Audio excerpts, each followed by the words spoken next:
Many expected it to be a stomp, with Alliance overwhelming Na'Vi in the same way they had during their previous match.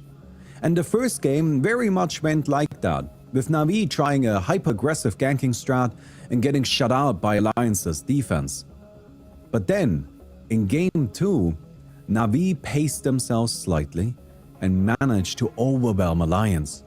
From then it was a back and forth series, culminating in a wonderful Game 5 that is best enjoyed in its entirety. Alliance ended up taking the victory in a way that only they could have. Cancel TP! He canceled the beat from B! Puppy, he's not going to be back in the base! He's got BKB, but no boots of travel. Cancel Sandy's TP as well! They are in huge trouble! Funix caught! Now if they go for the throne, it could be game! Funix down! Alliance are doing it! They need a little more of those to fall! Throne in jeopardy! There's a glyph! It's going to be their last stand! Dandy's back, he's gonna try to focus everybody, but there's so much stuff hitting on the throne. There's no more glyph available. Down to about half HP, a quarter HP. Alliance surrounding from all sides. BKB, they won this round. They're gonna do it. The Kings of the North. Alliance wins. They win TI3. The Alliance just won $1.4 million. They are your International 3 champions. They have taken home the first ever International for the Swedes. The International 3 is probably the single most legendary Dota tournament of all time, and rightfully so. Orange's unbelievable run through the lower bracket, Na'Vi's fountain hooks against Tongfu, and Alliance's outrageous victory made for a perfect storm of narratives. But for what it's worth, I wouldn't recommend rewatching the rest of TI3, as the defensive, farming-centric nature of the meta makes for an unexciting viewing experience. 2 months later, patch 6.79 was released. 6.79 brought an important balance change, which slightly increased the value of tower bounties and slightly decreased the experience bounties of jungle creeps. It also marked the starting point from which Dota 2 was granted development priority over Dota All-Stars. Up to this point, Dota All-Stars would get patched first, and then Dota 2 would port over those changes. 6.79 was the first patch that was implemented directly into Dota 2, which was an exciting moment, because the whole point of Dota 2 had been to no longer be restricted by the walk, a passive trigger. This dude, Artemis, is probably one of my favorite too. Like that crow vibe with the sniper is wicked. You got like someone else like this dude, which is Ajax, who is the character in itself is a dude riding a massive dragon. No, they're not even separated characters. We got Lucius over here, a sick looking hunter dude with the crossbow. I love this sort of stuff. Like I said, you'll find something for everyone. We've got lizardmen, we got werewolves. There is a bunch of different characters in this game. We've got mechs. There is just so much stuff, and I just love these character designs. Download Watcher of Realms for free now. Casting the spell automatically whenever enemies were near her. This trigger had a cooldown, but this cooldown wasn't shared with the regular cast of the ability, allowing Mirana to effectively cast Starfall twice in a row. Starfall was already a high damage spell.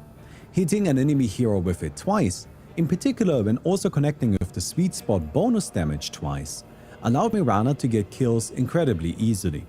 2 Starfalls also quickly cleared a creep wave, making Mirana exceptionally good at farming. With only an Aghanim Scepter, Mirana became an incredibly threatening presence that could do everything her team needed, as she could adapt the rest of her item build to the situation. Sometimes she played as a right-click carry, while in other games she focused on utility with Hex and E-Blade. But her most common and most threatening style was centered around Dagon 5.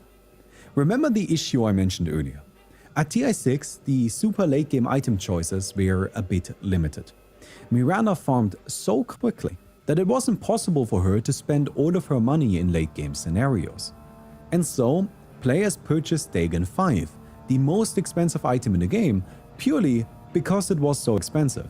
Dagon 5 was powerful, but generally wasn't considered a good item because it wasn't cost effective. But if cost effectiveness wasn't important, then it suddenly became very dangerous. Dagon Mirana could hit an opponent with her arrow and then follow up with double Starstorm in Dagon 5 to instantly kill them. This then started propagating to other heroes. One of my favorite matches of all time is EG vs E-Home upper bracket round 2 game 1 at TI6, as it featured a total of 4 Dagons, becoming incredibly silly towards the end of it. I highly recommend rewatching this game, although I would fast forward through some farming periods as it's very long. After getting demolished by Wings, Digital Chaos found themselves in the lower bracket. In an unbelievable turn of events, they were joined by OG, who had lost against MVP Phoenix in the upper bracket. OG, who had been one of the top teams of the season and this tournament so far. For many, they were favorites to win. And now, they found themselves in the lower bracket, going up against TNC Pro Team, only one step removed from Digital Chaos. This was obviously worrying for DC, as OG was a threat much too dangerous for this early in the lower bracket. And nobody had hopes for TNC. TNC were a solid team from the Philippines, actually the first team from the Philippines to even make it to TI. But solid doesn't win. Their group stage performance was slightly better than expected, but it also wasn't good. So when they somehow managed to win game 1 against OG, the world stood still. And when they were pushing the unimaginable in game 2, the very idea of silence disappeared for a moment. I apologize, this is going to be loud, but the Pinoys earned it. Matehan. Oh, Piyamane, Ma'am Cornish. Ay, kala mo talaga! Kala mo talaga, Mami! Mami Chulo!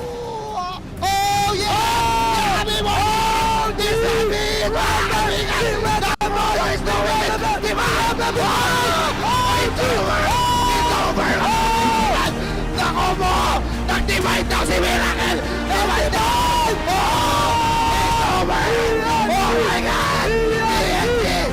TNT is doing it! Ay, nako!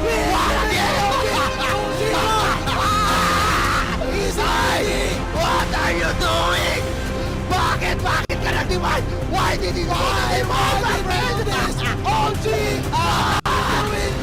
Dahil sa mga bakit? DNC!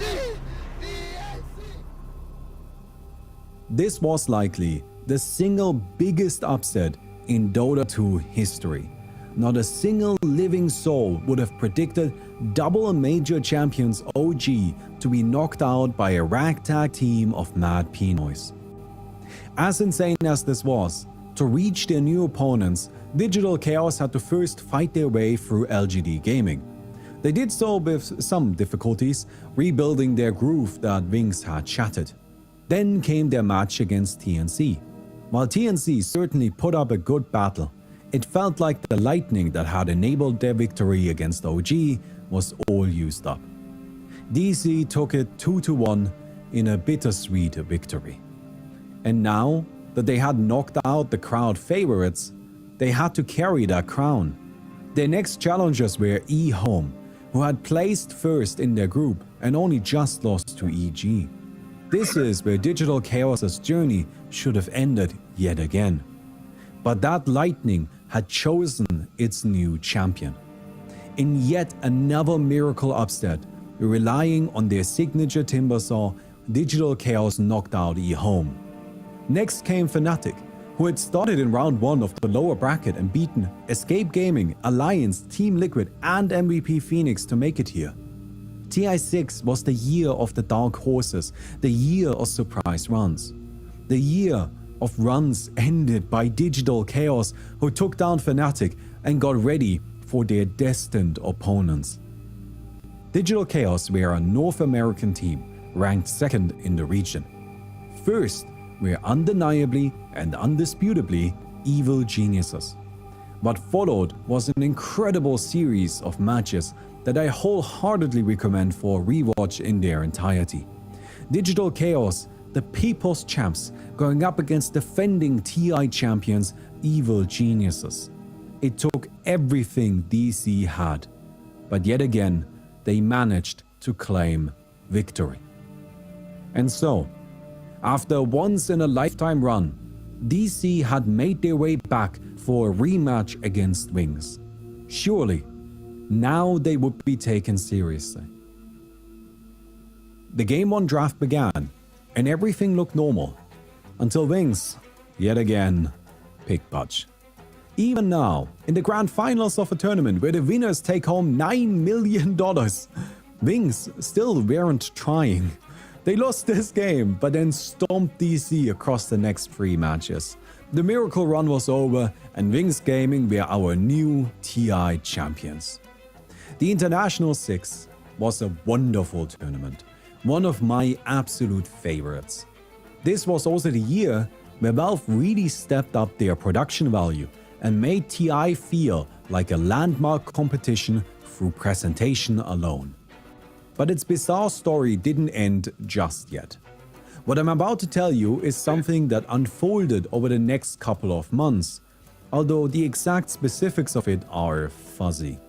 A lot of the information regarding Wings' circumstances after TI6 got muddled by overreactions, bad reporting, and mistranslations. Here's my best attempt at interpreting reports from a variety of contradictory sources. Please forgive me if I get something wrong. Chinese dota was governed by the Association for Chinese Esports, often simply called ACE. ACE controlled all domestic tournaments and determined which teams were and weren't allowed to compete. Despite their victory, the players from Wings Gaming weren't treated well by their organization.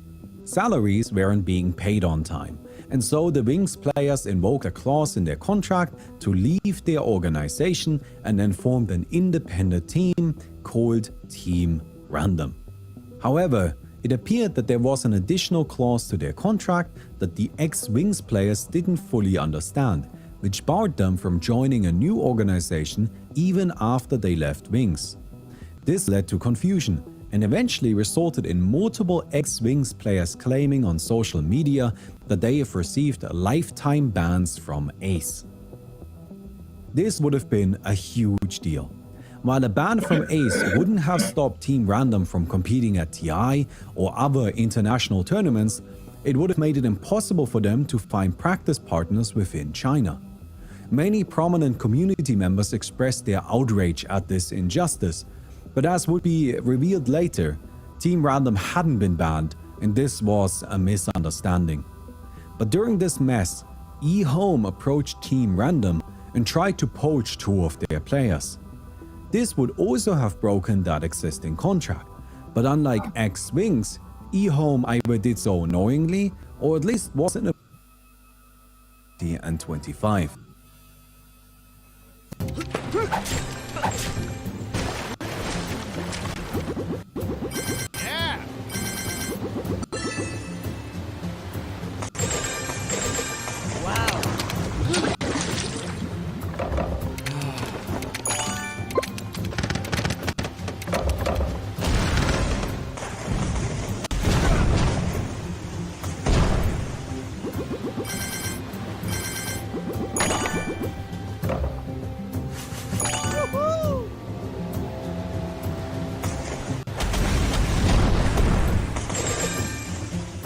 Ahoy! Welcome to the Devil's Sea! These talents became progressively more powerful. Level 10 talents were often simple stat boosts, while level 25 talents were simple stat boosts that could end the game. Okay, I'm joking right now, but there's some truth to that. While most heroes received at least a few ability-specific talents, the vast majority of talents were generic, providing a variety of stat boosts that could apply to every hero. Amongst those were quite a few silly ideas. Queen of Pain, for example, gained 70% spell lifesteal at level 25, an amount so absurdly high that it became nearly impossible to kill her should she ever reach that point. Another interesting one was Puck's plus 300 GPM talent at level 25, which would quickly get buffed to plus 420 GPM, which was funny. As you might expect, this first set of talents had some balancing problems, which would need to be ironed out over the next couple of months. There's one build I would like to highlight in particular, but before we do that, let's finish up 7.0. In addition to talents, the leveling structure for heroes was reworked. Before, they would gain their ultimates at level 6, 11 and 16. Now that was extended to 6, 12 and 18. However, this didn't require additional experience, as heroes leveled up quicker than before. 7.0 was Dota's second major rework, and it was received with huge enthusiasm from the community. That was until they started playing against the final inclusion of 7.0, Monkey King. I think it's fair to say that, apart from unintentional bugs, Release Monkey King was the strongest hero to ever exist in Dota 2. He had an incredibly powerful AoE critical strike that also stunned for a long time, could build up enormous damage with his passive and then carry that damage for as long as he wanted to, and his ultimate summoned an army of copies of himself, each of which constantly attacked nearby enemies with a damage-enhanced hit that could trigger attack modifiers like Echo Saber and Skull Basher. While Echo Saber wouldn't result in a double hit, it still applied it slow and did so on every single attack. And Skull Basher could trigger independently for each soldier, turning his ultimate into a zone of guaranteed death. Monkey King was hilariously overpowered. And so, over the next couple of months, he was nerfed so many times that he unfortunately didn't have much of a presence at TI7. But Monkey King would find his home in the competitive scene eventually, although... Now, allow us to briefly witness. Among the early talents, there were 3 that were a bit different from the others. Those were bonus gold per minute talents, bonus experience gain talents, and respawn time reduction talents. While the first 2 were a bit strange but mostly fine, the last ended up causing huge problems. The most powerful thing a Dota hero can be is alive. Even if a hero wasn't as powerful as the opposing side, if that hero simply kept reviving, then it was incredibly difficult to break through them. I think the best example of this was the short-lived bearless Lone Druid that became popular during this era. This build was centered entirely around Lone Druid's talents. At level 10, he gained plus 200 attack range, and at level 15, plus 65 damage. These were good talents by themselves, but Lone Druid was a hero designed around his powerful Spirit Bear summon, meaning they were a bit misplaced on him. If he chose them, then he became a reasonably dangerous ranged attacker, but most of his spells went completely neglected. He basically became a really bad sniper. However, at level 20, Lone Druid gained a minus 50 seconds respawn time talent. Usually at level 20, heroes would take 74 seconds to respawn, meaning Lone Druid came back after only 24 seconds of death. Even if Lone Druid died in a fight, he could join another right away and sometimes would even respawn in time to continue the fight he previously lost. Heroes with strong respawn talents felt like they were constantly buying back, except for free and without a cooldown. This very Lone Druid build only existed for a single major before getting nerfed, and the entire concept of respawn talents was removed in May of 2017. Adjusting talents was really the bulk of the work Valve did during this half year. While a few broken ones had to be nerfed, most heroes received new ones or had their existing ones buffed. Overall, that was the general trend for years to come, as talents will continue to be made hero-specific and more powerful. The same applied to heroes in general. Every time a major patch was released, the collective power level went up a little bit, as more characters were buffed than nerfed. 7.06 also made Roshan more valuable, as he started dropping cheese from his second death onwards as opposed to the third. and denies now gave 30% of the experience of the denied creep to the denier, rewarding teams for controlling and maintaining a lane, but denied creeps also gave more experience to the opposing team, making staying in such a lane more palatable. The International 7 was a wonderful tournament. Talents and the other balance adjustments and reworks heroes had received made for the most balanced competition yet, as a huge number of characters saw frequent and effective use.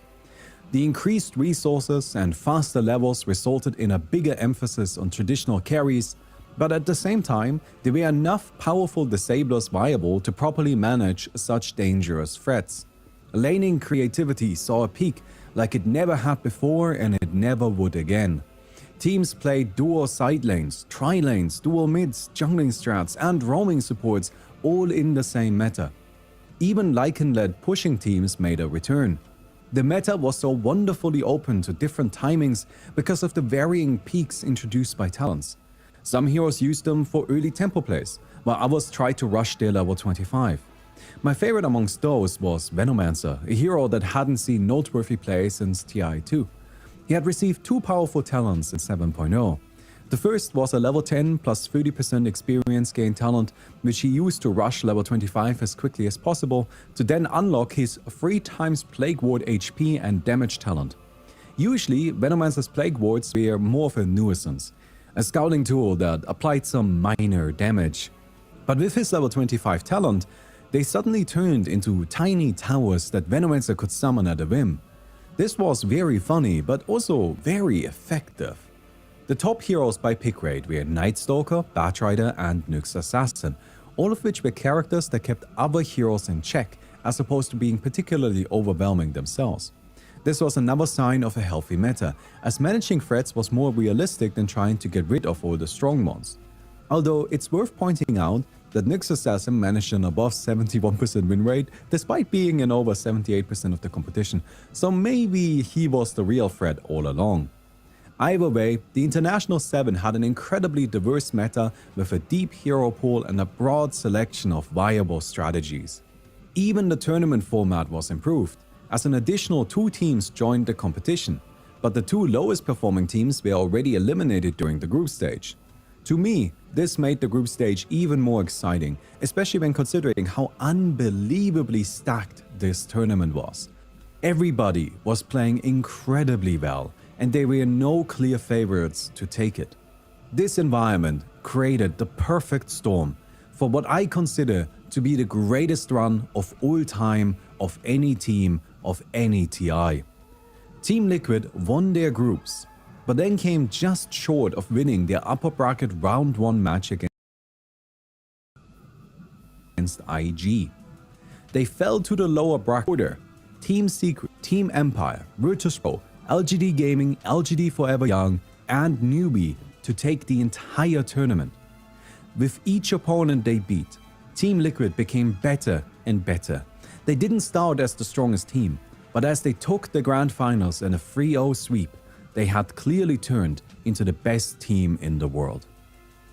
The International 7 is my favorite international. The greatest meta, the most exciting teams, and an amazing production. It's perfect. My only wish is that I could go back and experience it for the first time yet again. If you haven't seen the International 7, then do yourself a favor and set aside the time. However, there's arguably one blemish tarnishing TI7's perfection. At TI7, Valve announced Artifact.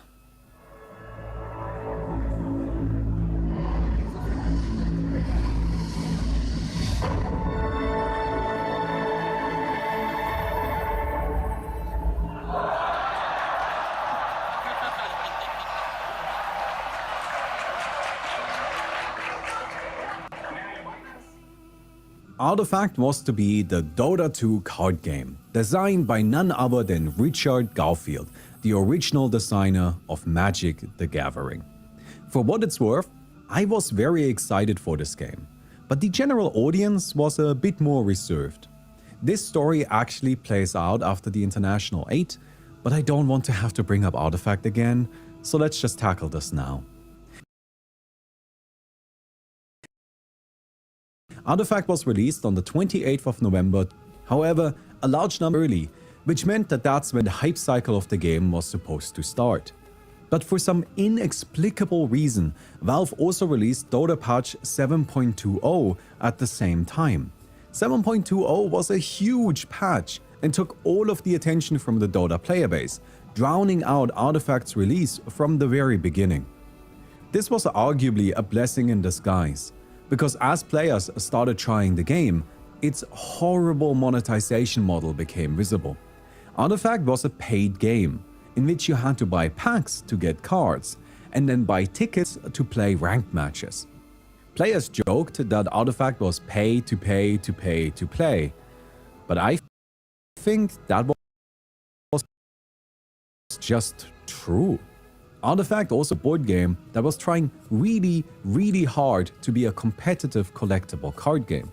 Valve even promised that there would be a $1 million tournament for Artifact. But the game was filled with incredibly impactful random elements that could invalidate the most carefully laid out strategy, which made it poorly suited for competitive play. And so Valve never hosted that tournament. Artifact's game design felt like it was being held together by sticks, as it was full of cards that tried to fix these self-inflicted issues, but it just didn't work. Aside from these two issues, Artifact was incredibly well made, with wonderful aesthetics, voice acting, and sound design, but ultimately, the most important pieces were all wrong, and so none of that mattered. It peaked at 60,000 concurrent players shortly after release, but 2 months later that had already been reduced to less than 7,000, another 2 months after that to around 800, and it declined from there. I have never seen a major game release die as quickly as Artifact did. And it didn't deserve better. Valve eventually made an attempt to redesign Artifact, but that didn't last particularly long as there just wasn't any interest. The most lasting legacy it left behind were assets for Dota 2 custom game creators, some lore for the people who care about that, and the Artifact category on Twitch, which is where you can go to watch a variety of illegally streamed movies and TV shows. A real shame, to be honest. I still wish it had been good. But before we move on, a related tangent. As I was writing this video, I discovered something weird that I couldn't find an explanation for, and I'm now including this here in hopes that one of you can tell me what was going on. Artifact has been dead for a while, and it usually has around 20 to 30 concurrent players, 60 on a good day. But on the 9th of July at 5 PM, that number suddenly skyrocketed to 2,531 concurrent players, and it stayed at around 2,500 constantly until a sudden decline on July 10th at noon, where it dropped down to the usual 30, only to immediately rise back up to 2,500 an hour later. Then it stayed at that number for around a week, before dropping to a constant 2,200 for 3 days, after which it returned to its previous normal. This rise in player numbers wasn't only strange because it came out of nowhere, but also because it didn't show any of the usual day and night fluctuation. It's clear that Artifact was being botted. But why? Who would benefit from Artifact having 2,500 players? I don't think it's Valve. I don't see a reason why they would care. I suppose they could have been using it for some internal test, but that seems like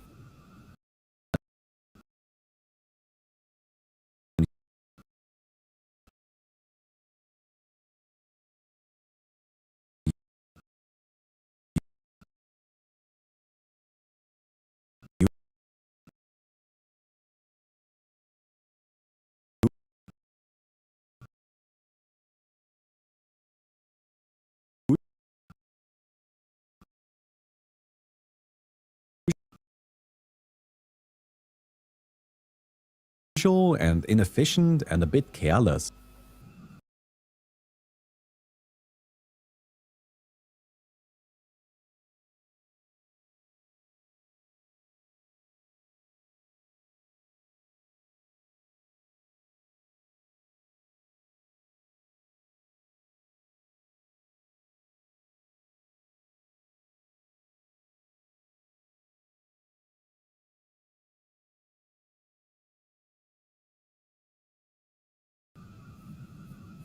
But by far the most impactful was Spirit Vessel. which gave every team access to healing reduction, something that had previously been limited to only Ancient Apparition. On top of that, Poor Man's Shield and Iron Talon were removed. Poor Man's Shield had always been an overpowered item. Its removal was only a surprise because it felt like it should have happened much sooner. Similarly, Iron Talon had evolved into a monster. When it was originally introduced, it served a very specific purpose, and it achieved its intended goal. But post 7.0, the Dota map had a lot more resources on it, so perfect creep efficiency through stacking wasn't as important anymore. That then made Iron Talon simply an overpowered farming item, and so it was cut from the game. Also included in 7.07 was that Roshan now dropped a refresher shard when killed for the third time, and perks. Perks gave all heroes additional bonuses based on their primary attribute. Strength heroes gained status resistance for each point of strength, agility heroes gained movement speed for their agility, and intelligence heroes magic resistance for their int. It turned out that giving all strength heroes status resistance just for existing was maybe a bit of a silly idea, and so rather quickly perks were reworked. They started providing magic resistance for strength and spell amp for intelligence instead, and now all the heroes always gain bonuses for primary attribute being intent. Perks were more of a flavorful element.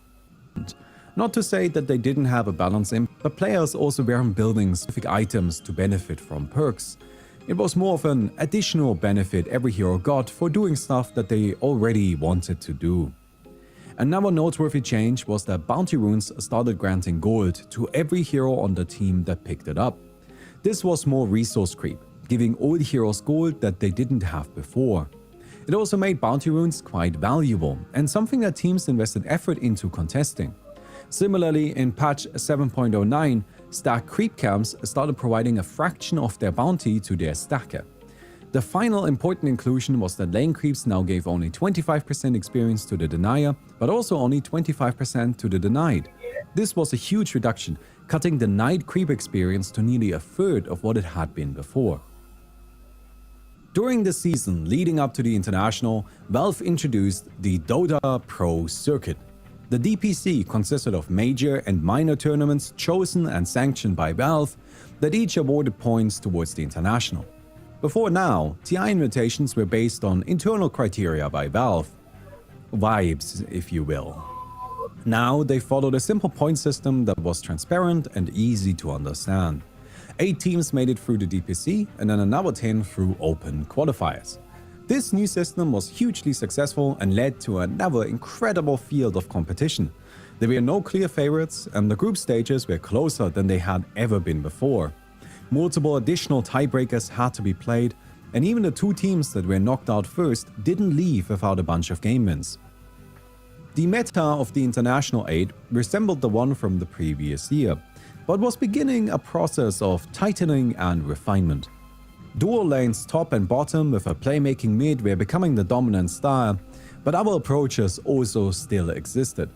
Dota would continue to evolve into this direction, because as more and more resources became available and heroes became increasingly powerful, meaning they could farm those resources quicker, the offlane transformed into a core role. During the early years, offlaners were more akin to supports as they focused on survival, but by 2018 they were expected to apply pressure and have relevant farm themselves. Because of the recent changes to deny experience, offlaners also couldn't be passive. They had to be able to fight well on lane to actively pressure their opponents. The 2 most contested heroes of the tournament were Enchantress and Vive, both of which had high early damage output and good survivability. As they played the offlane, they were resilient and dangerous, and they could scale while still impacting the early game. Both put on a fantastic performance, outdoing the next 7 most contested heroes on win rate alone. And then came Broodmother, who was another incredible offlaner with by far the highest win rate of the top characters at 66%. Having a strong offlane was important, and this limited what else could be done on the map. TI8 was still a well-balanced tournament, but definitely more centered around its best heroes than its predecessor. Where TI8 truly impressed in its balance was between the teams. There's not a single series that happened during its main event that I would decidedly call an upset, simply because all the teams were so close to each other in skill level. Everybody was struggling, everybody was fighting hard. Both the upper and lower bracket were bloodbaths, and every team that was knocked out felt like a potential tournament winner gone. Within this brutal environment, Dota's destined champions struggled their way into the upper bracket. OG had been a top competitive team for multiple years now, but always underperformed at the International. Leading up to TI8, they even had a bad season and roster issues, only settling on their final team 2 months before the competition. Anna, who had been taking a break from competitive Dota for 10 months, and Topson, a ladder grinder who had never competed at a major tournament, joined the team. This new OG, instead of being invited like during the previous 2 years, had to fight their way through the qualifiers. Once the tournament started, OG only placed 4th in their group, and now had to face VGJ Storm, the best performing team from the other group. But before this match even started, there was some controversy. As Valve explained on Twitter, VGJ Storm had broken tournament rules by having 2 coaches help during the draft in the group stage. Teams were explicitly told that they would only be allowed 1 coach. As penalty, Valve prohibited VGJ Storm from having any coach help during their draft against OG, and reduced their drafting bonus time from 90 seconds to 20. These were harsh penalties, but if I'm honest, I think Valve were being nice. VGJ Storm clearly broke a major rule, and I believe a disqualification wouldn't have been unfair. Either way, OG managed to win this series without much trouble, and I think it's fair to say that the drafting penalty played a part. Next, OG had to take on Evil Geniuses, who posed a tremendous challenge. Game 1 was close, but then, no-name Topson, playing his now signature invoker, found the perfect opportunities to carry his team to victory. Game 2 was similarly close, but this time, Topson dying on his lonesome led to his team's defeat. Even the most endless stream of buybacks couldn't save OG. Game 3 then was long and difficult. Both teams fought with everything they had, but as things came to a close, Anna showed that a 10-month break had somehow only made him better, as he led OG to an incredible victory. They had made their way to the upper bracket finals, and their reward was a fight against PSG LGD, who had been stomping their way through the upper bracket. Game 1, Game 2, both difficult and hard fought. Then, in Game 3, OG tried to play for the late game again. But this time, their opponents were ready for it.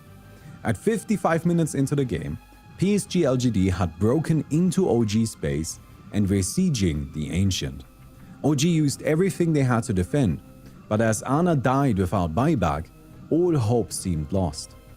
They did manage to also kill PSG's main carry, but if the Dire retreated here and waited for respawns, then there was basically no way for OG to win. But then Terrorblade bought back, and so did Enchantress. PSG LGD wanted to finish this game right now. OG didn't have much, but a chance was created. Topson then rushed in to draw attention. He wanted PSG LGD to kill him so he could buy back and continue fighting after they had used their abilities. And PSG LGD took the bait. They targeted down Topson, giving the remaining OG heroes an opportunity to focus on Terrorblade. As his HP dropped lower and lower, OG's Earthshaker respawned, threw out a stun, and then landed a game-ending ultimate to finish off Terrorblade. Because of his buyback, Terrorblade now had a 125-second respawn time, enough for OG to run across the entire map and finish the game. OG had, somehow, made it to the grand finals.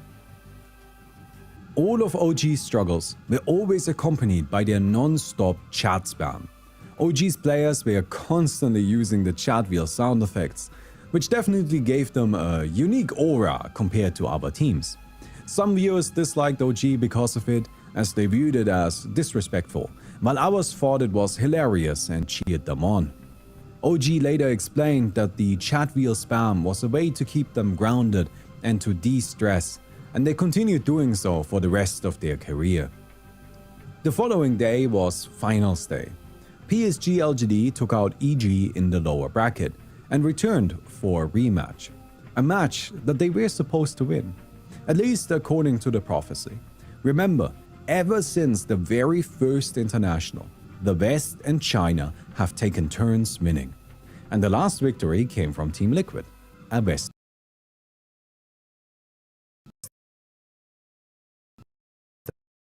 team. It was China's turn, and hard-fought matches during which one of the most legendary Dota moments of all time occurred. But they won the International 8. They broke the curse. After all these years of being favorites and failing, the first tournament where only few believed in them, they took home the Edges and over $11 million. The International 8 was also a wonderful tournament. While I personally would place it just below TI7, this tournament was just stacked with great matches. I would assume that most of you have already seen the grand finals, so my recommendation for a rewatch here will be the upper bracket finals between OG and PSG LGD. We don't play games out here. Mi sento molto più sicura con I capelli messi in ordine. Beh, I capelli sono fondamentali. È un biglietto da visita.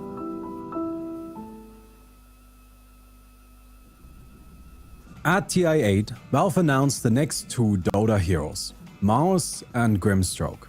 Mars was said to be released in winter, but was actually released in March, while Grimstroke was out immediately. These two ended up being the worst performing heroes out of all Dota 2 originals.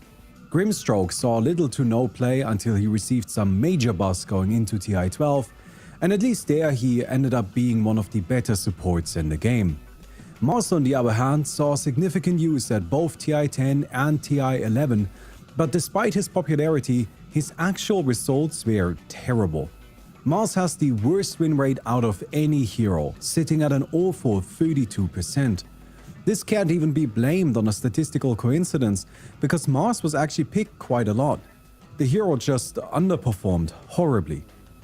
Then, later that year, 7.20 was released. 7.20 continued the by now traditional map reworks, opening it up more and more for easier farming. Accentuating that was the addition of a new inventory slot dedicated to TP scrolls. Before this point, they had to be carried in your regular inventory or, at the very least, your backpack. But now every hero could always have a TP scroll ready whenever they needed it. This was beneficial for supports and carries alike, as both effectively gained an additional inventory spot. 7.20 also introduced additional gold, as denies no longer provided experience to the denier and instead 20% of the gold bounty of the creep. And stack creep camps now provided more free gold to the stacker. While Artifact had been a failure, in January 2019, a different Dota-associated game was released and changed the landscape of video games forever. On January 4th, 2019, Jodo Studio published Dota Auto Chess in the Dota 2 arcade. Dota Auto Chess was a revolutionary game that invented an entire genre from scratch. Feathers, but I stand by a Warcraft 3 game called Command Defense to try and discredit Jodo, claiming that they took their ideas from it. But I disagree. I checked on defense and I don't see the most important element that defined Dota Auto Chess. Similarly, Jodo themselves mentioned Mahjong as a primary inspiration, and while there are certainly stronger connections here, yet again, the most important element is missing. What made Dota Auto Chess special was neither automatic combat or a free set merge, but its innovative shop system. Instead of being given free access to all units, players had to work their way through a limited random selection, which they shared with their 7 opponents. If one player purchased a unit, then that unit became less available for the others. This meant that all players were always impacted by the decisions of everybody else, creating an incredibly dynamic system of endless replay. Coupled with its fun aesthetic and battle royale style matching, Dota Auto Chess was an immediate hit. It quickly gathered attention within the Dota 2 community and then also started to attract players from outside its ecosphere. Dota Auto Chess was a genuine worldwide phenomenon. Its player base grew quicker than any game in the arcade ever had, quicker than even that of major game releases. Auto Chess resulted in a noticeable increase in the Dota player base, even though none of the newcomers were actually playing Dota. By mid-March, it reached over 300,000 concurrent players, making it the 4th most played game on all of Steam. Dota Auto Chess took the gaming world by storm, even though all it was a mod. The parallels are obvious. In the same way that Defense of the Ancients All-Stars became incredibly popular and eventually spawned an entire genre of games, Dota Auto Chess couldn't be stopped anymore. Immediately, imitators spawned all over the place. Many of them were, and I don't say this just to be mean, but because I believe this is the best description, unplayable garbage. They were hack jobs thrown together in a hurry to jump on a trend. Dota Auto Chess wasn't a particularly difficult game to copy, as the pieces the players interacted with were easy to implement and a lot of the other elements could be faked without the players noticing. But just because a game is easy to copy doesn't mean there's any value to that copy. Many of the early attempts just made players ask, why play this over the original when the original is more popular and doesn't have to make concessions? Dota 2 was genuinely a great engine for this style of game, and so competing with Dota Auto Chess was quite difficult. But soon, that initial wave of imitators subsided, and a much more competitive horde of challengers approached. The first came right from the source.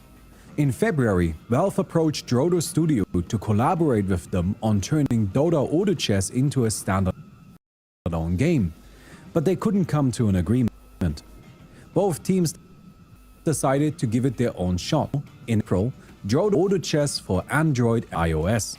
This version was an exact copy of Dota Auto Chess and even allowed data transfer between the two games. What Drodo's Auto Chess lacked in new innovation was made up for in being exactly what players were already used to and looking for. Valve's attempt came next, as in early June, Valve released Dota Underlords, a slightly iterated version of Dota Auto Chess, but in its own client and with the usual Valve polish. Dota Underlords was an immediate smash success, launching with over 200,000 concurrent players. A lot of that was hype for another Valve game, especially after the failure of Artifact, but unlike there, a significant player count actually stuck around. 2 months later, Underlords was still solidly maintaining over 40,000 concurrent players, which easily made it a top game on Steam. Valve then started hyping up what they called the Big Patch. We didn't know what the Big Patch would be, but Valve insisted that it would be great. However, when they released it in late October, the community wasn't as excited anymore. The Big Patch introduced a new style of unit called Underlords, which were chosen right at the beginning of the match and were a permanent part of your team. This was a move in the fundamentally wrong direction, because what made auto chess games so interesting was how every match played out differently, based solely on the pieces you were finding. The Underlords undermined this diversity. This could still have been fine, if at least there was a large range of Underlords available, but at launch there were only 2. That just wasn't enough. It then took them another 2 months to add a 3rd Underlord, and a 4th would only come another month after that. But by then, interest was already rapidly dwindling, as Underlords felt like it was moving into the wrong direction, which was made apparent by the other games in the genre that managed to capture the essence of auto chess better. The updates started coming slower and slower with less content in them, until about a year later, Underlords stopped being patched. For Valve, Underlords was just another failure, right after Artifact. But for what it's worth, I think Underlords was, and actually still is, salvageable. I firmly believe that Valve just didn't want to deal with it anymore, and they were a bit burned out by making different Dota games because of Artifact. Unfortunately, my unprompted proposal that I sent to Valve about just giving me Underlords so I could revitalize it was rejected, which was expected but still disappointing. Let's wind the clock back a little bit. Also released in June 2019 was Teamfight Tactics, Riot's attempt at an auto chess. To say it simply, they absolutely nailed it. TFT still flourishes to this day as Riot fully auto chess while iterating on its issues and understand shouldn't be changed. TFT is solid proof that Dota auto chess works and that this type of game was just really fun when done well. Then in November 2019, Blizzard joined the party, announcing and showcasing Hearthstone Battlegrounds. Hearthstone Battlegrounds was a new interpretation of the original formula, but like TFT and unlike Underlords, they understood where they could innovate and where they should stick to the basics. Both Teamfight Tactics and Hearthstone Battlegrounds continue to be developed to this very day. Even the original Dota auto chess still exists and has continuously maintained the #1 spot of most played custom game in the Dota 2 arcade. I believe that Dota auto chess was one of the most important things to ever happen in Dota, and that it has permanently changed the landscape of gaming forever. Drodo truly invented a new genre. And I'm so glad that they did. Not only are auto chess games incredibly enjoyable, but it's just so wonderfully fitting that it came from Dota 2. The mod that turned into a standalone game created a mod that turned into standalone games. And auto chess is particularly fantastic for this, because its core system, the shop, can be easily implemented and adapted into a huge range of different projects. Games like SNKRX, Super Autopets and Brotato all pushed into new directions while bringing their own innovations. Auto chess, like Dota, is a genre by the people and for the people, and I hope that one day it'll bring us another surge like this. Okay, let's get back to Dota. Patch 7.21 released in late January 2019 and removed the 25% bonus perks gave to each hero based on their primary attribute. This was a bit of a weird change, because now perks didn't really exist anymore. They were still there of course, but they were just another thing that attributes did. Valve tried to compensate for this by increasing the primary attribute growth of all heroes by 15%, but really that was just a bit of random power creep.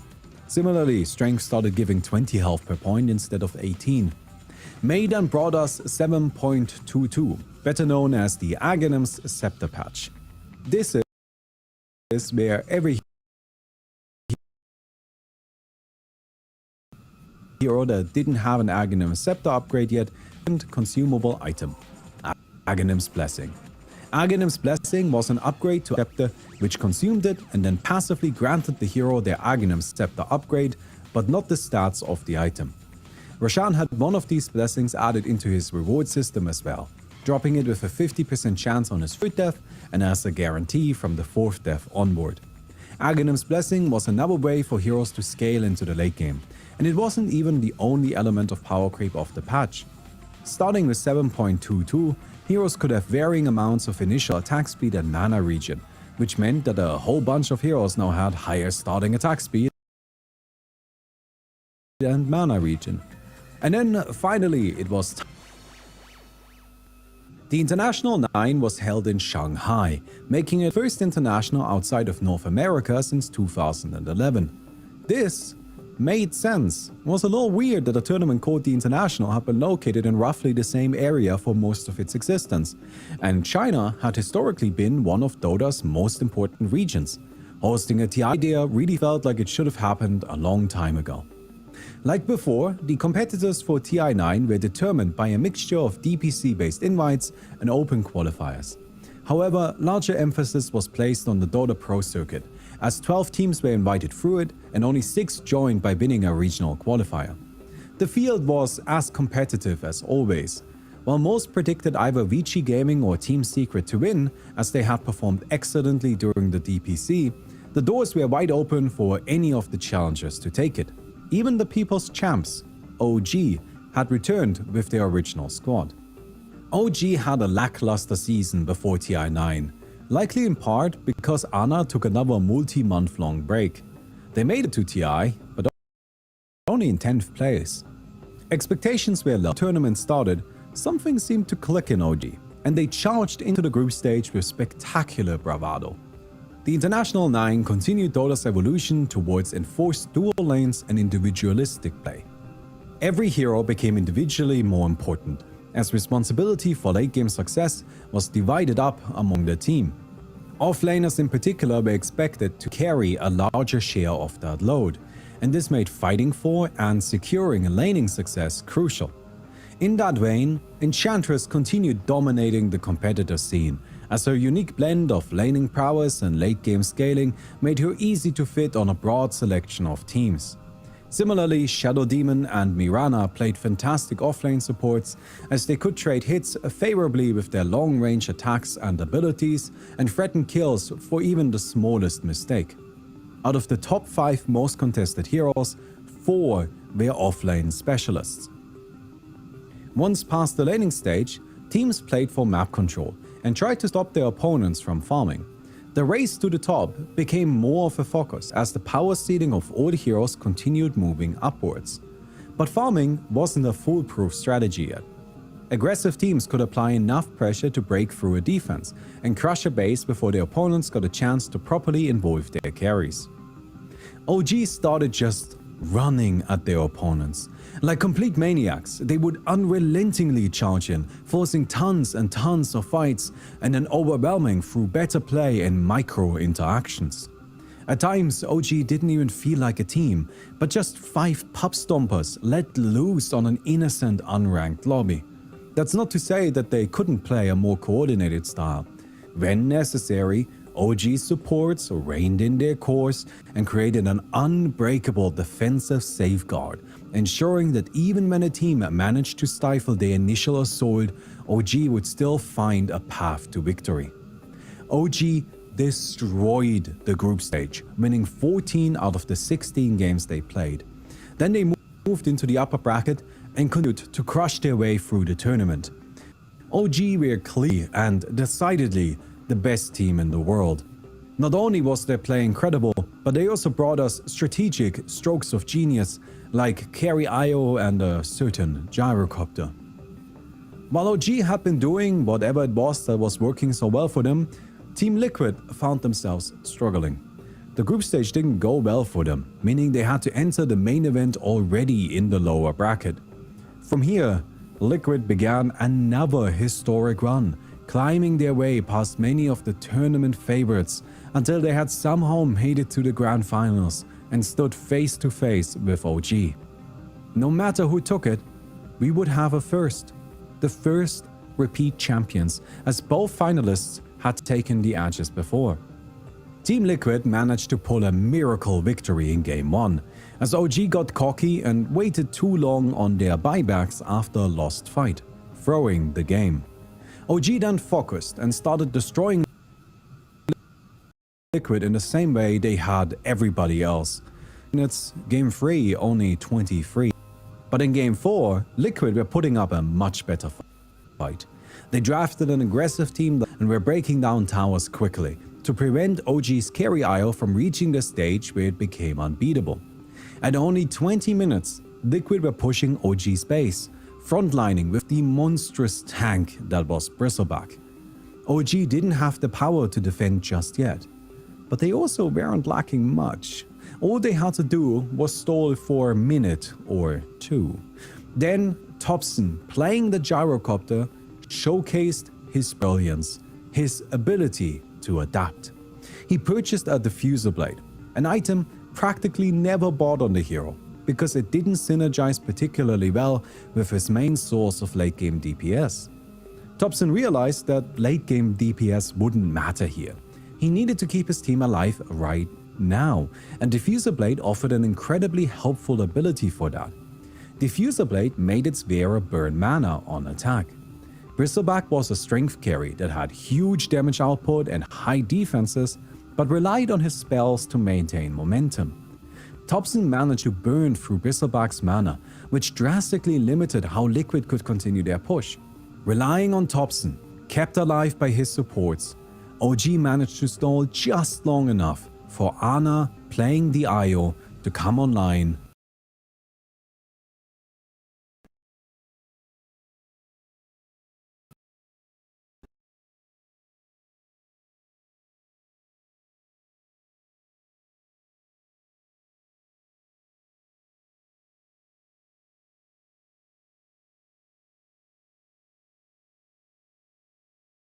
brings Miracle down, then the Shackle turn around, they're looking for Jarek. Jarek's backing away. Thompson focusing Miracle. Miracle still out of mana because of his diffusion. Jarek, he's in with the combo, the GA is out. We are will fall though, the massive damage is there for Thompson, who's trying to run. Another stick charge pop, but Jarek can shut him off. In fact, Jarek, he's ready to try and look for the Monaco. Another cooldown there, the toss back into the combo. Jarek has the control. They're all getting picked apart as mind control falls.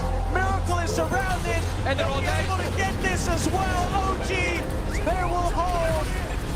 And they're even well. When your mana's gone, what do you do? And OG's ready to go back. And again, Jarek's in with the wrap around the combo down onto mind control. The cooldown's there. Liquid out to back off. Again, mind control's mana pretty much got. He's able to pop the stick, get the GA off at least. Can they fight for the duration of it though? They're getting towards Seb. Wheels the pop. Sends back pretty much up to 4. Jarek's in with another combo onto We Are. We Are stunned up. We Are dead. Miracle's the new focus. The missile followed through. OG pushing Liquid back to the base. Mind control out of mana. Thompson with his diffuser blade picking them apart. Roll fall for GH for Seb. Cuts him down. Shepard. Double kill. They're pushing on OG. Liquid getting forced back to the base as Liquid have nothing. They have nothing to offer, folks. They're just giving, look at this, they're diving Fountain and TI Finals. They want Kuroki in the Fountain as well. They're gonna get him, they're chasing Miracle as well. Oh my god. I can't believe this. I can't believe what we're seeing in this game for OG. You thought you saw it all in game 2, you thought you saw it all in game 3, there it is, gold! OG are your two-time TI champions, they've done it, folks! And it would have...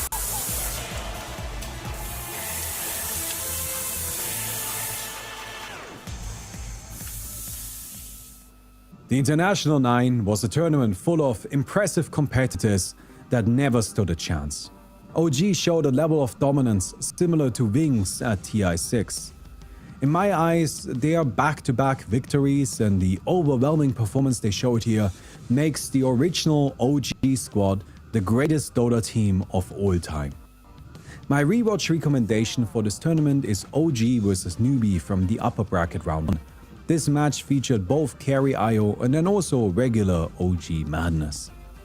For me, the International 9 closes out the third era of Dota 2, what I like to call the Golden Age.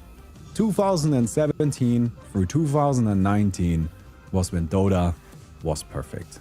TI7, TI9, TI8 are my favorite tournaments in that order. From here, we enter modern Dota. Scarica l'app, ordina un globo e ricevilo in pochi minuti. Inizia subito il programma 3 settimane. Dalla prima settimana più energia e vitalità. Dalla seconda settimana digestione più sana. Dalla terza settimana pelo lucido e occhi vivaci. Purina One. 2. This era begins with an enormous surge of power. That's because, due to the 2020 pandemic, the International 10 was delayed for a year, giving us 2 years of patches before the next tournament. For the sake of keeping this video moving, I'll be condensing the various patches within this time frame a little bit. Across these 2 years, 4 new heroes were released: Void Spirit, Snapfire, Hoodwink and Dawnbreaker. Each of these heroes got their time to shine at various points, although Snapfire was decidedly the best of the bunch, as she was an incredibly high damage support with very long range, both of which were always desirable qualities to have. Patch 7.23 kicked off the new era. The maximum hero level was increased, now allowing everybody to go up to level 30, and if they did so, then they unlocked both sides of their talent tree. However, going from level 25 to level 30 required a huge amount of experience, almost as much as it took to go from level 1 to level 25. Reaching level 30 was still a real possibility, but only in very long games. Heroes now also began the match with 3 TP scrolls in their inventory. This eased movement between lanes and allowed for faster early game progression, as the starting gold of all heroes had effectively been increased by 50%. Supports especially appreciated this change, but that wasn't all they were gifted. Over the years, both couriers and wards have been made continuously cheaper to lessen the burden on supports, and 7.23 was the final step in that evolution. Each player now started the game with their own individual free courier, which leveled up alongside them without any additional involvement needed, and observer wards were also made completely free. Since every hero always had a courier now, alongside a larger map rework, side shops were removed. I am hereby starting an official petition to bring back side shops. I don't have any balanced reasons for this, I just like them. Shame they're gone. Stout Shield was also reworked from being an item to being a passive component of all melee heroes. Stout Shield was a very cheap early game item that provided a chance to block damage with an increased amount for melee heroes. From the very beginning of Dota 2, Stout Shield had been an essential component of how the laning stage functioned. Melee heroes always bought Stout Shield, because otherwise they would take far too much damage from ranged heroes harassing them and from stray creep attacks. Stout Shield was mandatory. 7.23 then removed Stout Shield. But in turn, all melee heroes gained a 50% chance to block 16 damage whenever they are attacked, which is just what Stout Shield did.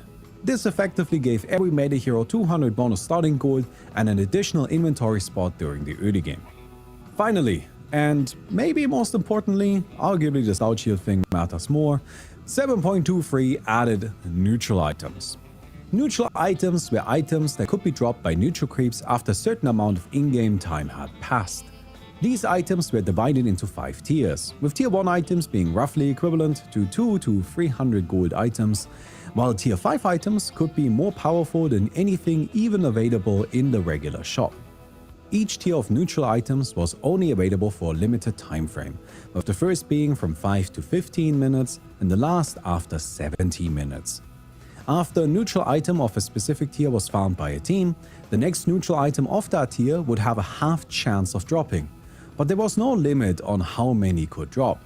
If a team got lucky, they could fill up their entire inventories with neutral items.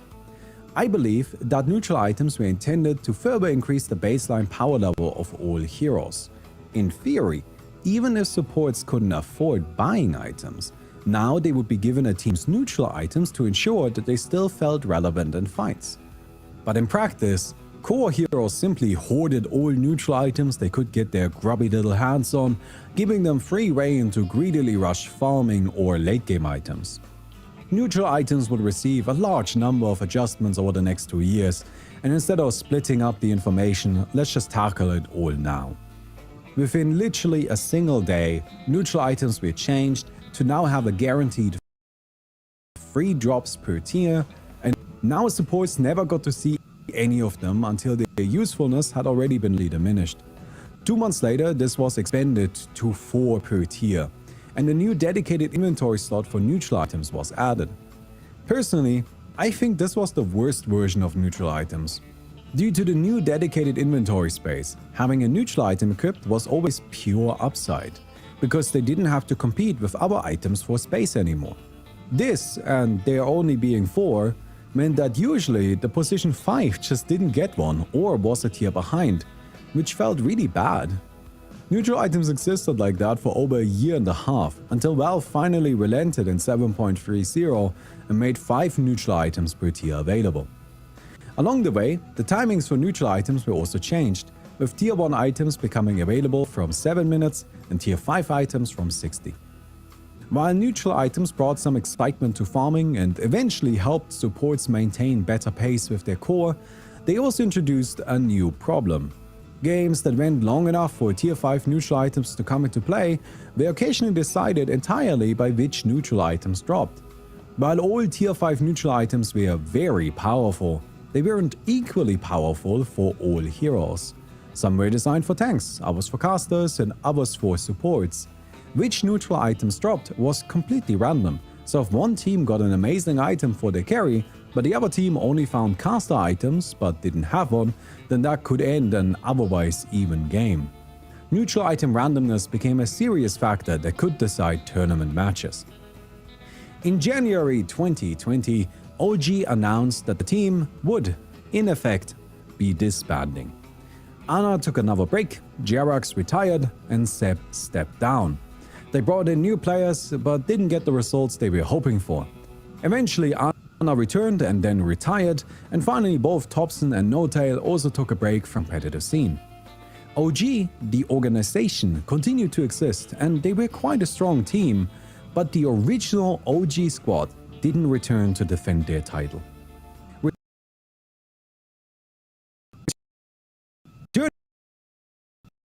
to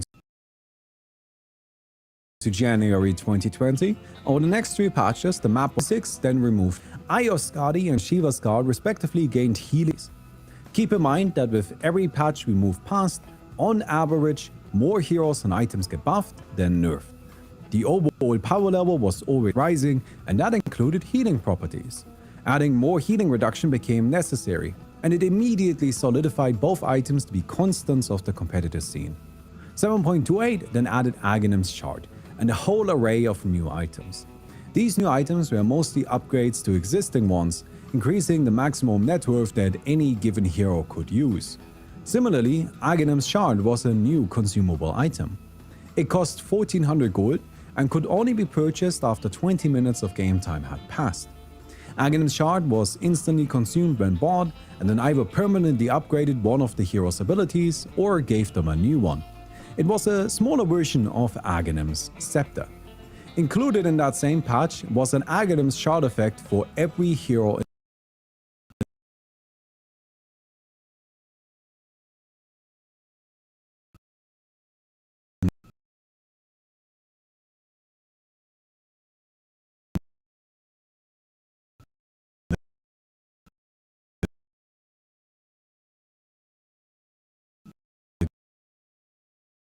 game, further increasing their potential power.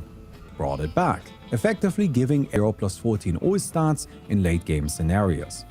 This patch also introduced Water Rune, which spawned in the opposite rune spot to wherever the power-up rune spawned during the early game. This made maintaining good health and mana in the mid lane much easier. Even a losing player would usually be able to recover by grabbing the extra rune. Even more free resources were made available to all heroes, as TP scrolls started being granted on death. In turn, heroes no longer started with 3 TP scrolls and instead just 1, but the overall resources being given out had still increased. Concluding 7.29 was the addition of Aghanim's Shard into Roshan's reward structure. Now when Roshan was killed for the second time, he would drop an Aghanim's Shard in addition to the cheese. This was quite a silly amount of gold just for killing Roshan, and so patch 7.30 remedied that by moving the cheese to the 3rd Roshan kill and onward. The 2020 to 2022 period of Dota's development was defined by both power and resource creep. It had never been easier to grow strong, and there was now seemingly no limit on how strong any given hero could become. Valve were clearly and deliberately moving the game into a direction where the line between support and carry was starting to become blurry. I think this made sense. Support had always been the least popular role, and the early days of brown boots only endgames were just miserable. For the regular player base, increasing the available resources and easing acquisition of them made for more fun and dynamic games. It's always important to remember that regular public matches and competitive Dota tournaments lead to entirely different games. While this worked off regular players, it led to an unfortunate meta once the International 10 finally arrived. The International 10 had to be delayed for a year because of the pandemic, but Valve had already gotten a Battle Pass ready. So they released the Battle Pass in 2020, and then another one in 2021, both of which contributed to the TI-10 prize pool, which then ballooned to an astounding $40 million. However, that wasn't the only consequence of the pandemic. Originally, Valve had planned to host the International 10 in Sweden, but by 2021, the pandemic was still ongoing, and so the Swedish Esports Federation voted against allowing esports events. Valve tried to find a workaround by classifying Dota 2 as an elite sporting event, which is a bit of a stretch, but they were immediately denied. Without a venue, Valve started searching a new one, and they eventually found it in Bucharest, Romania. What happened next, in my opinion, was really shitty of Valve. Because of these issues, TI-10 had to be delayed a little more. Usually TI took place in the summer, but it was scheduled at the new venue for October. October was late enough in the year that COVID rates would be going up again, making hosting large events like TI irresponsible. Despite this, Valve still went on to sell tickets to the tournament. As was entirely predictable, COVID numbers rose in October, and Valve couldn't let audiences into the arena, which they announced only 4 days before the event. They refunded the tickets, but of course that didn't undo vacation time, flights, and hotels that had already been booked. I'm going to give them the benefit of the doubt and assume that they were just being naive and thought that everything would work out somehow. But clearly that was never going to happen, and I think they should have known better. Valve treated their most dedicated community members pretty badly here. Across the previous 2 years, Dota heroes had become much more powerful, but most of the rewards in the game remained unchanged. Keep in mind that power creep in Dota is by default also resource creep, because more powerful heroes can farm quicker. This left the game in a really awkward spot, because towers didn't reward much gold, and barracks were difficult and risky to kill but hardly worth it. In the past, killing a barracks was impactful because the super creeps that spawned as a result were actually a relevant threat. They forced the team to engage with that lane regularly. However, by 2021, super creeps were hardly more of an issue than regular ones, which meant the main reward for killing barracks became gold. But gold could be farmed elsewhere, so there was no good reason to take the risk of pushing a base unless it was to end the game. The only objective that was worth killing for its reward alone was Roshan. Especially the second Roshan kill was incredibly valuable because of the Aghanim's shard drop. This led to a farming-based meta, where laning was crucially important because both teams were aiming for those first 2 Roshan kills. Winning the laning stage meant momentum that could be leveraged into an early first Roshan kill, which then gave more momentum to win the fight for the second. That second Roshan kill was nearly always contested and frequently felt like a game-deciding fight. Letting the opposing team get the full value of Roshan 2 for free was simply not an option. Teams would prepare specifically for this moment and then use everything they had, including buybacks, to, at the very least, make the fight not be a snowballing moment for their opponents. If it was, then the match could come to a close only minutes later. But if it wasn't, then both teams would often retreat to farming and get ready for Roshan fight number 3. The third Roshan was worth even more, dropping Cheese, his Aegis, and either an Aghanim's Blessing or a Refresher Shard. Coupled with his regular bounty, the third Roshan kill was easily worth 6,000 gold, arguably much more than that. The time leading up to Roshan was one where both teams needed to get ready for those fights, meaning they avoided other confrontations. To be overly simplistic, TI-10 was cycle of farming Roshan, farming again, Roshan again, on repeat, until one team managed to build enough of a lead to walk into the enemy base and end the game on the spot. The best heroes were either strong laners, good Aghanim's shard users, or excellent team fighters. Monkey King was the top pick of the tournament, as he was one of the strongest laning supports who also specialized in scouting, giving his team intel on any early Roshan attempts. Right beneath him came Tiny, who was still a great laner but also one of the best heroes to place the free Aghanim's shard on, and he provided the necessary physical damage to take Roshan down efficiently.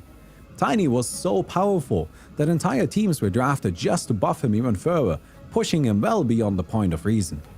The final hero I would like to highlight is Tidehunter. Tidehunter has been part of competitive Dota from the very beginning. He saw frequent play as early as TI1 and has since then always done the exact same thing. He went into the offlane, beat the hell out of whoever was there, and then clicked ultimate in important fights. While these were always desirable qualities, at TI10 the meta fit perfectly for Tidehunter to shine, and so he was the 4th most contested hero overall. The International 10 didn't have a live audience, despite that being the original plan. This left the production in a really awkward spot.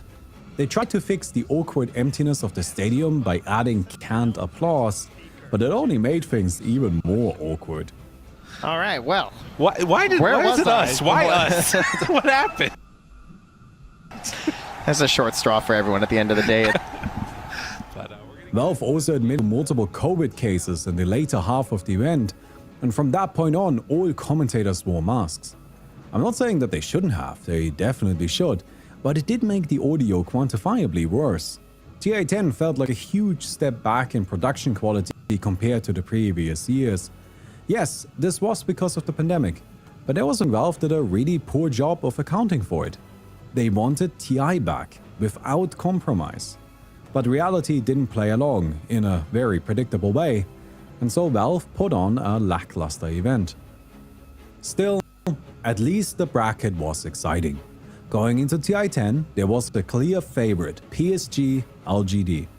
Out of the 5 Tier 1 tournaments of 2021, PSG LGD participated in 4, won 2, and placed 2nd and 3rd at the others. They were on an incredible roll, and that persisted at TI10. PSG LGD destroyed their group, only losing a single game, and then repeated that performance in the upper bracket, cruising into the grand finals. In this modern era of Dota, there weren't major differences in strategy anymore. Allow me to explain.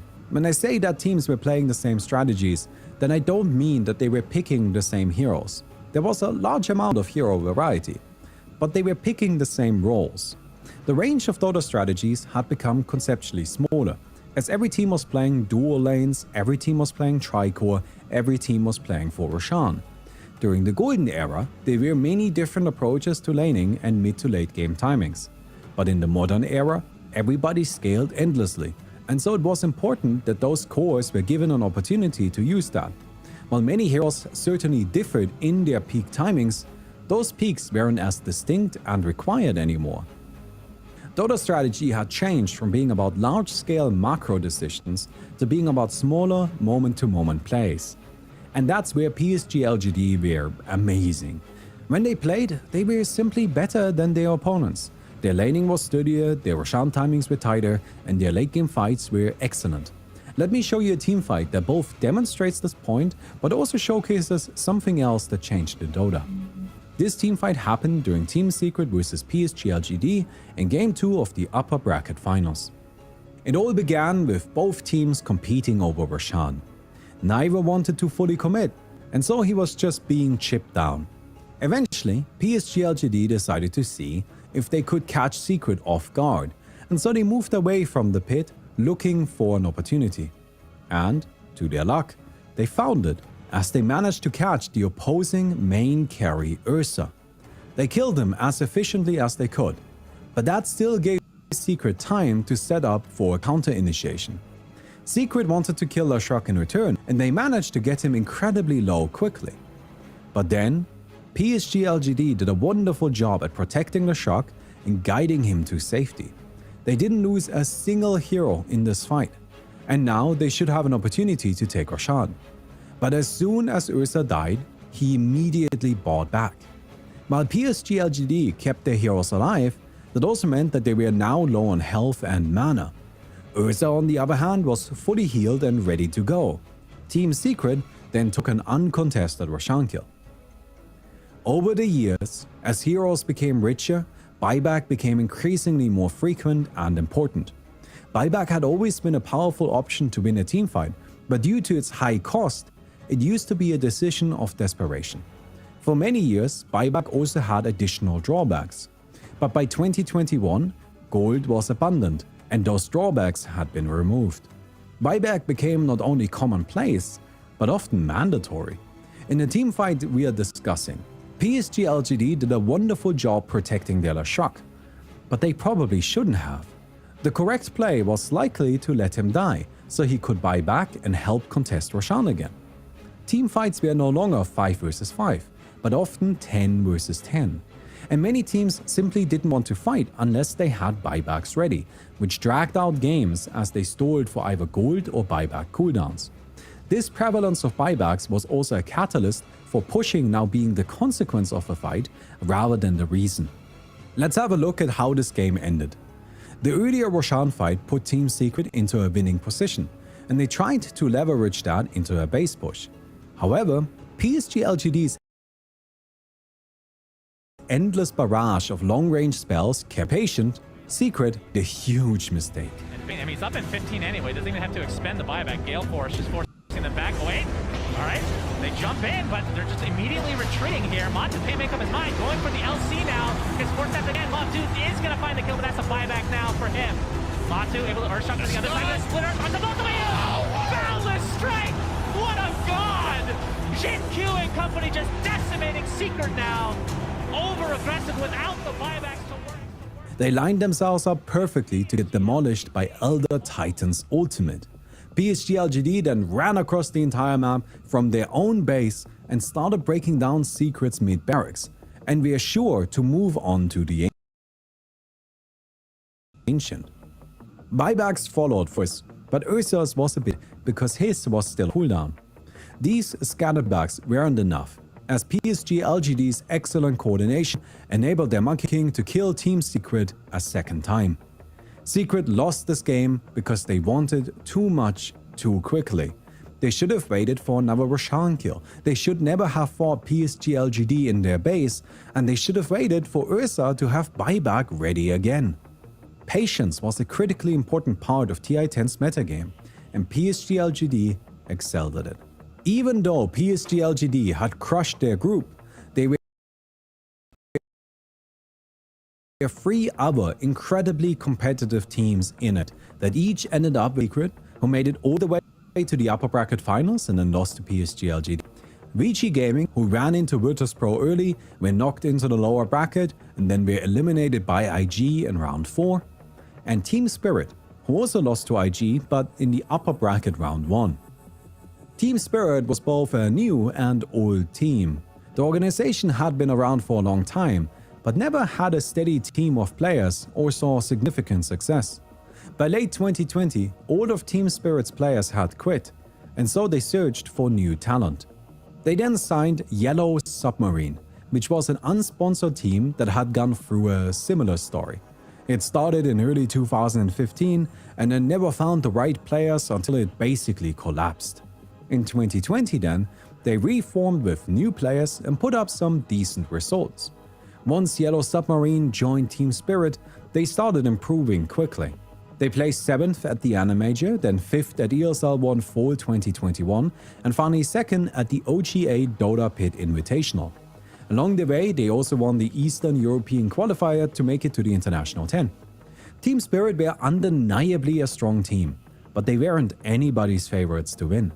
So when they started tearing their way through the lower bracket, even knocking out OG, the world was stunned. Team Spirit developed a mastery of the meta.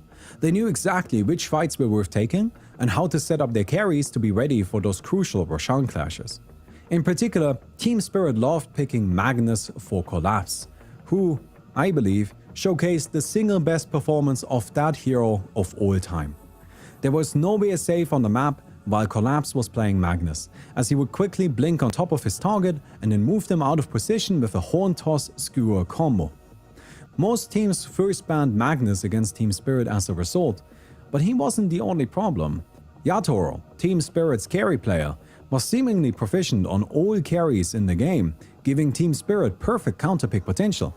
Yatoro played an astounding 14 different heroes across the main event, and he crushed with all of them, getting multiple rampages.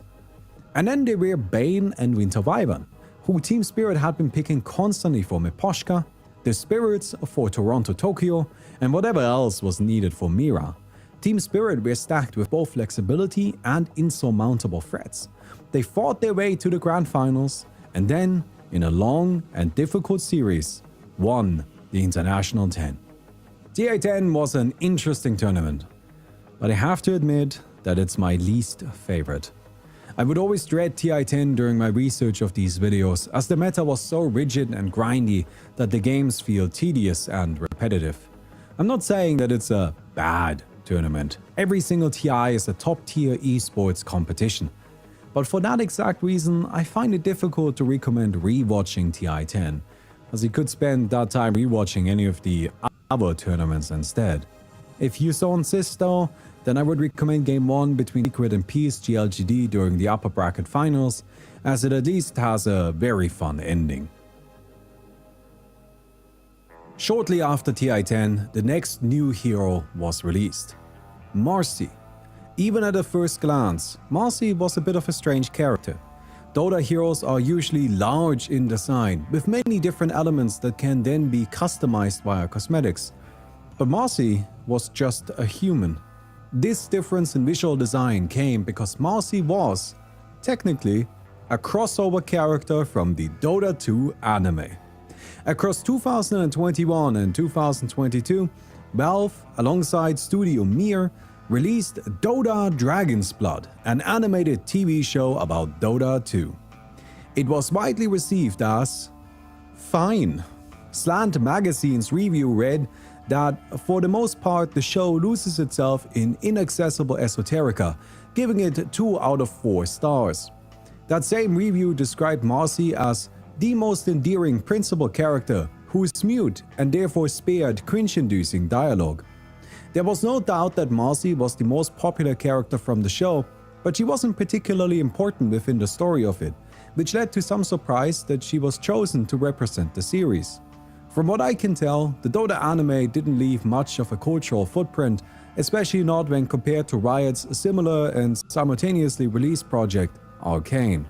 But her origin explains why Marcy's visual design was much simpler than that of regular Dota heroes, because she was originally created for 2D animation. Personally, I actually really like Marcy's look. Having one normal human in a world of bizarre monsters makes her quite distinct, and in an odd way, the weirdest of them all. But I wouldn't want more characters like her. I think just having Marcy is totally fine. Dota's next hero, after Marcy, would also first premiere somewhere that wasn't the regular game. Aghanim's Labyrinth was an officially supported Dota 2 roguelike dungeon crawler, first released in the summer of 2020. It was an incredibly popular game mode that was beloved by everybody. Aghanim's Labyrinth was sick. And so, in winter 2021, Valve released a sequel called Aghanim's Labyrinth: The Continuum Conundrum, which was even better and yet again universally beloved. The final boss of Aghanim's Labyrinth 2 was Primal Beast, who would soon be announced to be Dota 2's newest hero. If you will indulge me for a moment, I love Primal Beast, this guy is the best. My favorite heroes are big bulky brawlers that just go in and fight endlessly, and that was exactly what Primal Beast was all about. Funnily enough, Marcy played in much the same way, although she was more for support while Primal Beast was usually a core. Either way, both these characters were fantastic additions to the game. Nausea da costine? E se ti dico Jeffer? Jeffer, alleato contro la nausea. In città il parcheggio è selvaggio? Immobiliare, Watson. Scarica l'app. The patch that introduced Primal Beast was 7.31. 7.31 is a very interesting patch to me, because it seemed like Valve realized just how much they power crept Dota, and we are trying to address that. It's important to realize that all of these changes we are looking at one after another happened incrementally, over a long period of time, with months in between, making it more difficult to see what's happening. In patch 7.31, Valve hugely buffed all jungle creeps, giving them increased stats, new abilities, and having them scale across matches. This made jungling at all stages just a tad bit slower. 7.31 also made Aghanim's Shard purchasable 5 minutes earlier and introduced a set of new items: Revenant's Brooch, Wraith Pact, and Boots of Bearing. Boots of Bearing were by far the strongest of the patch, as they offered a powerful upgrade to already useful items that came at little opportunity cost. The other two items were a bit more lacking. It will take a few years and reworks for Revenant's Brooch to find its place, and Wraith Pact was just a tad weaker than it needed to be. However, across the next 3 patches, Wraith Pact was buffed repeatedly. We're going to come back to this in a bit. Patch 7.32 introduced Flag Bearer creeps. Flag Bearer creeps would spawn in every other regular creep wave after the 2-minute point.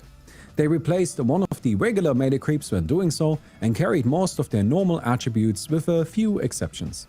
Flag Bearers had an additional 40% magic resistance and an aura that provided free health regeneration to allies in a 700 radius. When killed by a hero, Flag Bearers also offered an additional gold bounty to that hero and their nearby allies. Flag Bearers were an unexpected addition to the game, as creep waves weren't usually subject to change, and their purpose wasn't quite obvious. In my interpretation, Flag Bearers served multiple goals and achieved those quite well. They made the laning stage more dynamic, as players would aggressively compete over the Flag Bearers for their additional gold bounty. This was particularly helpful for supports, as this bonus gold came at no cost to the carries. It could be used by any number of heroes within the radius. And due to their health regeneration aura, they could also be used as starting points of pushes. Not major pushes like we used to see, but smaller ones that applied some early tower pressure with 2 creep waves stacked by a player carefully matching the creeps and the flag bearer healing them. I haven't been mentioning it every time, but just know that nearly every patch included some minor map adjustments, moving things around, trying to find the right space for new elements. It felt a bit restless, a bit unsure as to the exact goal. In September 2022, Valve released the Battle Pass for that year.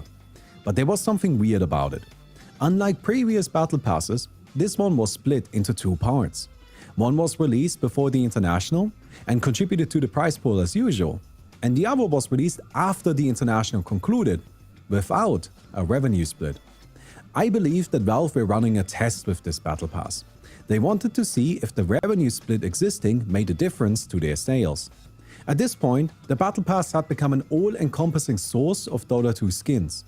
There were hardly any releases outside of the Battle Pass, which was absolutely filled to the brim with all kinds of cool rewards.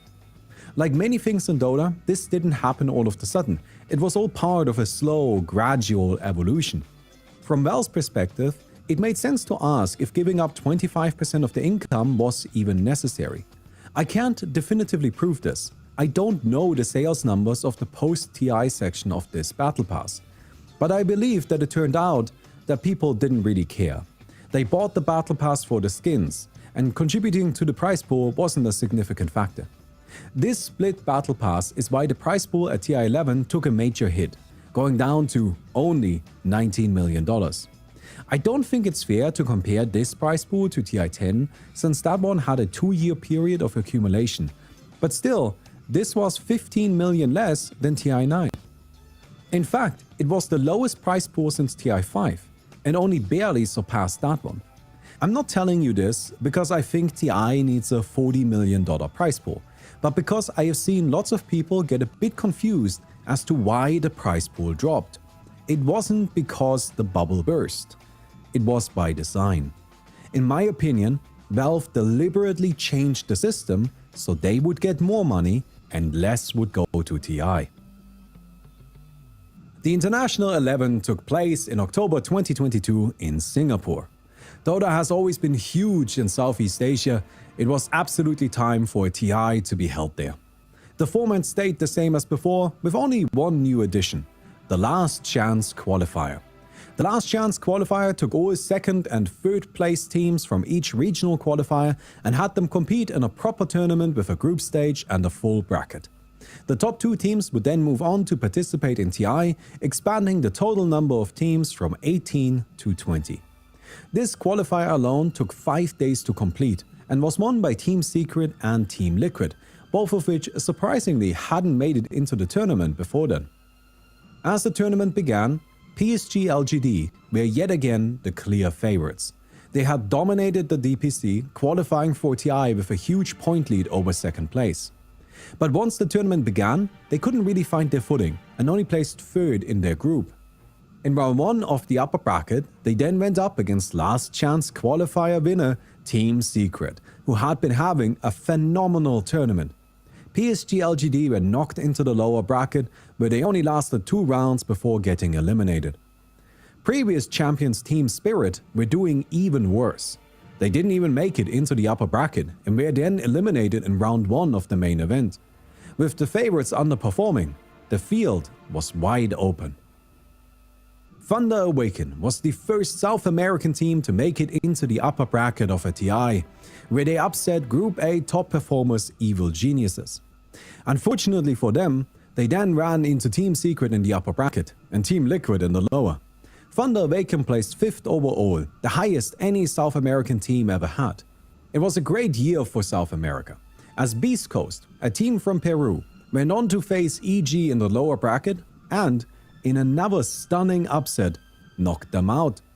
Beast Coast then fell as they were overwhelmed by PSG LGD, but the way South America took out the most legendary North American team was iconic.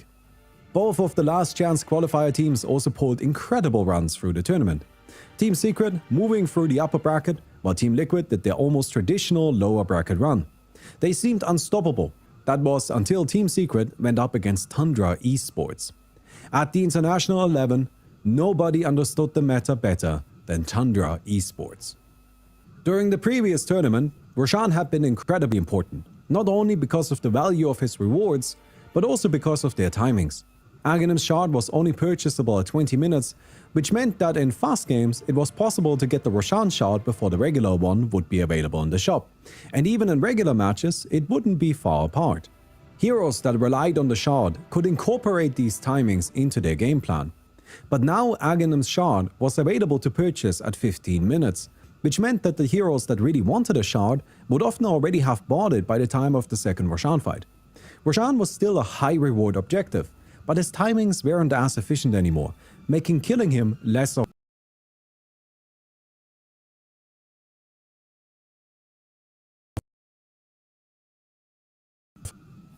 a priority. Roshan fights had also gotten much more difficult to reduce their damage by 30% while also dealing 30 damage to them every second. The damage dealt was not the important part here, although it was quite effective at cancelling blink daggers. Wraith Pact was incredibly impactful because of its damage reduction, which severely limited the DPS of many heroes. Usually, the best play against Wraith Pact was to run away from it, as the totem only moved very slowly, and fighting while affected by it was too much of a deficit to overcome. But in the Roshan fight, both teams were clashing over a mostly static objective, meaning that they had to engage with each other's Wraith Pacts. This item was so impactful on these fights and had such an easy build-up with good other utility that nearly every team purchased one. There's not been an item as game-defining as Wraith Pact since Iron Talon. Wraith Pact was so powerful that it made sense to structure entire teams around it, and that then shaped which heroes were popular. Rigidly static heroes like Enigma, Undying or Shadow Fiend could hold their ground and fight next to their team's totem with insurmountable power. And bursty, fast mobility heroes like Marcy, Primal Beast and Pangolier could start fights or disengage them as they pleased, allowing them to play around Wraith Pact's zone of influence. Also popular were long-range characters like Beastmaster and Sniper, who could outrange the totem, or summoners like Broodmother and Visage, who could quickly kill it. No matter the draft, Wraith Pact always had to be considered. That's not to say that Wraith Pact was bought in every single game, since sometimes both teams would draft around it and then it wasn't particularly good. Or occasionally teams wanted to rely on Helm of the Overlord, which was also a obvious upgrade and so didn't stack with Wraith Pact. But even in the matches where it wasn't purchased, it still held influence as it shaped the meta of the entire tournament. The laning stage was still crucially important, as a dominant laning victory meant an early Wraith Pact or Helm of the Overlord, which enabled further plays. But in even matches, teams often found themselves without much to do. They were farming, but pushing towers wasn't worth much aside from killing tier 1s to open up more farming space. And Roshan offered good rewards, but was risky to try. Both sides would frequently just move in a loose group, close enough to each other to be ready for a fight, but far enough apart to not obstruct the main carry's farm. These clusters then searched for an opportunity to catch their opponents off guard, poking at them whenever spotted. Once a team managed to break this neutral state, fights occurred in seemingly random places on the map, with no traditional objectives in sight. The end goal was to build a lead so massive that bases didn't even have to be pushed to know who was victorious. It wasn't unusual for teams to GG out without losing a single barracks. These stalemates and understanding when fights were worth taking was the most important skill a team could have, and nobody was better at it than Team Tundra. There wasn't a secret to their incredible performance. They weren't the kind of team to win with surprise strategy. Tundra simply played the exact meta with unmatched efficiency, frequently relying on the same handful of heroes, and beat their opponents through raw skill and patience. Tundra never took any risks, always playing to maximize their odds in the long run. They placed first in their group and then calmly worked their way through the upper bracket, only losing a single game to Team Secret in the upper bracket finals. Team Secret then went on to win against Team Liquid in the lower bracket finals before getting 3-0'd by Tundra in Grands. Team Tundra was our TI 11 champion, which actually brought us another 2-time TI winner. Aoi 2000 had won TI 5 on Evil Geniuses and was the coach for Tundra at TI 11, making him our 6th two-time TI champion and the only person outside of OG to win the tournament twice. Second and third place went to the two wildcard qualifier teams, Secret and Liquid, proving the value of having opportunities for open bracket teams. Overall, I think TI11 was okay. The meta wasn't as repetitive as the previous one, but it clearly suffered from some balance issues, and the champion team was just a tad too good and a tad too patient, which made their matches a bit, dare I say it, a bit boring. But Team Liquid and Team Secret put on a great show, and the series between the two is my clear recommendation for a rewatch. Thunder Awaken vs Team Liquid was also fantastic and is definitely worthy of your time. And to close out this tournament, let me tell you about something funny that happened during round 1 of the main event. Royal never give up were scheduled to play against Entity, but unfortunately, 4 of their players had caught COVID. This sucked, but Valve gave them permission to play from their hotel room instead. X-Nova, however, their only remaining player that wasn't sick, played in the arena. And just look at what happened next. Please make some noise for X-Nova coming out to the stage. He needs your support because, yes, they've had a hard time, but they're not out of it yet. This is their lower bracket best of 1 to stay in the tournament, and unfortunately, the team has been hit by COVID. Dota 2's next major patch was 7.33, released in April 2023.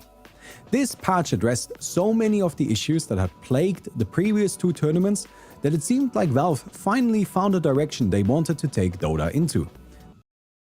This is our third rework patch. It started with a massive map size increase of about 40%. This gave Valve enough space to fit new objectives, which they did by adding Watchers, Lotus Pools, Wisdom Runes, and Tormentors. Watchers were tiny, pre-placed wards that could be activated by either team at any time by channeling on them. Lotus Pools were next to the side lanes and spawned consumable healing items every few minutes, which could be collected by channeling on them. Wisdom Runes spawned every 7 minutes and were placed next to both teams' bases. When picked up, they provided a large amount of experience.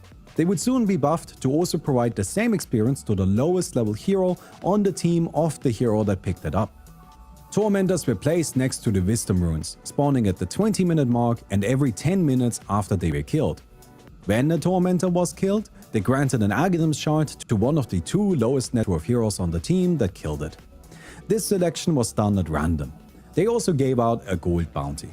Tormentors took over as the objective that handed out a free Aghanim shard, and so Roshan stopped dropping his. Roshan also had his pit split and moved into both corners of the map.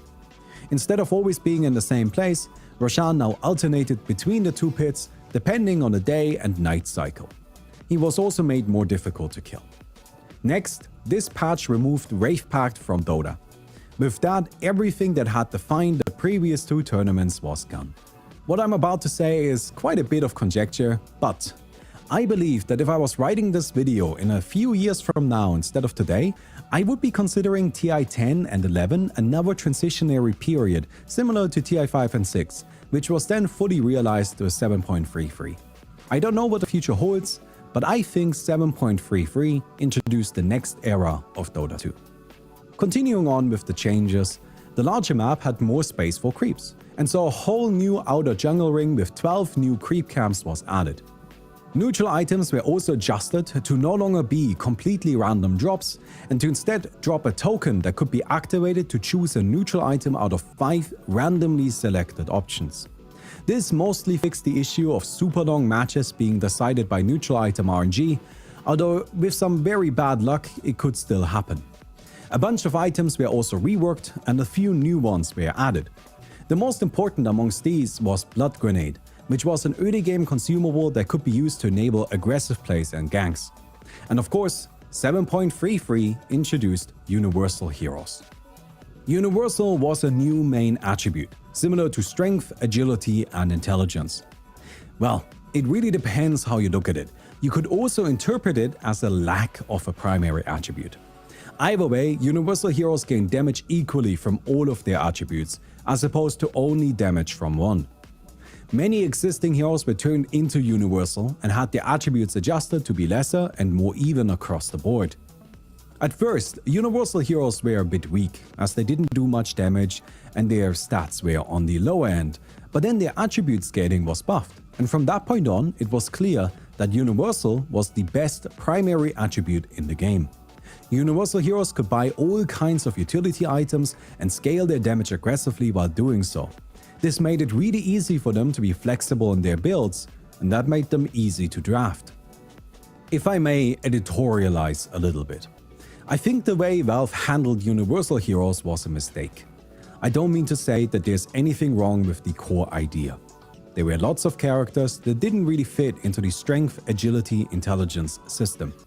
Attributes in Dota have always been very helpful for communicating a broad idea of what to expect from a hero without needing to read their abilities. But that didn't work for everybody. For example, Lone Druid, Techies, and Invoker were clear outliers as their uniqueness couldn't be captured by this simple classification. Adding Universal as a way to communicate that these characters are special and shouldn't be looked at through the same lens as everybody else makes sense to me. What doesn't make sense to me is that they felt the need to make a plurality of the cast Universal.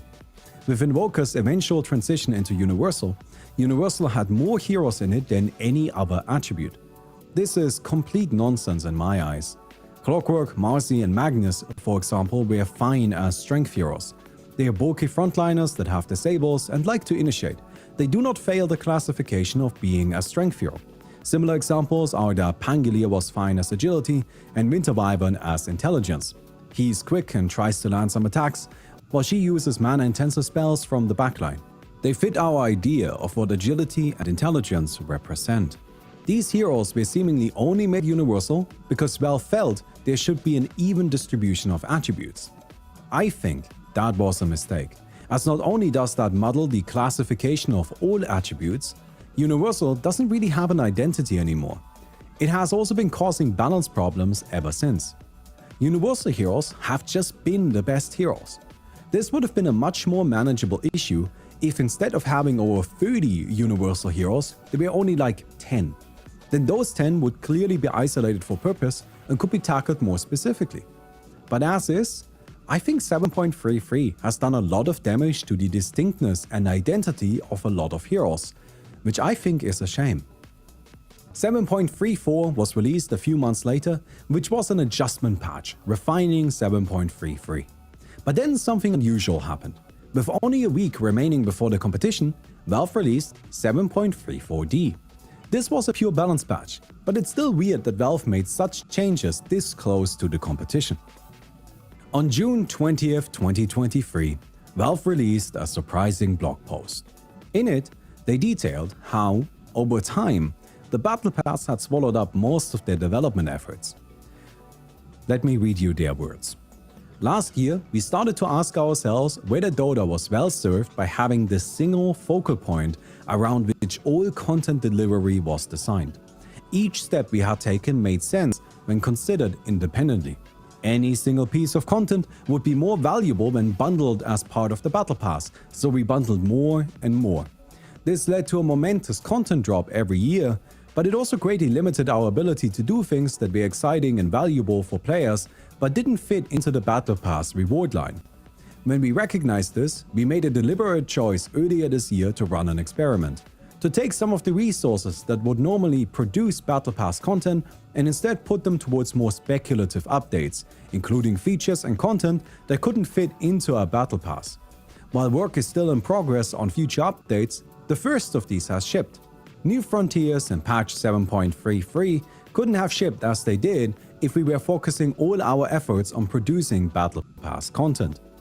They then continued to explain that in favor of more updates like 7.33, there wasn't going to be a Battle Pass this year, and instead they would release a small compendium without noteworthy rewards. I believe everything that Valve said in this blog post, but I also think there's something else to it. In 2022, Valve tested what it would be like if less revenue was shared with the TI prize pool. In 2023, they cancelled the Battle Pass. In 2024, they released Crownfall, which is similar to a Battle Pass, but none of its revenue is shared with TI. I doubt that this progression is a coincidence. In my opinion, Valve realized they didn't have to share 25% of their revenue with TI. and so they stopped doing it. When they did, the prize pool plummeted.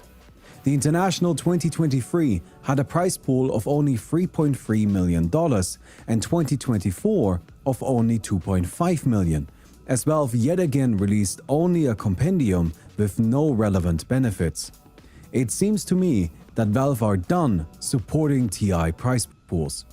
I have no idea what kind of long-term impact this will have on Dota's competitive scene.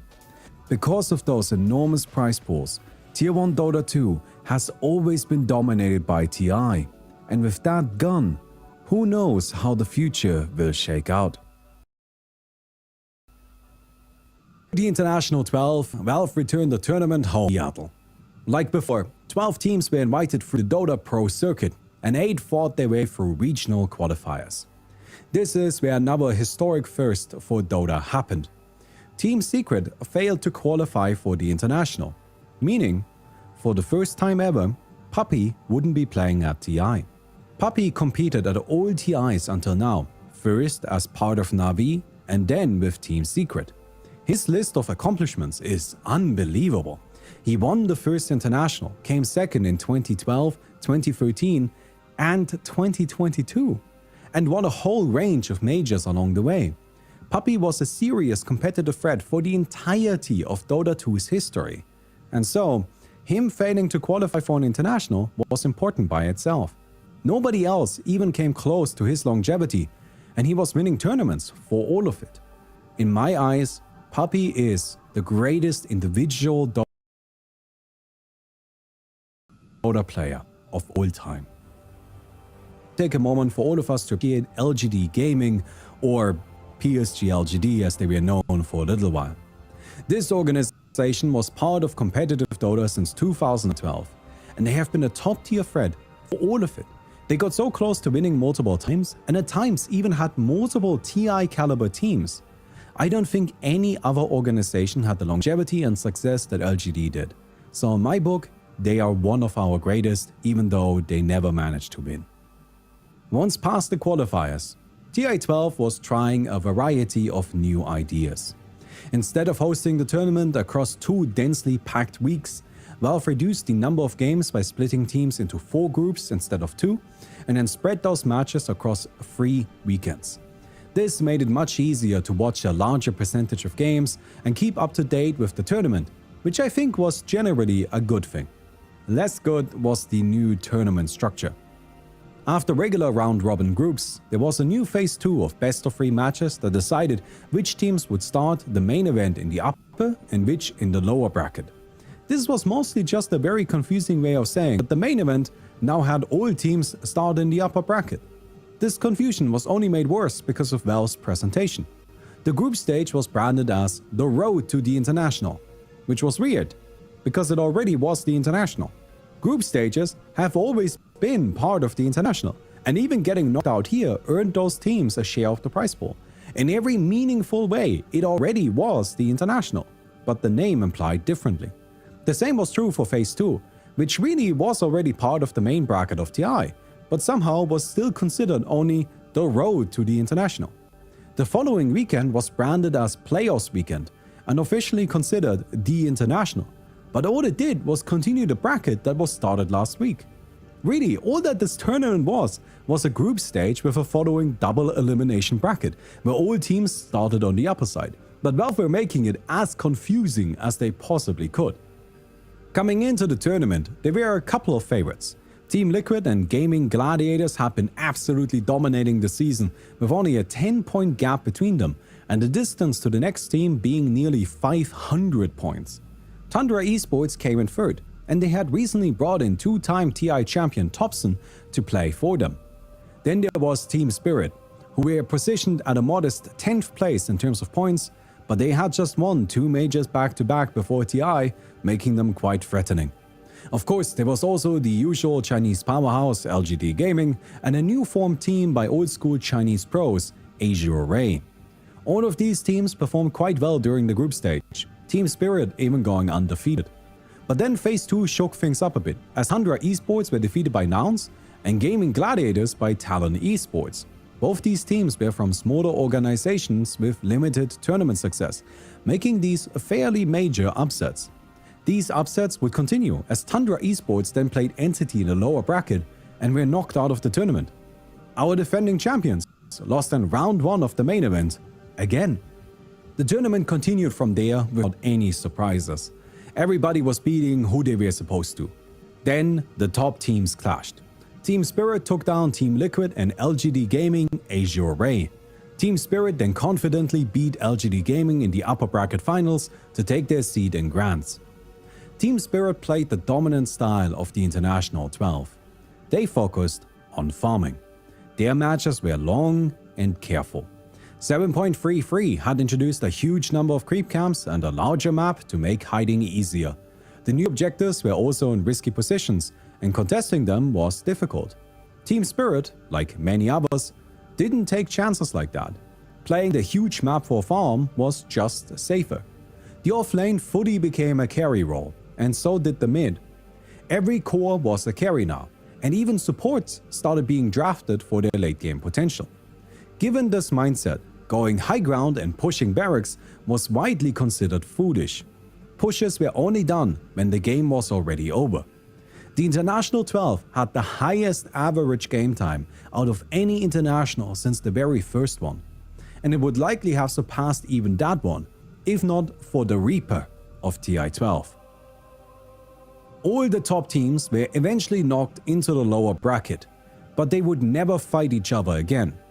Gaming Gladiators, who had started the tournament in the lower bracket, were on a killing spree, taking out top-tier team after top-tier team. Team Liquid came first, then Azure Ray, and finally LGD Gaming.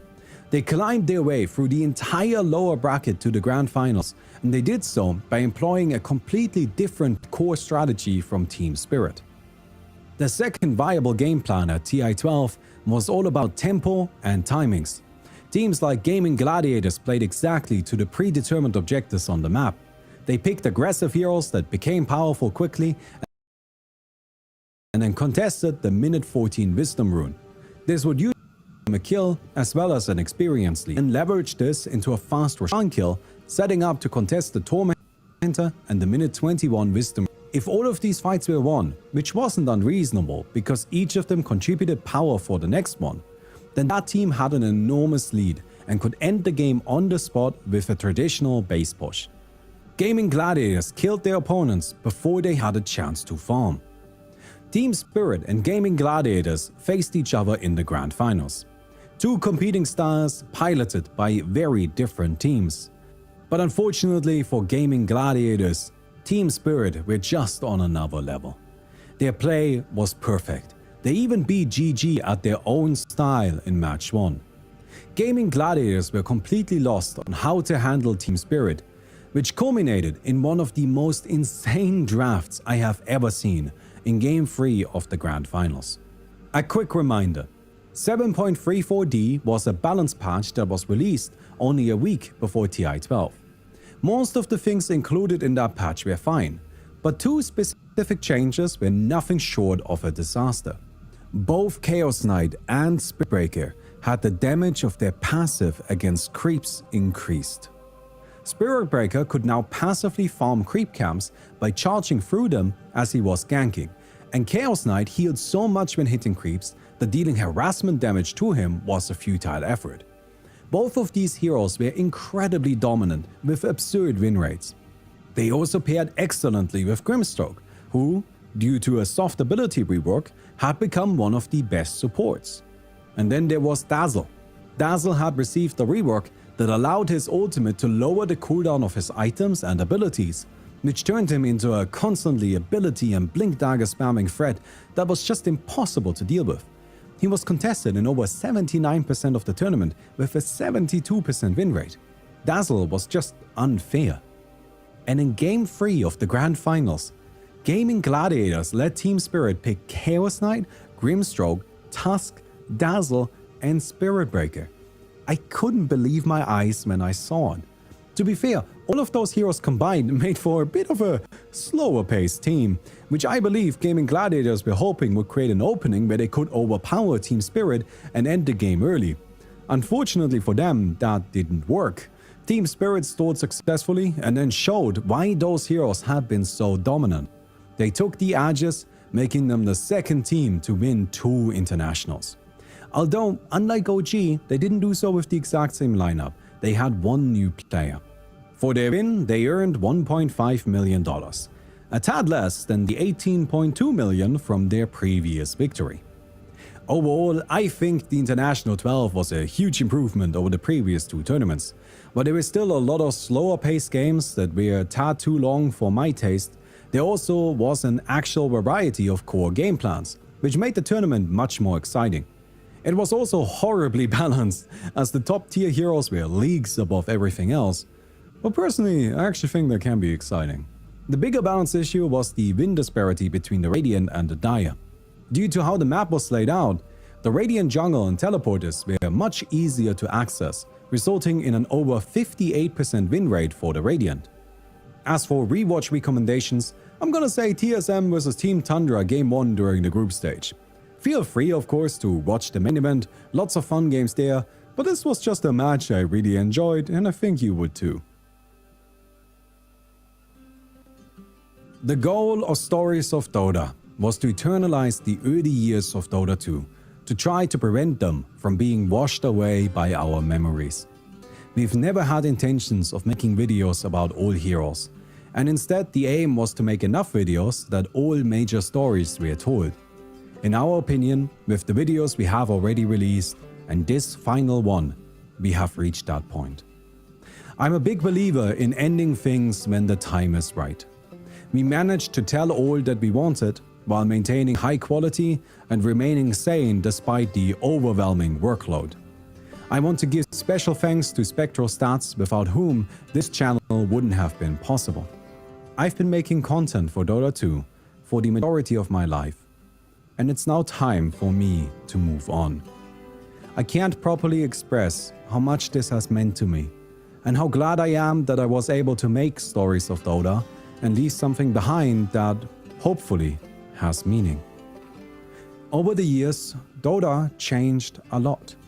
It has changed more than I have.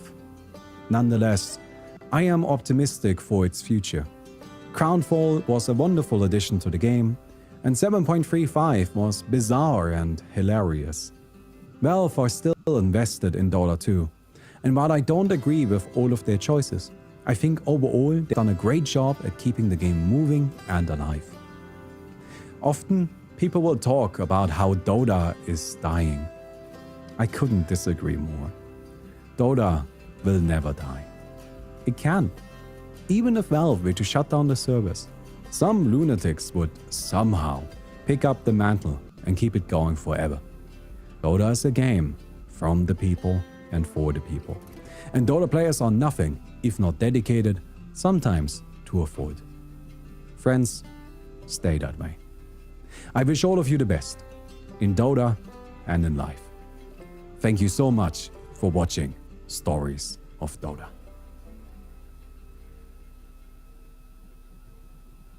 Замахивается хвост.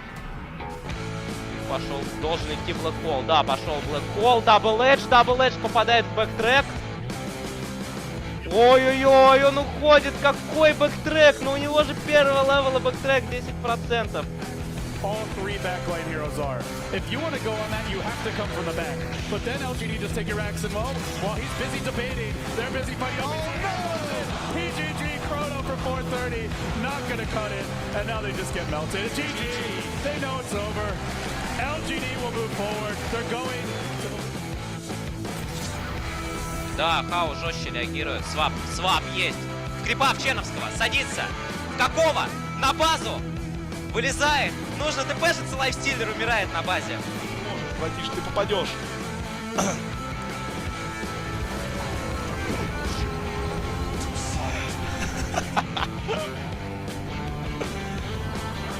Куроки, видите, начинает уже разглагольствовать. Wants to, but like we said, he hasn't built any armor, and now has the Vlad's at least finished up, but Ramsey's fairly squishy. Ramsey's trying to get arrow in hand as he stabs him. Everything. The Ramsey's dead! He doesn't have buyback! No one's trying to fight back here as he punches the BKB. Ame himself, also at the big game, he ready, jumps up, and Solo's got his rubber. It was AFK. That might be the game. I mean, he can't buy back. He just stood there and took FY Zara to the face. The drafting panel was concerned that there were no saves in this draft. I mean, You know, I really feel like every year Slacks should get to design a Dota hero, and it should be put in and never balanced ever again. He was talking about his Aghanims upgrades to heroes, and he had like 20, 30 different. I remember one actually. There was one with Lycan, I think, the one Lycan axe, and it was if you could bite your allies. Oh, yeah. You could bite your allies, and they would turn into Lycans that you then could control. Yeah, we outdrafted them in the first game, but we managed to lose somehow. Now we tried to lose the draft, so we might win the game, right? Changing tactics? Yeah.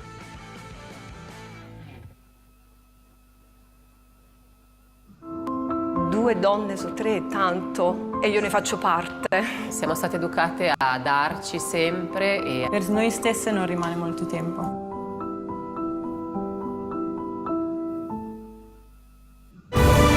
Feel the extraordinary.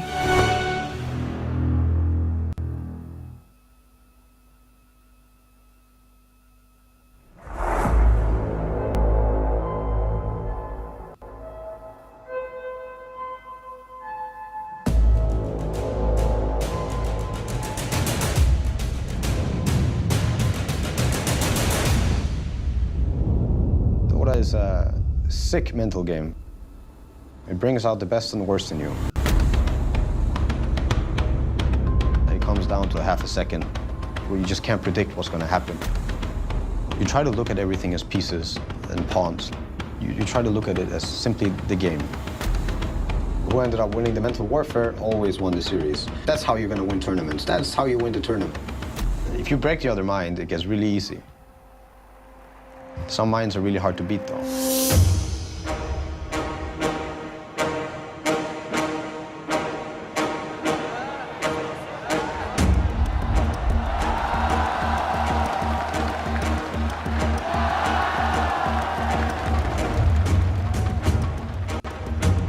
This rematch, do you think it's still going to be pretty even-son? When you look across the winner bracket, I feel like LGD at their best were better, and I would consider them the favorites based on that.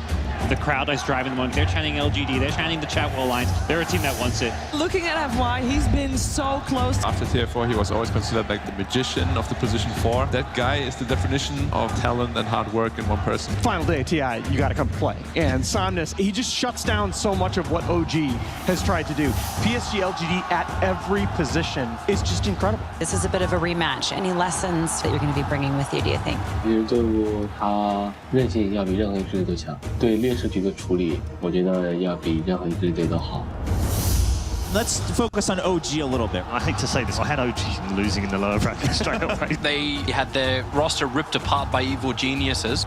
You have No-Tail who swapped roles and became captain.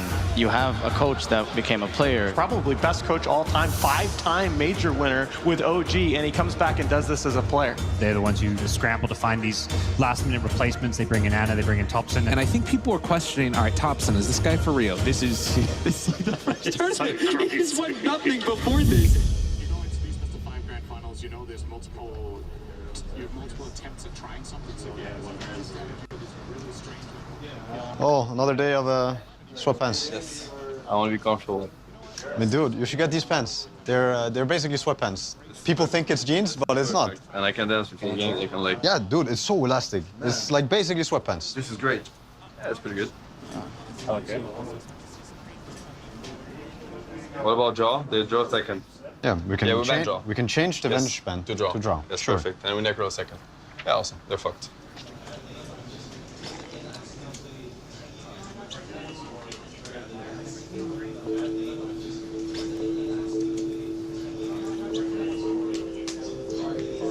Nhận đi. 用锤的兄弟啊！可以。你好。哎呀，有点难受呀，好像。哎，把你的腹肌给释放出来了。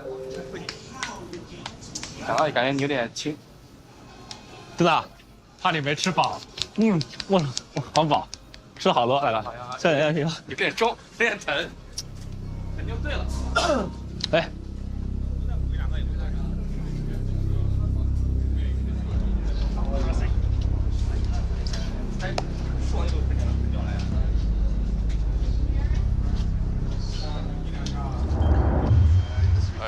I'm gonna cut you from your music just a little bit. I mean, should we have a little more challenge today? It's like, I mean, the cameras and stuff. I promise that 30 seconds in, we're gonna forget about it. It's gonna be gone. Don't think about it. I just want to say, like, honestly, it's gonna be fucking great. We're gonna play potentially 5 games like the game 3 yesterday. I'm ready to lose.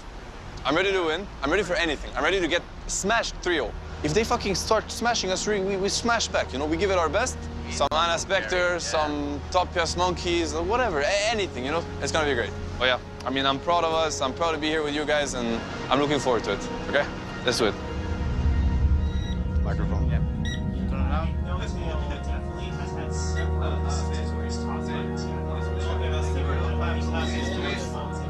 The final 2 teams vying for the Aegis of Champions.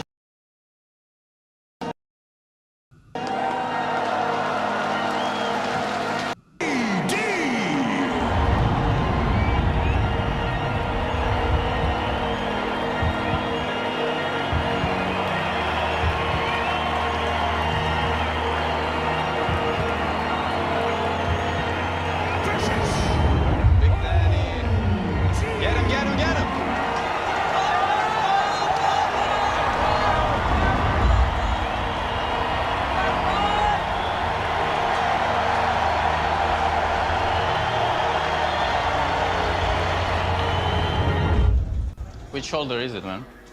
What? This one? Which shoulder? I actually don't remember. I think it must be this one. It must be this one. Yeah. Oh, yes. Oh. 你们现在把他们屏蔽了呗？禁止屏蔽啊！屏蔽用户。那他打机器我是不是看不见啊？咱就等机器爆呗。 Not too long ago, I was watching fucking ABC, fucking kid shows. Now I'm fucking here. Yes, so enjoy it. We have no pressure on our shoulders. No. We already won everything we had to win here. So let's just have fun. Yeah. And no mercy. We slay them. Fucking slay them. All right, Seb. So, they're most likely taking the Ench. We're gonna do the IO ban. Yeah. IO Drow Tiny. Yes. 我被爆完了，我日你妈！没英雄嘞，兄弟。点我已经点历史了。哎，对面教练手上拿张纸，我操。So they want the Ench Shaker, right? Because this is the one game they won against us, and the one game they won against EG. I mean, it's either a Shaker Spectre or a Pugna Spectre. Shaker Spectre. 有头有尾。后期够打不？后期应该不够打。我去打右尾啊。 Give me 3 in game main stage, man. Topia's got his monkey, like, treat everybody the same. Happens when I rush. Yes, that's what happens when I rush. 哎，大树有可能是3后卫啊，3位大树啊，让他们去厕所啊。哎，好想讲讲我操。Remember, boys, it's not over till it's over. Nope, that is. Never forgive, never forget. It's his on. Good luck, boys. Ladies and gentlemen, are here the Dota 2018 International Championships Grand Finals. OG has drafted a massive team fight lineup. What do you think of this Seb tree and offlane? His Tramp Protector is... I'm not sure how I feel about it. Seb Trent, we won. Nice, boys. Let's do it. They've got the setup, they've got the remnants down, and LGD looking for first blood, they'll find it. 这大手把你妈！ LGD is heavily outmaneuvering OG right now. They're splitting them up all over the place. They're making plays on each of the lanes, so it's forcing OG to react, and then it's making Ana very, very weak in this laning phase, unable to really find place for him to actually catch back up. 哎，我现在不拿中塔，我不动了，妈逼的！他中路在修哎，那你妈逼中路一直在修，有没有人帮中啊 I got armor soon. Can we plot this guy? Oh yeah, I got horn. They're going to try and set up, but they're walking with the Echo Slam. Do they have the burst? Anna comes in with the Spectral Dagger. Is it enough, though? Chalice, he's got the Untouchable. He's going to survive. Chalice, he's running. X-Over with the Slumber. Seb, he's in with the ult. They get the kill. Snowman tries to TP up, but OG, they'll set up for the double kill. Definitely worth it. That tower is the most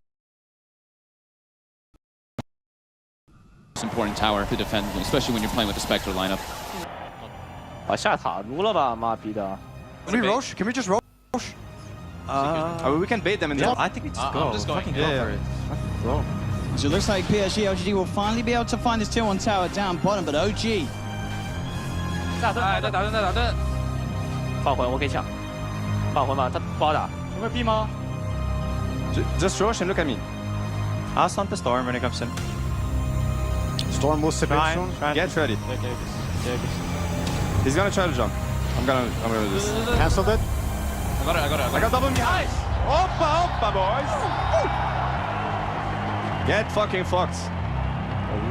Now with Arme, the slam. Look at the jump here, under control. Jarek straight in on it. Arme pops the BKB, but it's too late. Somers finds no tell on the side. The buyback's going to be there. They've got the chain stun onto X-Nova. Anna's still alive for now. They get the double kill, the cold embrace. Keeping Anna alive. The Winter's Curse holding by the attacks off the Chalice. The Chargers so fly. It'll fall. Triple kill for Anna. Anna, can he survive? He gets up to the high ground. He's still alive for now. The armor from Seb. This storm dice. Yeah. Nice! My ears. 没了，打不过来。下吧。下吧。GG。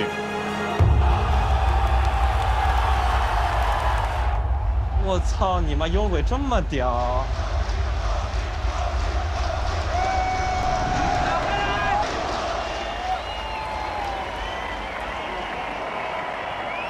打幽鬼还是要全团打得过他。幽鬼要搬一下，不然他妈逼的纯送我操！ Dude, this Ant's trying to take the bottom tower. Oh, this is so nice, man. Same bro. Guys, if you have Anna, if you have to pee, we go pee and then we go out. Go. 大哥，对面你妈，对面的阵容好赖皮啊！是啊，他就修塔，然后给他加数甲，然后盯着那喷。对啊，你妈逼！赖的呀，他们这个。多打一把，你不是这样啊？哎，真是他妈！ 太鸡巴狗了，一会办了，真防守对不对？而且他路子太多了，他什么大树你根本不知道。他就是打防守。我说了就要么搬幽鬼，要么抢幽鬼呗。搬了。They stayed there for fucking 4 minutes. I don't know. Irish defense was very strong. What the fuck? They're first picking Storm. This is how much we got to their heads. What the fuck is happening right now? The bottom lane was so good, man. Yeah, it was fucking good. And Schmidt, Storm. Do you have an idea of how many times they tried to? There are 4 people pushing bottom, right? Yeah. Tier 1. I go in, I meme hammer the wave, and I'm like, they're making a play top. There's no way there are 4 people. It's a solo Bloodseeker shadow baiting in the jungle. There's 4 people watching me meme hammering 3 waves in a row, and I'm like, guys, like. You wanna like this is not working out, but it is. 这个气氛当然就有点凝重，当然在这。想一下，这把先选还是后选？我们挑。后选，如果我还要后选，那可能会变。他可能是把东西搬了，他一抢流头。然后我要先选呢，就是我自己拿幽鬼或者流头。我们上次选幽鬼是被拍拍打的。我搬拍拍啊。跟他们就不玩幽鬼吧？你沉默幽鬼没了，就是可以选流头。我们和艾芬到后面出嘛，对吧？ 没问题啊。搬。 That's the way. On est sur les nerfs. I like it. Long have we waited? On est sur les nerfs.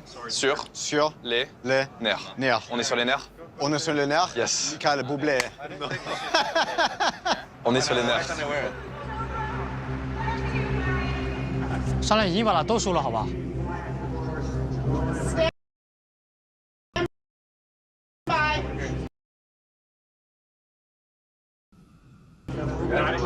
Gentlemen, stand by.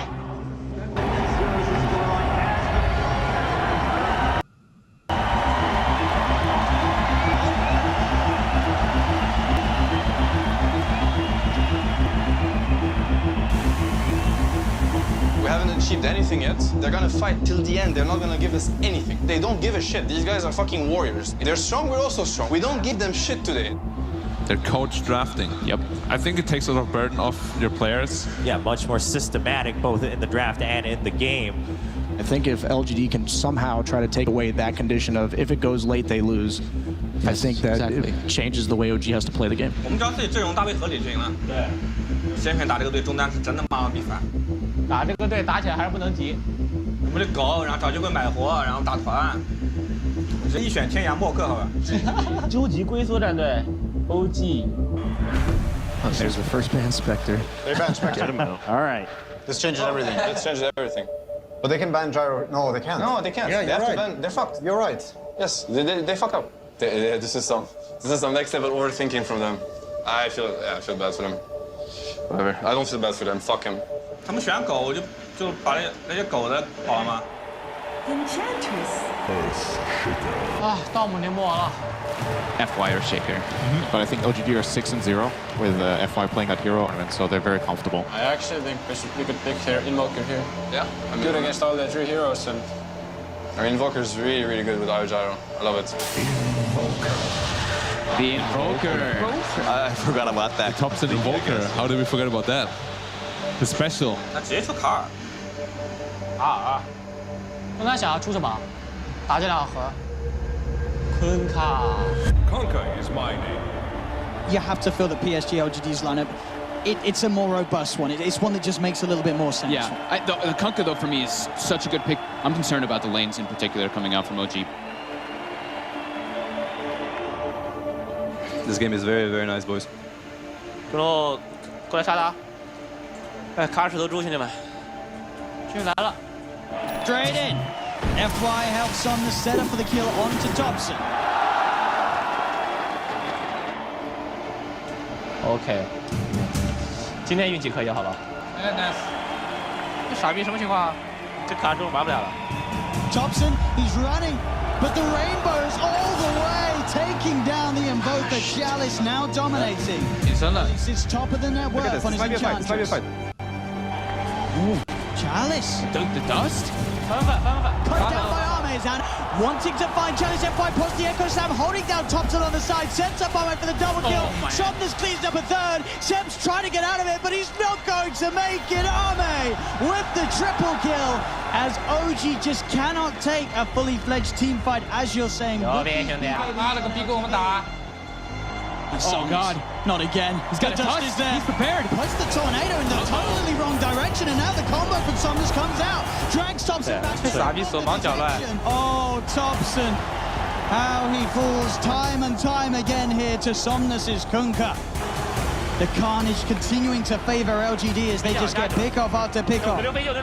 Vanna. Do they get the X? Somnus. They got the X. They get the X play. He's coming back out, and there's no escape, I'm afraid.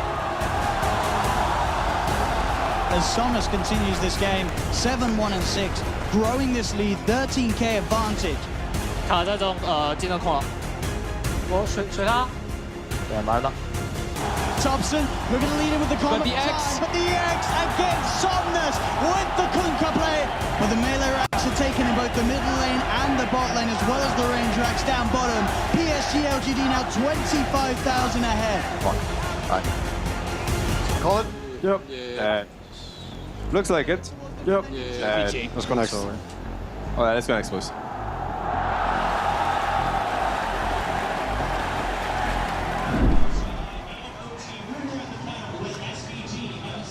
苟不住了，他们，苟不住了。让他苟，大哥让他苟，大哥。苟不住了，苟不住了，大屁股也苟不住了。All right. Feels bad, man. Feels bad. What? What do you mean? I was fine. Like some shit just went wrong in the lanes also, like on the side lanes too. Like they kind of managed to get out of 3 lanes like pretty good. So yeah. The game is hard. Game was hard. That was the Somnus M show for sure. This guy wins his lane, he rotates to the side lanes, he wins them the team fights, he's scaling on the Kunkka. It just shuts down so much of what OG is trying to do. Even 2 times. 大哥呢？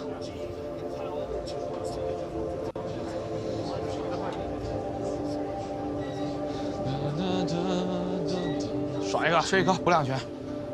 妈了个逼啊，大哥！你假的呀？大哥，没事没事，知道了，不给他们这个了。那么假的呀？射点变好了。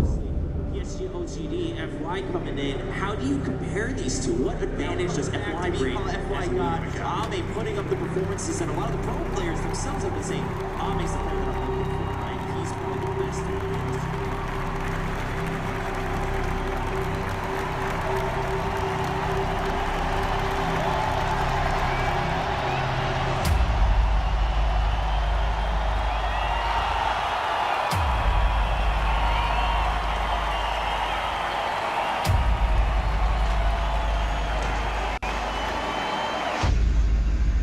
鲜血才是王道呀，光头。真的吗？我后选赢了，先输了。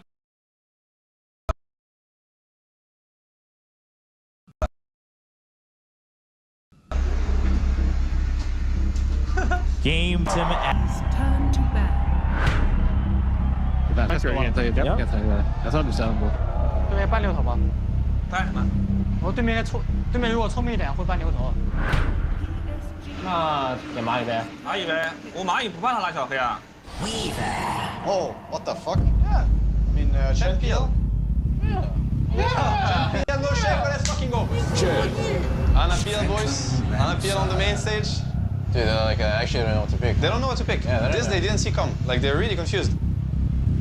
开启我的死亡凝视状态。哎，上半人应该没死亡凝视吧？是吧？拧了一下。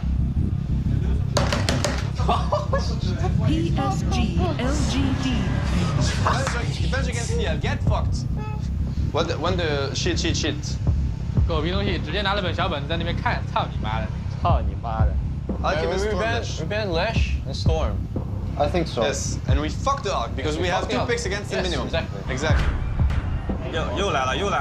哎，直接举了个比个手势。 If they plan to Weaver safe lane, I pick Nux now. It's fucking GG. 耶，直接比了个这个手势，他开始嘻哈哈了，妈了个逼，他们哎大爹笑得好开心。学什么？谁呀？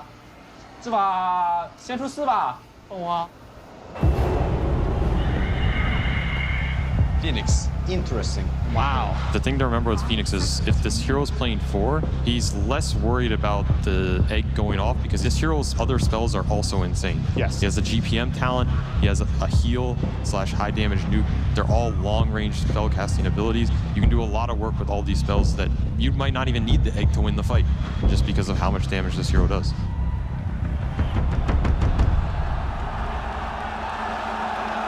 Zame bugs out onto Seb. He will not dive for it. Knows that Jarex has Light Strike Array back off cooldown. Now mid lane, of course, with the way that we saw it start, continuing to go strongly in Topson's favor. He's getting revenge for game 2 with Somnus having that sizable lead. This time it's Topson that's in charge. 我去打野了，要你去中，我去中吧。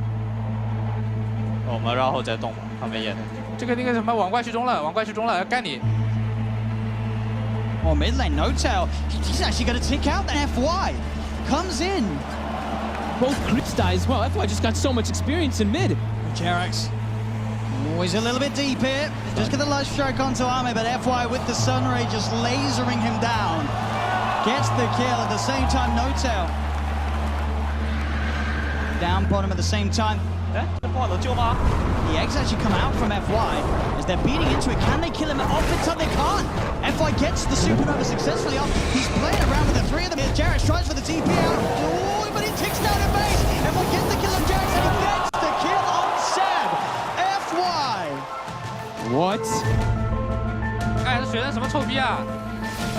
跑不掉。Only a turn with the stun onto Chalice, but Chalice eats the cheese. Thompson's up to the high ground. Goes for the TP, the Sunray. Somnus in with a blink, finds the kill. I think this is got to be one of the best Phoenix performances I've seen. Just wreaking havoc all across the map. 上高了吧？我有 A 仗的。 I actually have I can threaten it now. Or you gonna do something about it? Oh shit. Yeah, they're gonna go high ground now. They're gonna go high ground. Phoenix here. They're very steady. You can kill Phoenix. I don't think we can. No. We need to just think of a way to fight it. Thompson, they lose another in mid lane. FY just beaming down the middle with the Sunray. Thompson's down for 100 seconds without buyback, and Somnus, he's into the base, diving in with a blink. 有点不好冲。哎，回来，下来。其实基地好吗？ And again, the supernova by the base. They are going to try and kill it. Can they kill it off? They can't get it.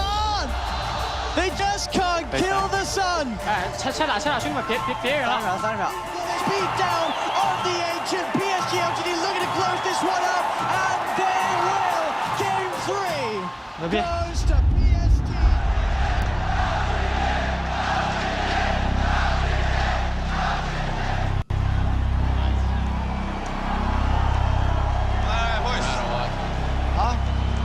What do you say? Doesn't matter. No, it doesn't matter. We have to stay strong. Yes, it's just one game at a time. Yes. One game at a time.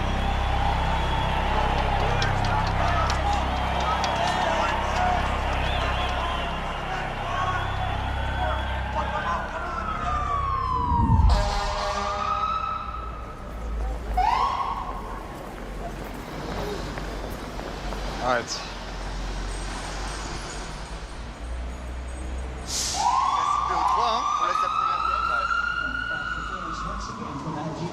直接出行。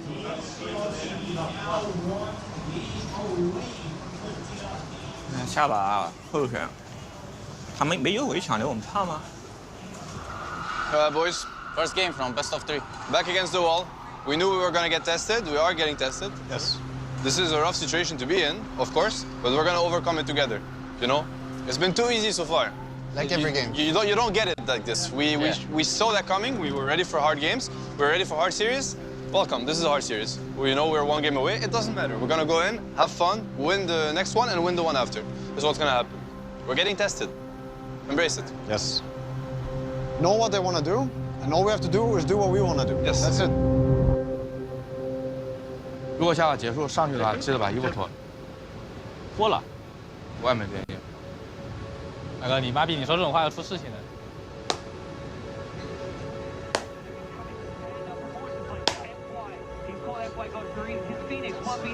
Allez, on les tue. Allez, on les éclate. Allez, on les tue.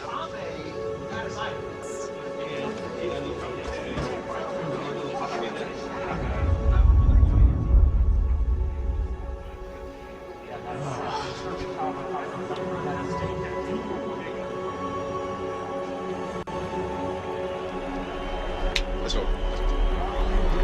Let's do it. Go, team! Let's go, boys! Let's do this, man.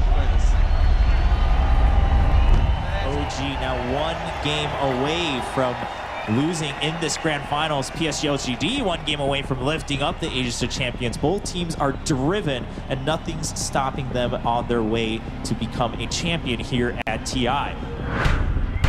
That's really weird. They banned their own shaker. Like, I don't understand. Yeah. I mean, they want to make it even, I guess. You know, we're 1 game behind. They give us a, you know, take this. Take it. I actually don't understand. Take this game. Another goal is okay. Potential counter. So worried about the IO gyro pop. This is a team that is feeling itself right now. To first phase Morphling here. I think we PL, right? Yeah, PL. PL, right? Yeah, dude, they're fucking themselves. Like, can we please not lose to this? Like, come on, man. All right. This is so PL? bad. PL again? Yeah. Let's fucking do it. We're not losing. Yeah, fucking do it. Fucking do it. Phantom Lancer. 我还是当我这个是沉默这么牛头啊！他可能冰雷卡，又冰雷卡，又冰雷卡。Whatever you feel like playing, us. Don't have like. I really like Invoker. Okay. I said it's really good here and. You said you really like Invoker? Yeah. Give the boy Invoker. Love it. You know, Thompson put him on one of his signature heroes, put him on one of his best heroes. It's great to see that they have the confidence, despite that earlier game, to come back. 还敢选冰雷卡吗？我觉得不敢了吧。已经选出来了啊！不是，他这把可能是这么配的啊，他是正常的保猴子，然后精灵保人马。I think I like Centaur. It's very strong against Morph. Like Centaur, he has nothing against Centaur stun. It's like Axe, you know. 感觉不是很好打。They banned Centaur. They banned the Centaur. Oh, Axe might be very good actually. Or Axe just cut waves against Ench, and then Axe against the Morph. Yeah, this might be the Axe game. Seb back. Yes. Shit. Yes, man. Seb, yes. Fuck Seb. You're gonna see, man. You're gonna see some shit, man. 这是什么英雄啊？哎，我想一下啊，我他妈逼当我海明王的面选选了个辅，什么意思是吧？不太懂我操。Can they do it here? Is this the TI winning game, boys? We're seeing again OG trying something a little different. There's the Axe, another hero that people just aren't playing, but they're bringing it out here on their potential knockout game of the TI Grand Finals. It's a hero we just don't see often for a good reason. It takes time.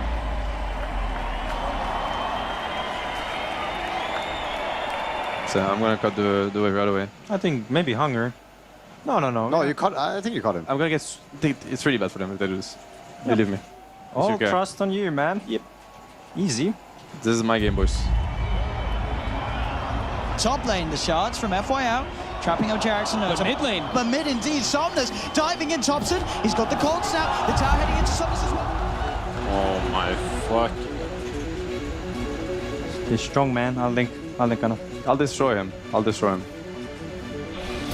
草了地府啊，直接开始断兵。中路我来了。 I don't know if Thompson can play in this lane. They're just gonna go and kill him once more instantly as soon as he shows back up and right away. TP back in from Thompson with the primal split ready to go. He looks towards Thompson underneath the tower. Thompson, he needs help, but he needs it now. Has he got any way of playing his way out of this one? He's only got points equals exhaust, so no escape for Thompson. Oh my god. Don't worry, Stopias. Stay strong. We're gonna fuck him. Don't worry about it. I'll destroy him. I'll destroy him. Thompson, he's gonna have to go to the jungle to try to catch back up here. He's level 4. Oh man. A lot of weight's going to be on Seb. He's had this bottom lane, he's got good levels, and he's got decent farm too. He's top of the net worth this game. Very close to having the Blink Dagger on top of the Ring of Health. 要封眼吗？我们我已经封他大爷了。啊，下来的斧王，没事吧？海明来下把这个斧王杀了吧？我们俩这边开下魔宝宝。哎，我接踢了，小心点啊你们。 But TPs are heading down. Somnus seeing if he can find the rupture. Seb, oh, he goes to farm. That's going to give time for Somnus to close the gap. He's still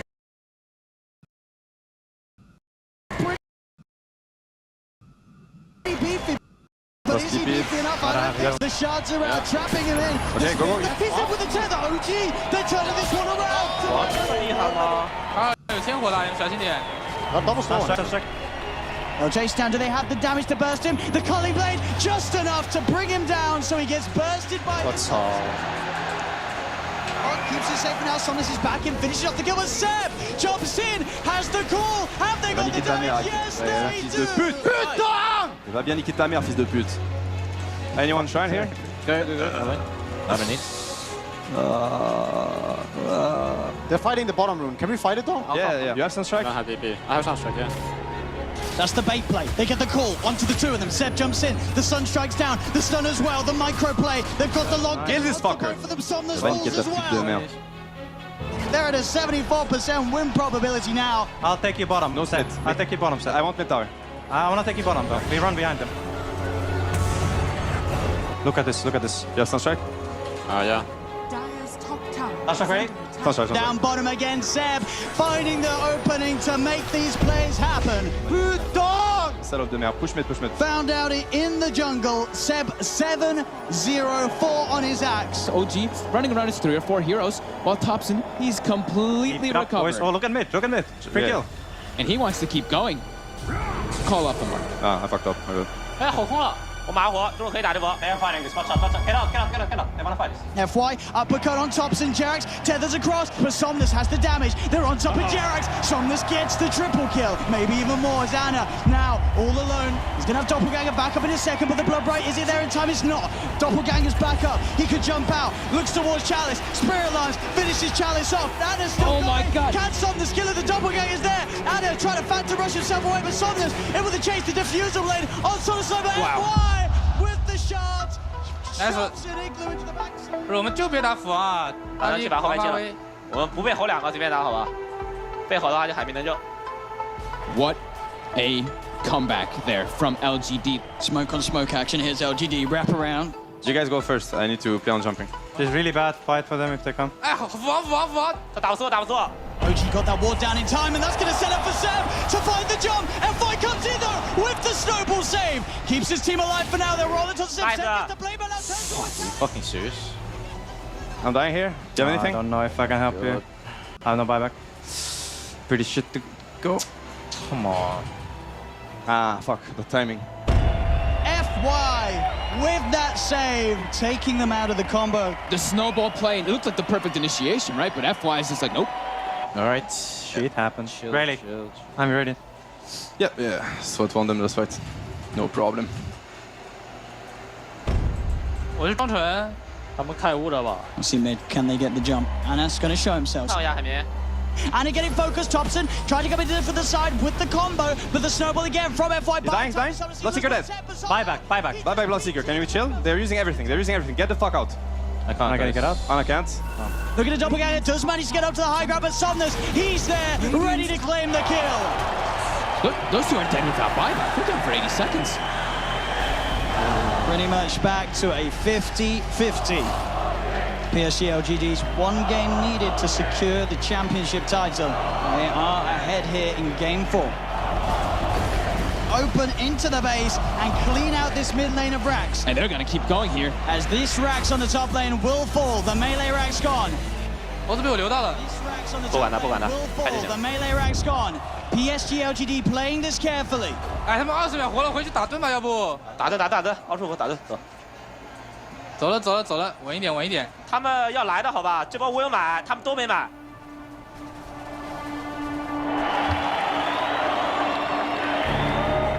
No task here, guys. Yeah. You might fight. I'm going in. I think we should fight. Yes, we should. 当心斧王！王被我大了。 Pause the BKB to get over the ice wall. They get on top of Sebs. Sebs in trouble. Sebs gone. I don't have buyback. 打死了。其他小精灵。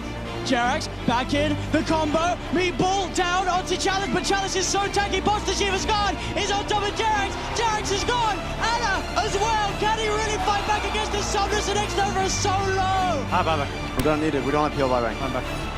We need to heal the The PL. buyback for Jerax comes in. He's healing Anna back up. That buyback could set them up for the kill on X Nova. The cold snap down onto the attraction. They find him. Ahmed, he's out of mana. He's starting to shift into the strength, but he's surrounded. OG, can they find the ball? They can. Get the waves. Anna, come. Get the waves. Buys back immediately. OG, they have to make so much happen here. They have to push out all their lanes. You see No Tails already running to just, he doesn't care. He's gonna throw his life for this one. He needs to just keep these creeps out of the base to keep that back door up. He doesn't care if he dies. 哎，有视野啊，我们可以过去打先手啊，随便打的。那么你妈逼没有买10000个，找猴子。上路只有一个猴子。 They're taking the high ground. They have a really big problem. PL25, guys. 别急啊，我不在啊。先走。走吧。 I need you guys man up and take the fight here right now. Yes, we have to go. Yeah, we can catch him maybe. Yes.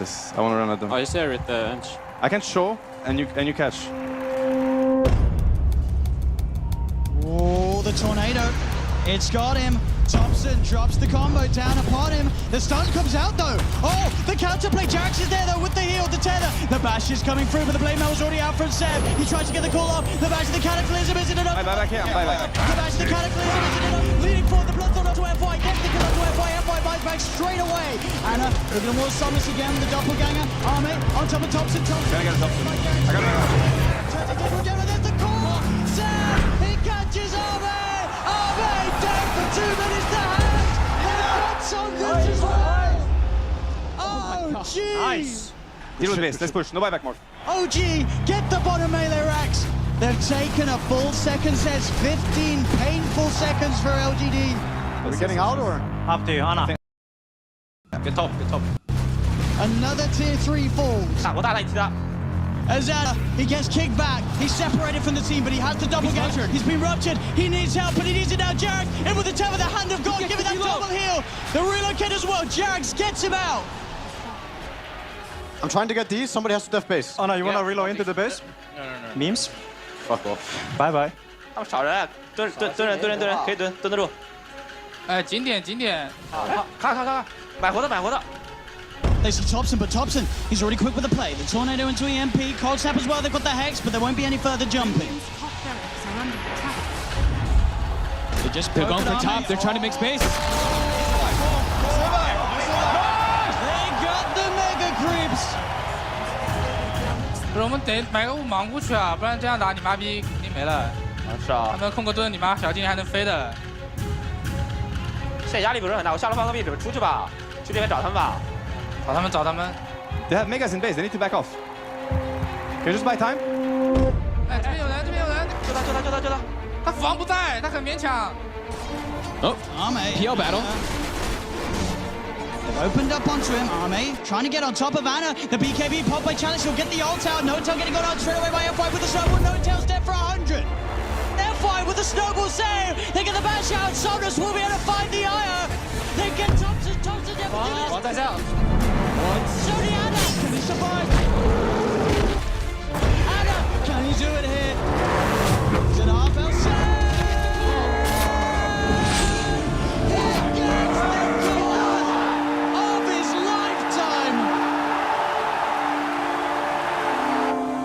Holy shit, the call.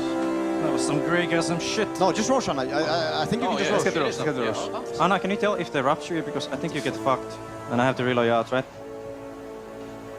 Anna? Sorry? Say if you get ruptured, because then I want to reload you out. Yeah, sure. That's the only thing I care about. I mean, I don't even know what the fuck's going on. I can't even see my Oh. Is it worth if I just YOLO? And... Yeah, I think so, or at least force some buybacks, and then you get the fuck out. When we're all up and they're all up, we just take a slow fight. They die to make us. Just a slow fight in their base. They will die back early when they see this. Look. Anna says he's done with this. Or kill them. He wants to end this game. Up to you. Up to you. But the ancient is falling. The Hex is out. They're going to be able to find the South Challenge 3 down on LGD. OG hitting the ancient. Dude, I love this game so much, man. What the fuck? We just needed butterfly. What is this shit, man? Guys, Seb, you carried so hard. Yeah, Seb carried fucking hard. On les encule. On est sur les nerfs. On est sur les nerfs. On est sur les nerfs. All right. Now, first game of the day.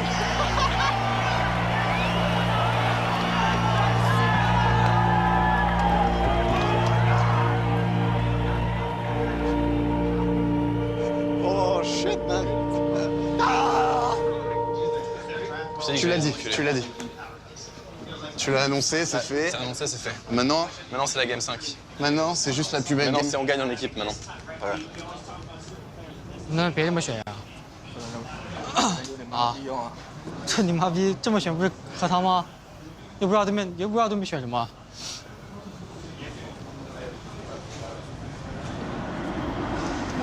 啊！打得我头晕脑胀，我操！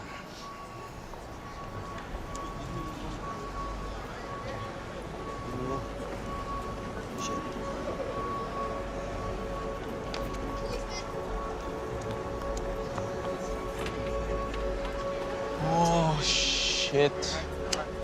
Take a moment. Banana? Enjoy. We have 15 minutes, by the way. Take a moment and We have enjoy. a longer Yes. break? 15? Yeah. Another game. Enjoy, We have a yes. longer break. Enjoy. Because Because it's Game not a five. fucking game and we're fucking important. This is the game of our lives, man. Enjoy. Game 5, Grand Finals of TI. This is like, everything is gonna come together next game. Everything. And it's gonna be beautiful. 破完2路，你们那个盾团在外面等，是不是有个人不在啊？啊？就刚破完2路刷盾了，然后你们没打盾，在那边等，是不是有个大哥不在啊？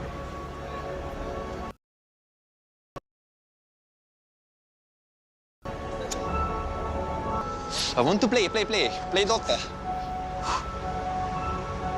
Yes. Give it up. We're doing this, man. We're doing this. Do everything. You can fucking do everything. We're doing You this. proved it. You can do everything. We're doing it. Today is our day. Okay, I can tell you their strat. Their strat is, if we don't like hardcore counterpick him mid and like put 20 denies on his face in 4 minutes, we fucking get destroyed like in 10 minutes. You know, we just can't play. This is their strat, you know? But fuck it, this is not gonna work. First of all, we can play around it in the draft. And second of all, whatever they think is fucking bullshit, you know? And this game proved it. So, they actually, I think they're really confused. They just trying to fuck him. They're just trying to give maybe a good game and give Topios a bad game because they think this is their only way they can win. This is my take. It is, first of all, it's not the only way they can win. And second of all, they're not gonna get it again. We're gonna slay. You guys realize I hit 15,000 hours of Dota during this finals. And what a way to hit it. 15,000 hours, whatever they have, I have more than them. It's fucking go time. The pressure's on them now. 精神头还好吧？这不给办，反正猴酒也都不给他。 One last ride, Johan. One last ride. Go get him!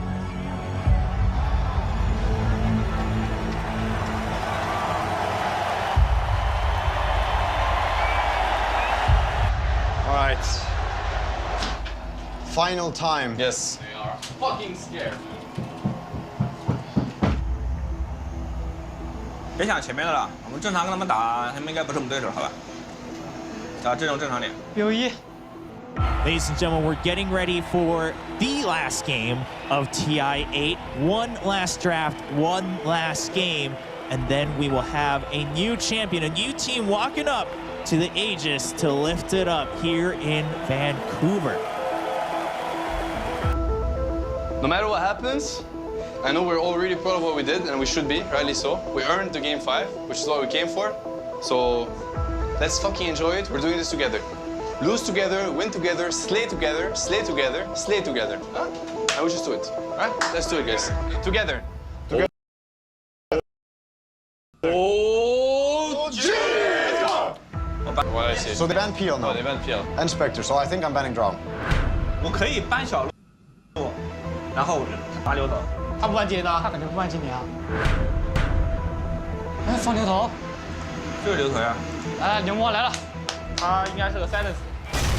7-0 on the ad shaker. Isn't the game just over? I mean, so far, if stats don't lie, the game is over here because of that Earthshaker, of course, played an integral part. We're gonna pick the Prophet. Yes. I speak for the team. What do we want to follow up with? Shaker punishing heroes. I mean, Rubik is like the hardest to punish, I think. Yeah, I think so, right? Yeah. Yeah, sure. I like it. I like it. Yes. I mean, TI finals, huh? Yes. Yeah, go for it. I mean, if you feel your Rubik, we'll go for your Rubik. Yeah. Easy. Yes. 抽你要办。拉比克先知是吧？沉默保 TB 也能保啊。拉比克先知不厉害，沉默后面也能保。 TB 了。他先知如果是3打 TB 没啥用的。 There it is. TB. I mean, we played this before. Fucking made trust them, remember? Yes. Do you think Ember's still good? Depends what you want to fuck them with. Slark. Yeah. Go Ember. Go Ember. Go Ember, man. Go Ember, guys. Fucking Ember. I trust your fucking Ember. Guardian of the Flame. 火猫。又开始憋起来了，你妈了个逼的buff加无影拳没？哎，火猫嘛，就船长吧。船长正。船长怎么样？可以啊。 Conquer is my name. All right, what do we want against Conquer? I mean, win our suicide team. Which one? I mean, what are you feeling the most? I don't know. I don't. No matter what it is, we're gonna destroy them with it. Yeah. I think I like Zeus. We're doing Zeus, guys. I'm in for anything. I'm in. I'm 300% in. Zeus. 宙斯，蝙蝠Coco，加油！ We're ready, guys. Yep. We're ready for a long time. Here we go, ladies and gentlemen, boys and girls. Game 5 of the TI8 Grand Finals between PSG LGD and OG. And it all starts right here. The LGD, there's so many counterplays. Lassoed, fissured, echoed, especially global silence. 说完了，直接干宙斯吧，你直接板凳就行了。 2级板上 Thompson steps up a bit far in the mid lane. FY as well. So Shaker mid. There's boots on that shaker. Should have the catch here with the Fisher into the X-Mark Torrent combo. They've caught Thompson. Will he guide the Ancients? He won't. 哎，我买3个眼了，你可以尽量堵这地方。上。 FY's when he's getting close to arcane boots already on the shaker as Jarex in some trouble here. I'm lifting. What the fuck? FY one more slam with the totem. 我来了，龙马在后面。 Shaker coming bottom. Yellow kill. Yep. Now Seb. And Seb is in a lot of trouble here too. He is. They're coming, looking for him in the trees. FY's there, ready for him. Waiting for him. He was right on top of him. FY making those moves all over the place. This is a scarily quick blink dagger here for FY. With arcane boots, this has to be one of the fastest blinks I've ever seen. 哎，这里有个拉比克，我来了。 PSG LGD is setting up for another kill here as they chase down Jarex. And Zeus. Top lane as well, challenge, runs down Anna. The kill's starting to really build up. That was just perfect positioning coming out from FY over there. They need more time on OG. This is go time for LGD. They're feeling very confident. The team fights are 100% in their favor. They are absolutely crushing this. PSG LGD hitting all these timings. It's alright. Deus global. We have Blink RP still. There's another fight to be taken. Stay strong, boys. Yep. Who has a better late timing? We do because we're better. We do? Yes. We're gonna fuck them, dude. Don't worry about it. We're not on timer this game. This is Zeus. Zeus late game. Ember late game. Magnus late game. Remember. Alright. Hey, we got this. Yes, of course. We got Blink RP. We got Maelstrom. I think we should run at them. Wherever we see them. Fuck him up, boys.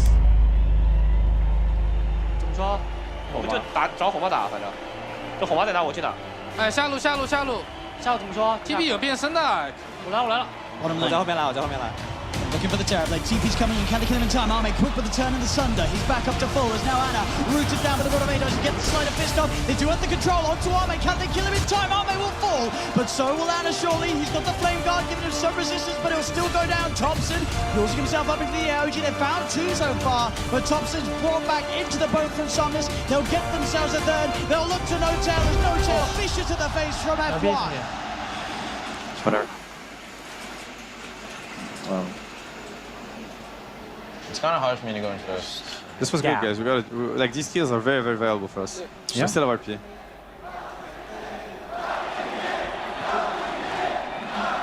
I do think that's what OG needs to be doing, though. They need to be trying to take these fights, even if they're Topia, Zeus, Anna, Ember. Johan Prophet, anybody? Johan Prophet. Yes, Rubik.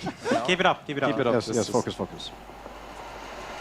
左眼这里直接被反了，感觉是这里的眼。开火，抓不人打断。走，全部都有打。 Like let's collapse somewhere. Let's look at bottom. We need to push bottom in. They should be smoking bottom soon, Anna. I wanna go on them. I'm coming with sentries if you wanna go on them. Yes, go. Just go in, Anna. Be behind. Now is our time. 好多人在下。他们宙斯也不在的。不去打他，我们就抓红吧，不管其他人。Bottom lane. 什么意思啊？ Out though for Somnus. 把都 Somnus 是他 following 的。 the remnant forward, Anna. The stolen bow, the RP. They're jumping in. The F5's there with a slam, ready to hold on for the fight, but Chalice is so low. Chalice is going to go down. PSG they've lost 3. NY with the TPL won't make it. Slider Fist, the Shades. Anna catching out the Shades. They're going to TP back in time before the curse kills him. Yes, he's alive. Oh my god, my boy. Oh shit, Anna, you're so fucking good, man. Focus up, guys. Focus up. We're not giving them anything. We're fucking them. Yes.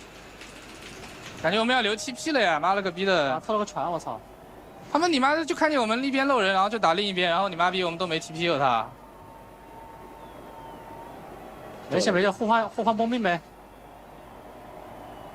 留言我们控盾吧，要不？有宙斯，我不知道。打？他赶过来吗？妈逼！ They are looking at Roche probably. Maybe get some more. Did they use global? They did, yeah? Yes, they did. They use everything. As they'll look to capitalize on this metamorphosis as much as possible. Straight into the pit they go. They're really low, though. They're really low. No, I'm gonna bait it here. I'm gonna bait it here. I have Fisher. Look at me. Play to win, boys. Play to win. Well, OG may be looking to fight. There is no remnant out on the Ember Spirit You yet. get X-Nova on the side of an FY. He jumps in with the Echo Slam. Chalice is going to be there with the telekinesis, but already they've lost No-Tail. LGD kind of need to reset, but the Roach is so low. They have nearly got RP back up on set. 打吧，都2B 吧，先别打，你们没血了。退出。换压在里面。 Oh, FY. He's losing that. Can we do it? 他打不了。我们见面直接把技能甩出来，有没有？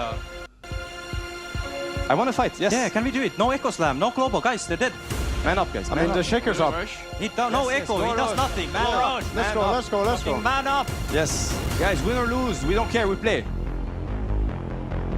They're going to head into the pit, OG.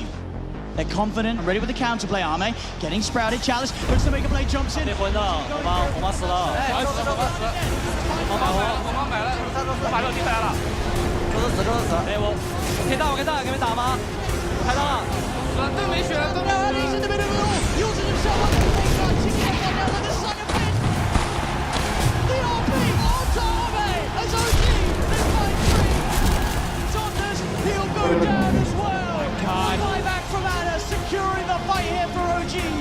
There's only X-Nova left alive. I'm looking at Ember.他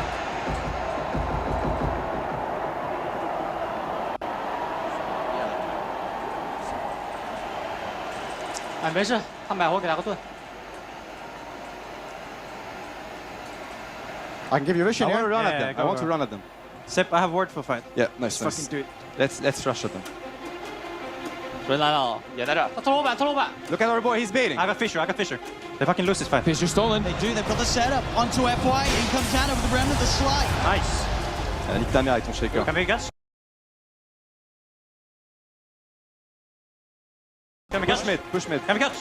我被溜。 Yeah, onto the silencer. 我先打，就拉红包。可以啊。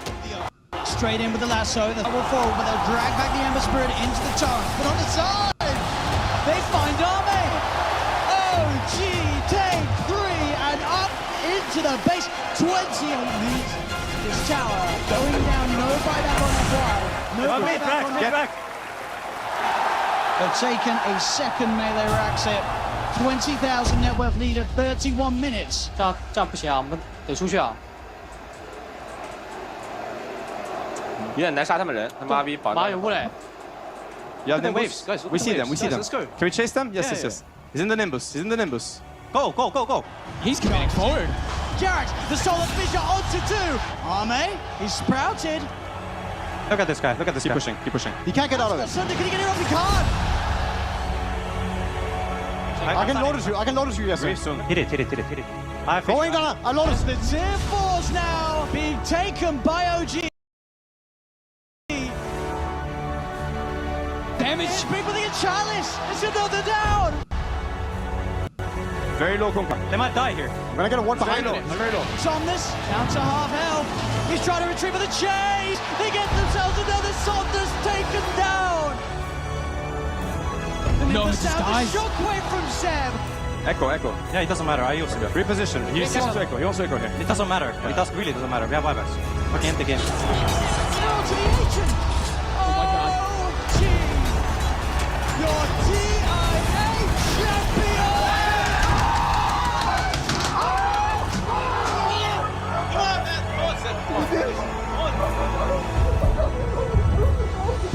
Yes, you did. Seb, come on, it's real. Seb, it's real.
I need to sit down.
No tail.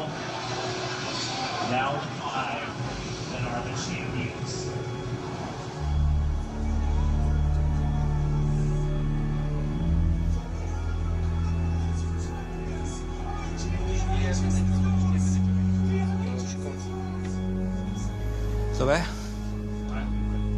走了，先回去了。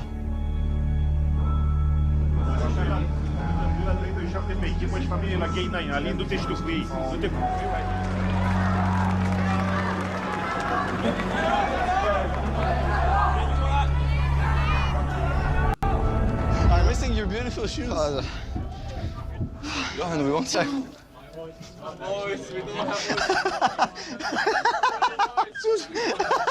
Oh, you're high on emotions. We won't check. I can't believe it. Finally got to play in the finals, Anna. And we did it. We did We it. fucking did it, man. Forget it, man. And we right here. We're gonna be here, Anna. So Pérez. Non mais on va réaliser après. Ouais. On va réaliser après.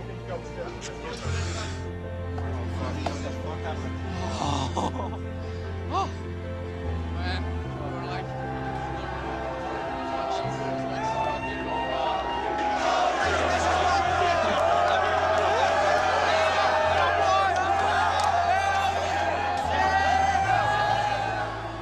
I strongly believe that if I woke up in the morning and I had to play the TI final, I would play the best Dota of my life. That's all that would matter to me. If I played my very best, nothing else would matter.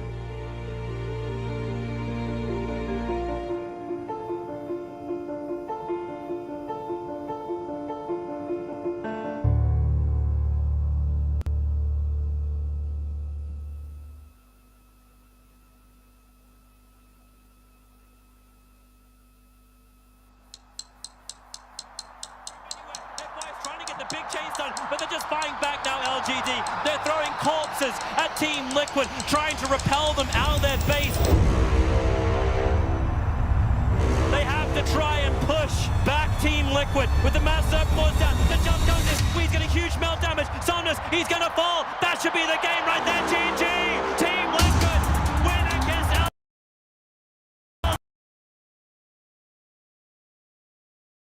LGD. They have dropped one game.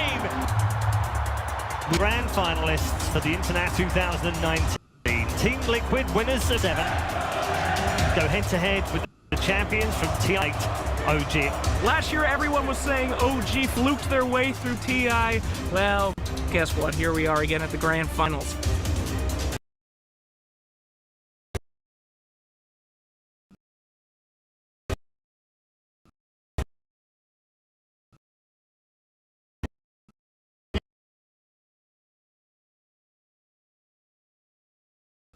The only player in the grand finals that has never won it before will. Yeah, this is the whole TA mid shit.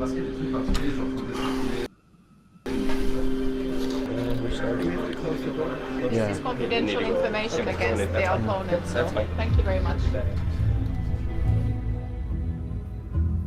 It's gonna be a different way of playing. Like, it's gonna be different Dota. It's gonna be our Dota, like, all the way. I think it's important now that we set our mind to give them the respect that they deserve. They got to TI Grand Finals. They're a very strong team.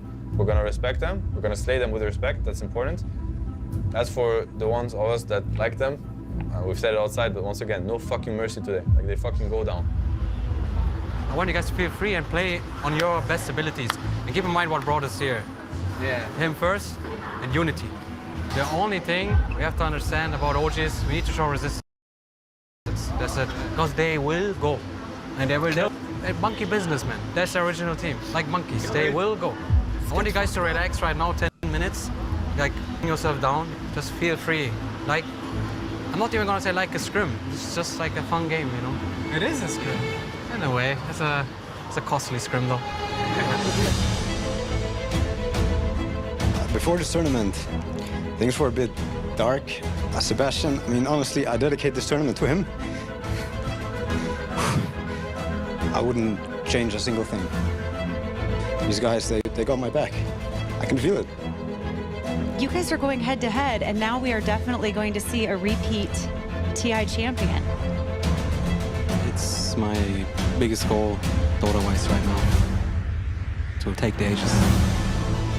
We started from 0, and thank God I'm here now. In my heart, if it's not me, I wish it for Nortail, so this is a very pure finals for me.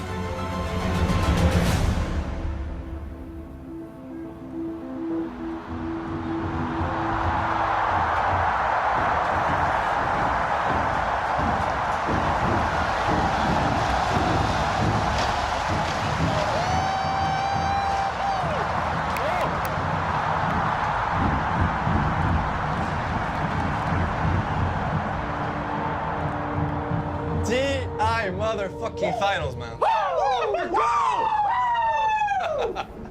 Okay, the energy level has been taken care of. That's I know, but it's like always like this. Like I'm like, it has to be angry.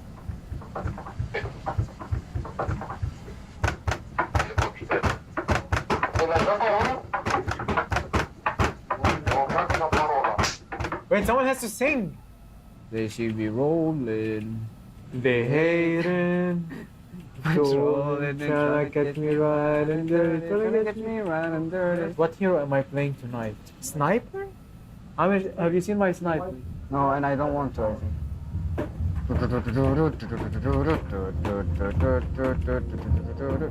Alright, let's do the sound test so we can get this out of the way. Yeah. Hello? Yeah.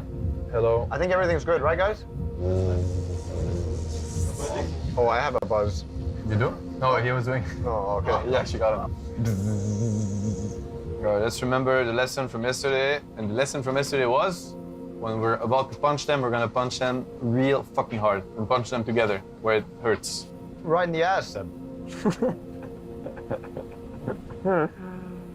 Stop thinking about winning. Focus on this game. You didn't say your line, man. What? You didn't say your line. Uppers brackets for Bitches, man. Exactly. No. Nice, Omar. Oh my god. Omar knows what's up.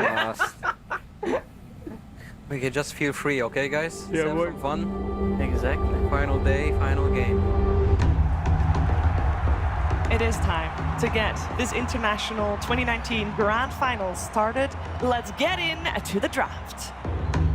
Look at the inch. Sporenk. Enchantress. Dude, let's fuck this guy up. Give me a winner on him. Yes. Yes. Let's light him up. Give me Tinker, too. The Tinker is one that kind of bullies Ench, in my opinion. Tinker doesn't bully anything. I mean, the BKB timing on Tinker is annoying for Ash because It's really scary when he gets the fucking Yash out. It's like Ench all tight. They pick Ench. I think we go tight anyway. Just pick my dad against Ench. I mean, we play on the big team fight. Yeah, I don't give a fuck about his hand. Tide Hunter. Is Tide versus Ench something? Seb? no, maybe they tried in me, but I don't think it's good.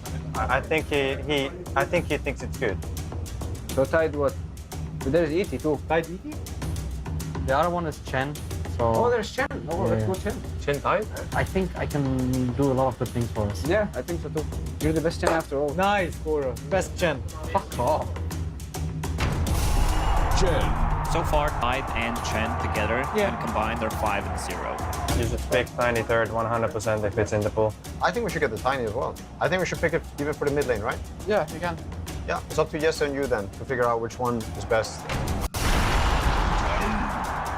It's looking like a good TA game if you ask me. It might be a very good Meeple game, by the way. I mean, Meeple's like with Chen Tide. I want TA. You want TA? Confident? And let's roll. Let's go for it. Templar Assassin. This TA is Weeha's hero ever since he joined Liquid. They started first picking it last series. I think it's like their comfort way of playing. Anna, I think we should pick your hero, like the best pick. What do you feel like playing? What do you think, Seb? I am kind of feeling the Spectre, man. I think. What's the build? Hey, Anna, listen to your instinct, man. You're the best Spectre player in this, probably in this fucking stadium. Oh. Spectre, what do you want? Yeah. Let's go. fucking go then.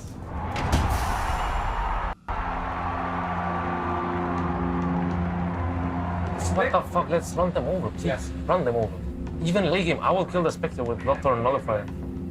By the way, it's actually a crazy idea, but we can still go for the Meeple because they'll think it's Omar the TA.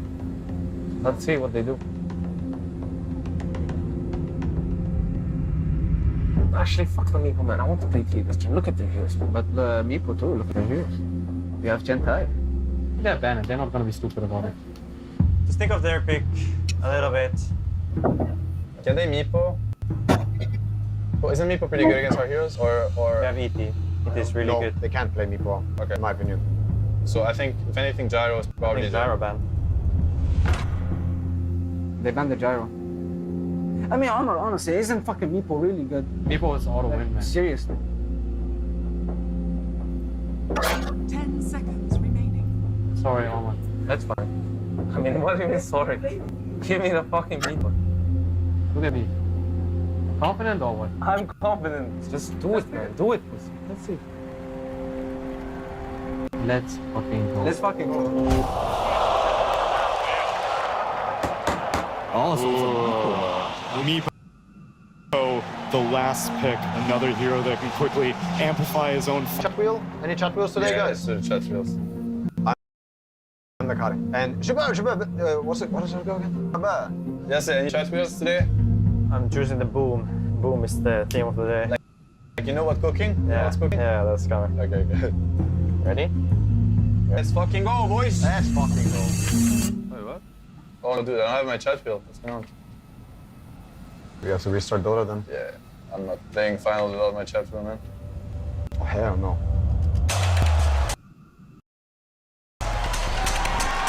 Welcome everyone to the 2019 Grand Final. Best of 5 between Team Liquid and OG.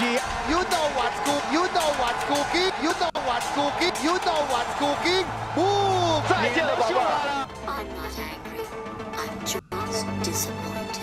If they annoy you, mute them. I think it's funny. I muted them already. It's funny, actually.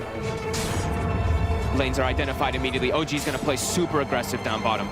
They're just going to constantly be running at him. And now it's going to be Miracle in that matchup, mid versus A Tiny. Looking at the other side lane up, can Liquid really amp up the pressure on a Spectre early on? I think Ana's going to be able to farm up here just fine. They could set up some kills onto No Tail. He's going to take quite a bit of damage response this time with the gush to the anchor smash. Trying to run away with the tanker. He's going to look for the neutral creep.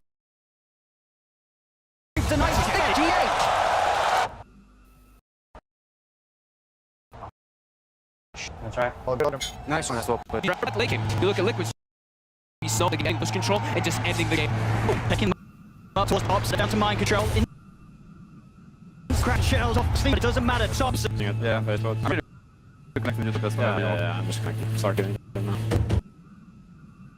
Correct deal around the next game. Oh, it's another kill.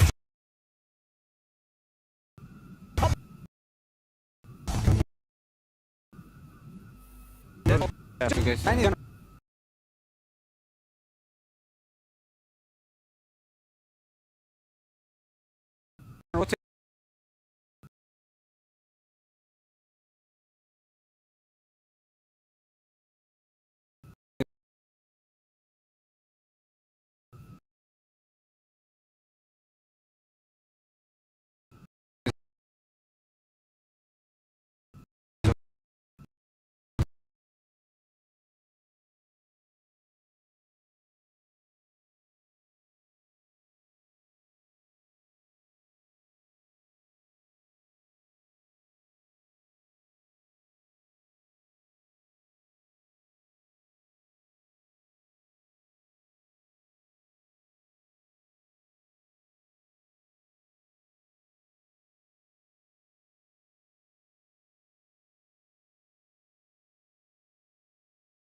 Chinga su madre.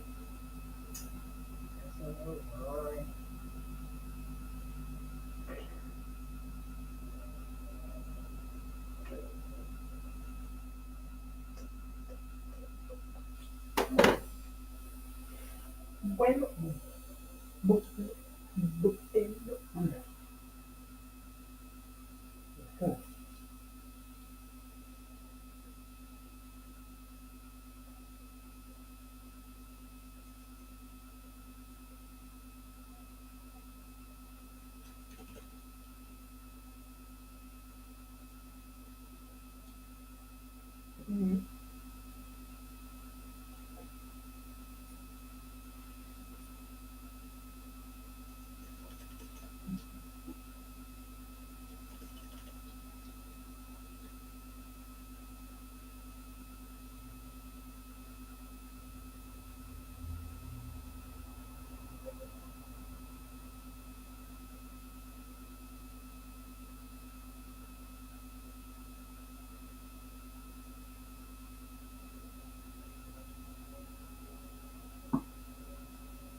Ay,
sufrimos.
It's cold.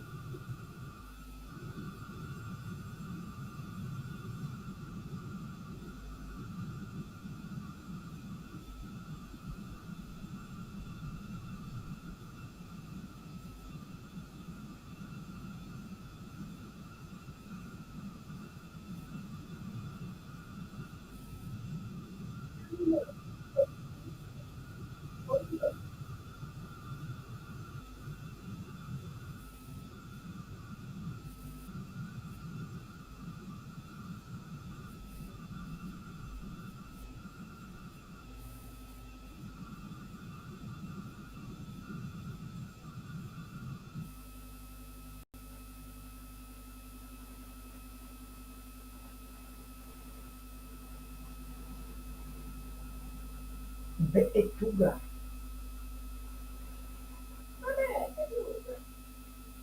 Tres. Más tres.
I don't remember. It was probably essay.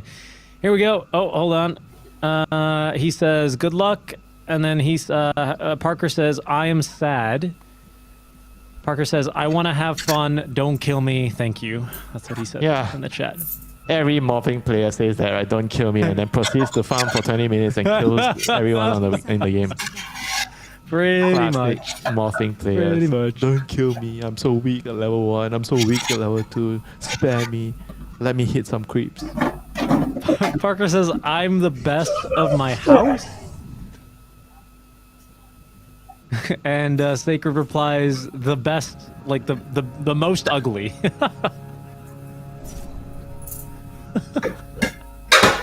A little bit of banter between the two teams. I'll translate what I can here as we get underway with game number 1. Thanks for joining us. Disruption.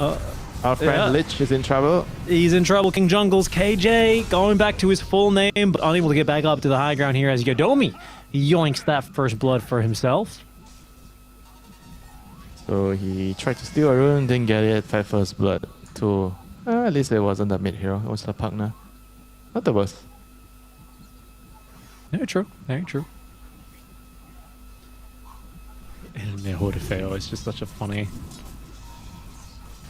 I've been watching more and more Spanish television specifically, but just Spanish-speaking media, and I always forget there's just a different way that people flame each other in Spanish than they do in English, you know? It's real special, honestly. It's real special.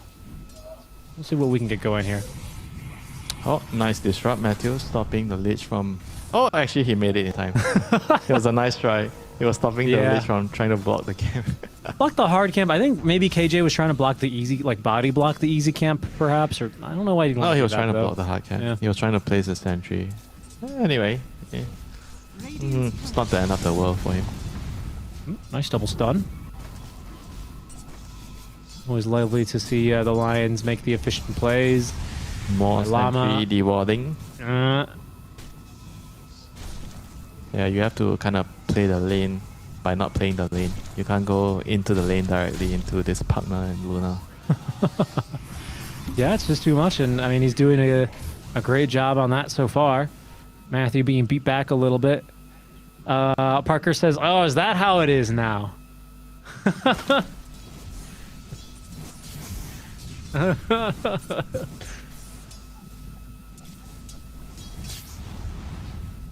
Are you playing like translator game right now? Oh, a little bit. I mean, my Spanish is good enough for that kind of translation. if we break out the Brazilian Portuguese, I'm completely lost. But the Spanish, I can keep up. I'll keep up a little bit. Is Dark Margot keeping up in the lane? I was actually about to say, right, because I saw him deny that water rune. He's doing just fine, 10 and 2. Parker said, "Look at that beauty." I think he like denied something or something like that. Oh no, it's the banner. He's talking about the banner. I don't know what's on that banner. Looks like someone asleep at their computer chair.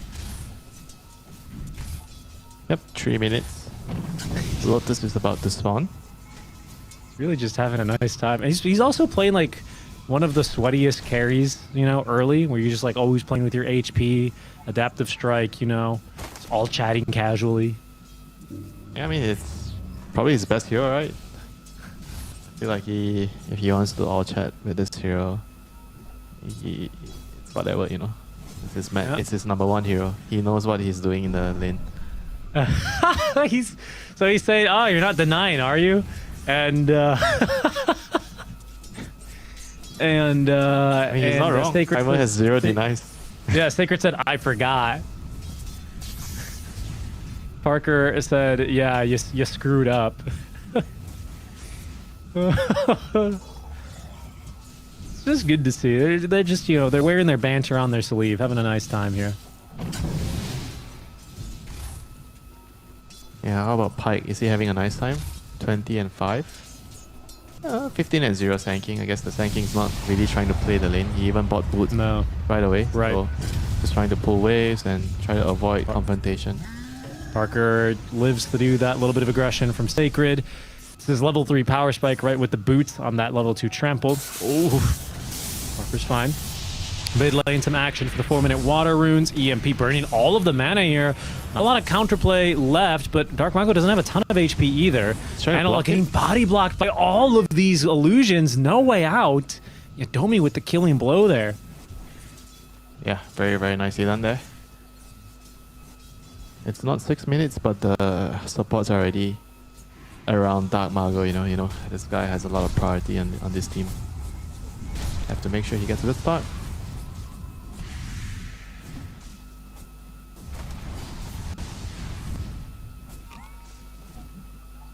And so far, so good, right, for this Invoker.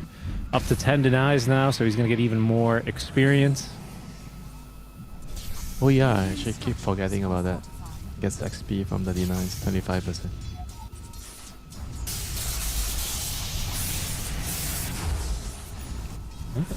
Good damage out from Alan, but again, Dark Mago just gets so much experience, or so much health back. Boots delivered. He's going to be going for the power treads. In this kind of a game, do you think you would consider the Mage Slayer, or is this just a Witchblade game for our Invoker? I think Mage Slayer is definitely good into the Sanking or Storm. But if you're having a lead, like you want to be aggressive, I think then you go for the Witchblade. Okay. I can see that. I was wondering how you thought about that. That makes sense. It's also to me. the build up, right? If you feel like they have a lot more physical damage, because Witchblade you have the chainmail, so you get armor. Right. Alright. But if they do more magic damage, then Mage Slayer seems like it's the more efficient one. Okay. See what Dark Mago wants to queue up here eventually. Power Tread's being delivered. 6-minute rune spawning in shortly. Still level 5 for Analog, and he's not really that close to 6. He's not going to get it off of this wave anyway. Our spike here. Good damage on a Dark Mago. Yadomi, though, ready to turn. An Analog, he's completely out of mana. He's only got... I don't know if he's got a way out of this one now. Yeah, once again, great positioning here on the enemy heroes, making sure there's no way out. And Divine Llama is here, and he's brought a creep wave with him. Okay, Sacred up top lane gets a kill onto King Jungles. It looks like Divine Llama, he might not make it out of this one. He's taking them directly into his stack. Yadomi gets the kill. Oh no. And his stack is going to be stolen. Team Waska, this is going to be quite the lead. Pike's even here to steal some of this. Oh, this is... Is what we call the perfect start. You are not gonna get a better start than this. No. I mean, and this is the opposite of the perfect storm, right? Analog's a 0, 2, and 0. He's gonna need to farm in the jungle, but Sanking also kind of needs to farm in the jungle. It's gonna be crowded in the food stalls. I mean, Morphing at least, he's the one that's having a great game.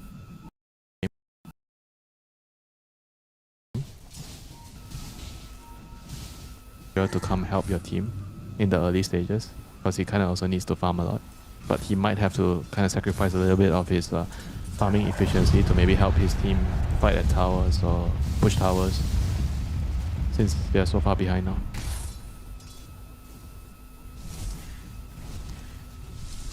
Yeah, I mean, again, with this Invoker, like, it's just kind of, he's shown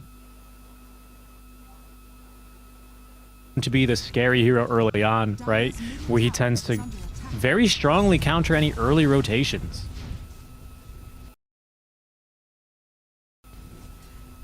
Yeah, and you have the Pugna our 7 minutes with the first double wave, it's almost down. Yeah, that's a good point. I think it will go down. They're going to fortify here, but yeah, the Nether Blasts are not going to stop.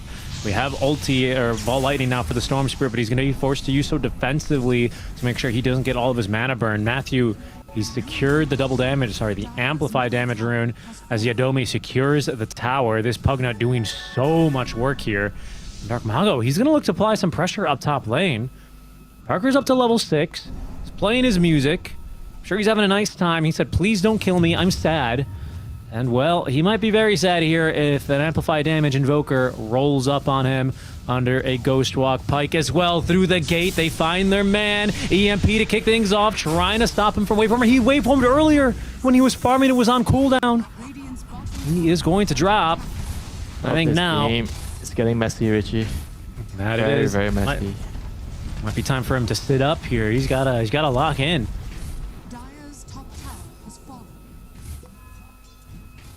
They're gonna have to try to find a way, you know, like to come back into a game. Like they have to try to group up and fight with the Morphling at some point.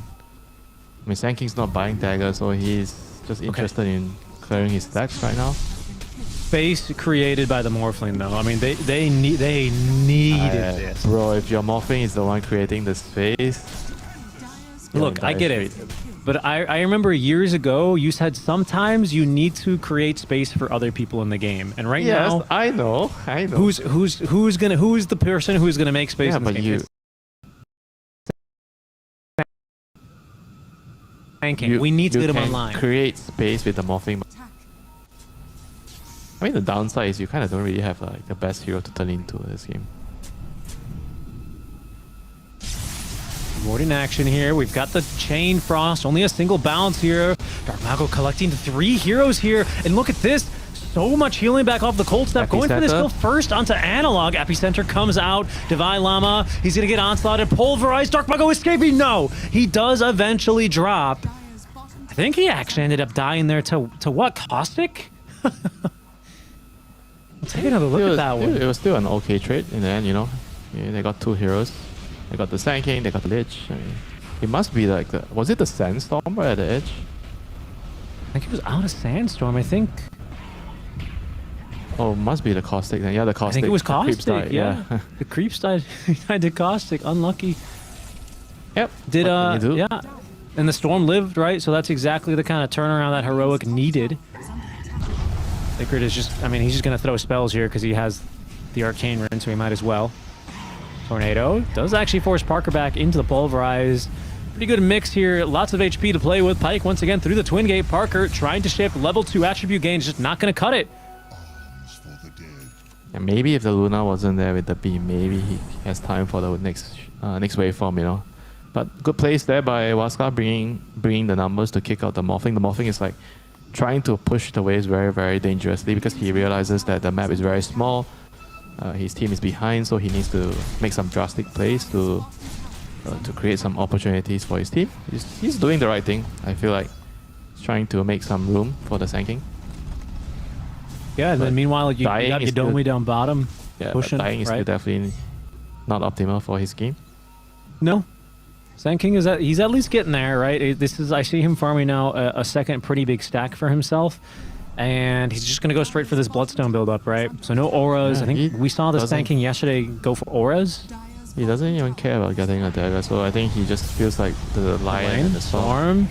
Uh-oh. Okay, not the best ball lightning there. Unfortunately, Sacred still catching him now with the Pulverize, but Analog just tanky enough to survive here. Chain Frost, but plenty of creeps to bounce around. Means that they're just going to be able to tank this. Sacred, he's going to get out. As the epicenter down bottom, it's going to be for Pyke. Divine Llama trying to defend this stack, but they see him and now letting loose on the Eclipse. Good job holding on to that Burrow Strike to be able to get out. Got to be careful that these Glaives don't kill him, or even the Ancients. Connecting from that triangle, this Dark Mago, who will be able to help steal this stack, but unable to secure the kill on a Sand King. This is such a big blow to the Sand King. Losing that stack again, another stack. Yeah. I mean, Waspa, they're just making all the right plays, making all the right moves, you know. Taking away everything from Heroic. They're up 4K 12, almost 13 minutes in. We got to see a move here. This needs to work for Heroic. They have to get a finger kill right now. Finger kill, Epicenter, they got plenty of magic damage. There's no Eclipse. You see the Invoker mid, you see the Primal Beast top. They'd love to see if they can find this Luna, but she's tucked farming behind her tower. And so it seems like they won't be able to find too much else here with the smoke. Maybe Yodomi. He's actually worth a pretty penny, isn't he? If you can kill him. Can't even kill him. I mean, the guy, he dropped his ward, you know. You can't kill him. Like, he juked him with Shadow Amulet as well. They're going to jump back onto him. Yodomi wasn't expecting more enemies in his jungle. Dalai Lama closing the door, and Analog getting the kill. 600 gold for the team. That's a pretty good paycheck for a position 5 kill. They're gonna need a lot more of those, so Wisdom Runes are gonna spawn in a bit. Waska is trying to make an offensive play here in mid. Sacred's here, Matthew's here, Invoker's Ghost Walk around.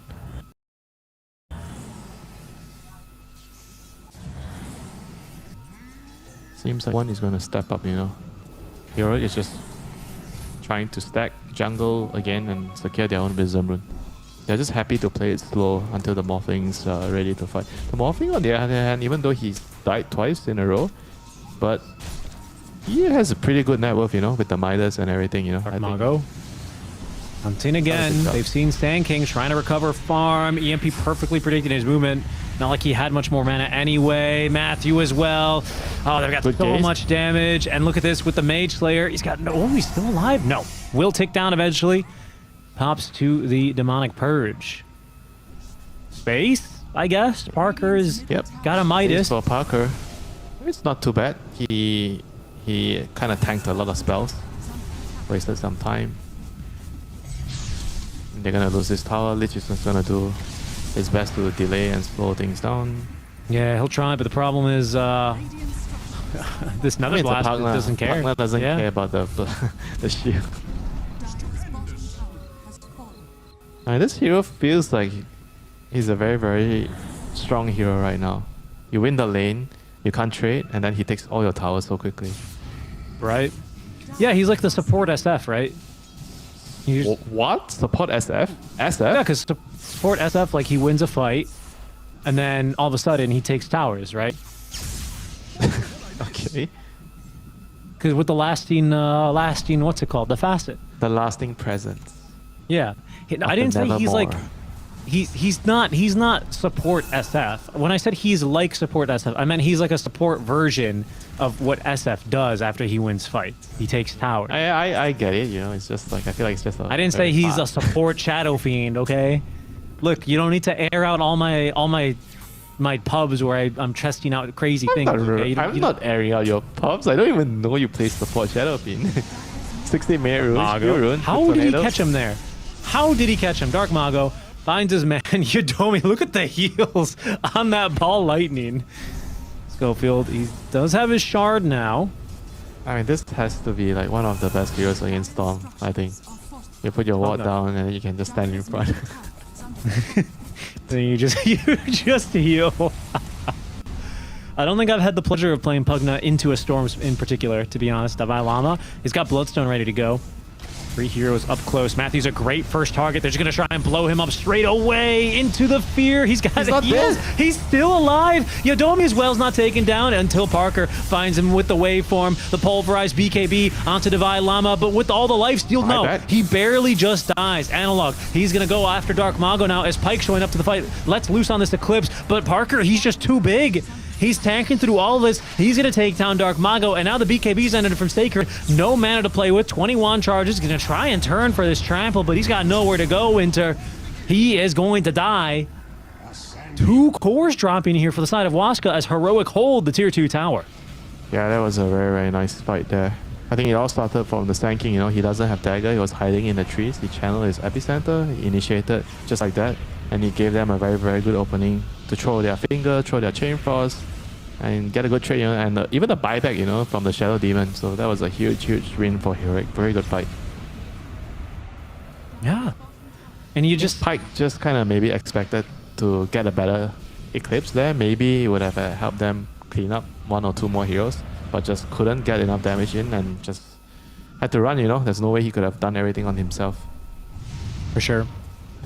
I think, you know, Matthew going underneath the tower, I think he was looking for an aggressive disruption. Just wasn't ready for that kind of a response. I think that's going to be the one fight where he goes, okay, you know, this game, the tide has shifted a little bit. It's time to play a little bit more defensively, right? Not so aggressive with the SD positioning. He's just this kind of hero, right? Where you see him, you kind of have to jump this guy. Yeah. At the end of the day, it's still Shadow Demon Luna, you know. It's going to be like a long game. You're going to be You're still gonna have some tools to drag out the game, siege high ground. And now Heroic, they are the ones on the prowl. They just want to fight, they feel good, and Dalai Lama just wants to lead the charge again. Yeah, these towers go down has so the quickly Whisper though. of the Dread, so it does a lot of magic damage here. Dire's top tower has fallen. Radiant's middle tower is under I They're like gonna that KJ is actually rushing the shard. He's buying the shard. The shard's really good on this hero. Shard dagger, and he also goes for Pavis first because you need the energy booster. Because you don't have enough mana and your innate works with percentage based on your max mana, right? So the energy booster is like a lot of value on this hero. I didn't know that. Well, now you do. Free lesson. All I want is just a plate of delicious nasi lemak. Thank you, sir. Rush is pretty low, 3rd HP here, Winter. As Heroic, they do manage to get a foothold over this area. They're gonna smoke a second time not under reward, it seems, thankfully. They're gonna try and reposition here. Tense. Luna is trying to finish the BKB. He's just a couple of hundred away. He wants the BKB before the fight, but I don't think he has time. Heroic, they are flanking around from the side here. Oh, Schofield smoke has broken. Ward's underneath. They lift up the storm. They're going to break a little bit of his man. Oh my god! But he's just dead. They bursted him. And now Dalai Lama, he's going to try and heal through all of this. Actually doing a lot of healing with that Epicenter Bloodstone active, but not enough to tank through 3 cores. Down he goes. The storm just disappear. I believe that was a Luna, Decrep, and a ton of magic damage. Wait a minute. Wait a minute. Hold on. Parker's going in. Sacred, careful here. He's gonna actually get trampled on a little bit. Tornado to make a little bit of space. For now, Sacred's alive. Schofield holding versus 3. As they're gonna decrep him and do as much damage. He's not gonna stop sucking though. he was gonna drain until his last breath. Oh my god. That was the best. That was the best scene of today. I mean, what else are you gonna do, man? You're a lion. Oh boy. And all the while, Roche, he's just gonna mend his wounds down bottom. Whoa, careful there. Analog almost got caught pushing a wave. I hope, yep, here's Lion's last stand.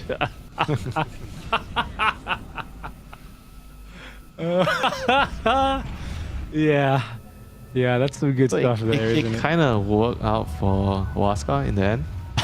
So they killed the storm. They chased down the lion. But the downside is they didn't get the Roche. So Roche is at bottom area now. So Waska is kind of setting up for it again. So they're in prime position. I'm not sure if Heroic can contest this. They don't have Epi, they don't have Finger. I think it's probably wiser for them to just continue scaling and farming and finish the BKB on Parker. Yeah, Waska thinks they're coming. They might actually smoke aggressively here. Wait, they're not doing Roche? Okay. No, I think they're maybe reading this play and they're saying, we know that Heroic aren't going to contest the Roche. Oh, they're going now? They're going to know? Tornado coming in. That's a free kill on a Schofield. Analog, KJ, he's been swept up as well. And Analog, no way. They've perfectly read the play. Sunstrike's going to get KJ. And that is a huge moment now. Waska, what a catch. What a read. They're going to go high ground. Holy. What a turnaround from not getting Roche to sieging high ground. I don't even think Heroic expected that to happen because they were probably reading the game like, okay, we can't really contest the Roche, so just go back and kill our Tormentor. Just let them have the Roche, and they're not doing the Roche. They're coming to hit our tower. They smoked in, they saw the Tormentor, the text came out, and then they just jumped. Right. There they go. And they're not going to push things here on Waska, recognizing that they've just made a small the opening. Tower almost went down. down. 22 minutes, you know, your high ground tower. That's a pretty big deal. The next time this happens again, your Rex is definitely down. It's Shadow Demon with more points in Disruption with a Luna. They actually saw Parker on that ward. They're not going to make that jump, though. Instead, now, Waska, they're going to head back to this Roche pit. Heroic, they didn't contest Roche last time. I guess they did 2 fights ago, but not this last fight. Roche pretty much back to full HP here, but it won't take very long for this lineup to take him down.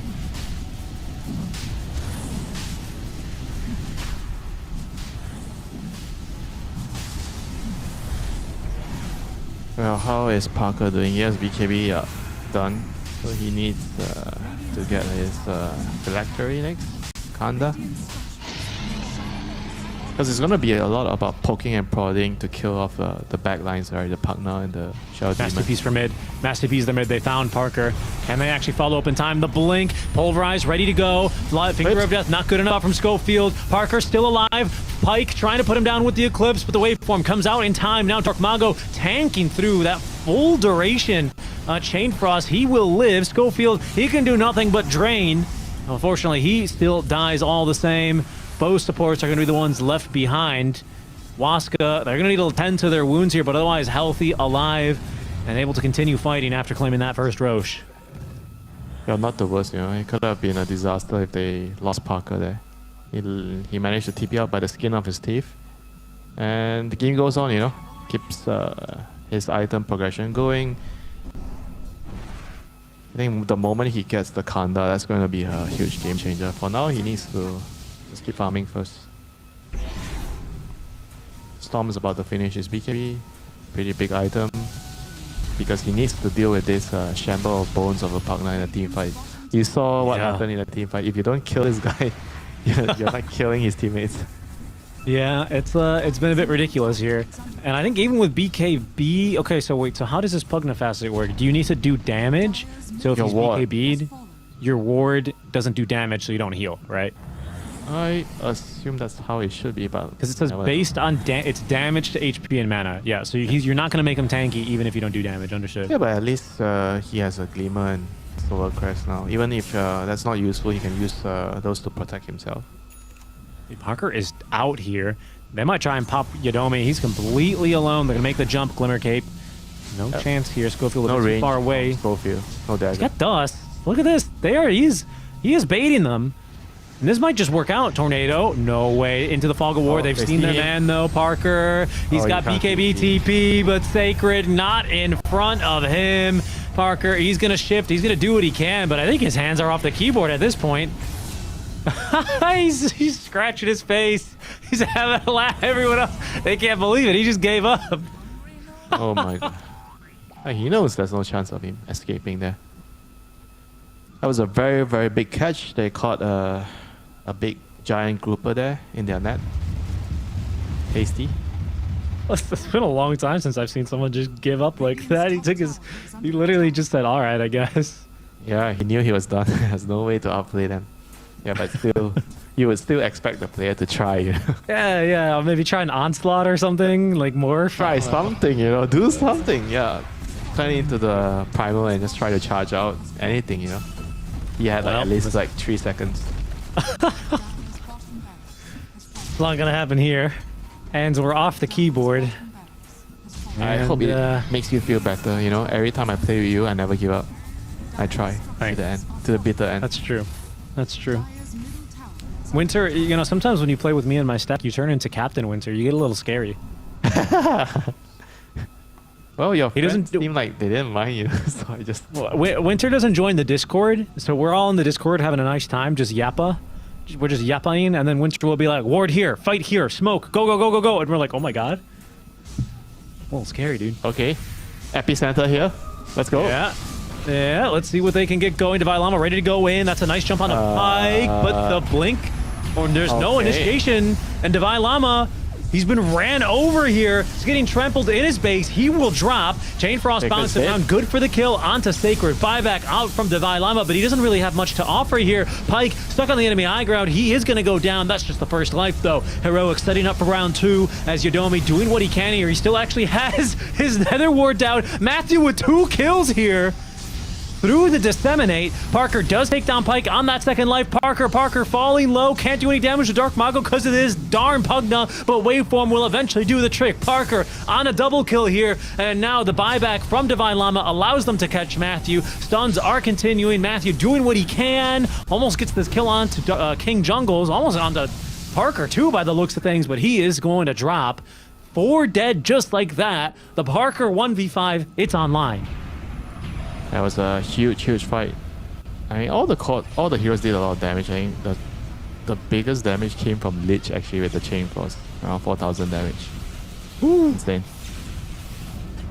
He got a really big bounce. Got a very big connection. Yeah, and the little fast forward there ended up just being a position where Luna was kind of isolated from the rest of the team. They're all falling back because of that chain frost, like you talked about. Parker is able to easily sweep on in and collect all those kills. Yeah, you gotta love how they just respect this chain frost in the next fight. I also really love how they just kind of let the they're like, oh, all right, this screw the Pugna, we'll just get the Shadow Demon real quick. Yeah, and now Parker has his Daedalus done, so he packs a huge punch. Daedalus with the level 20 talent. Did you see that? Did you see that Lich just blink back? That was a bit of a close one. They didn't catch him though. Gets out with his life. And they have to be very careful now on Waska.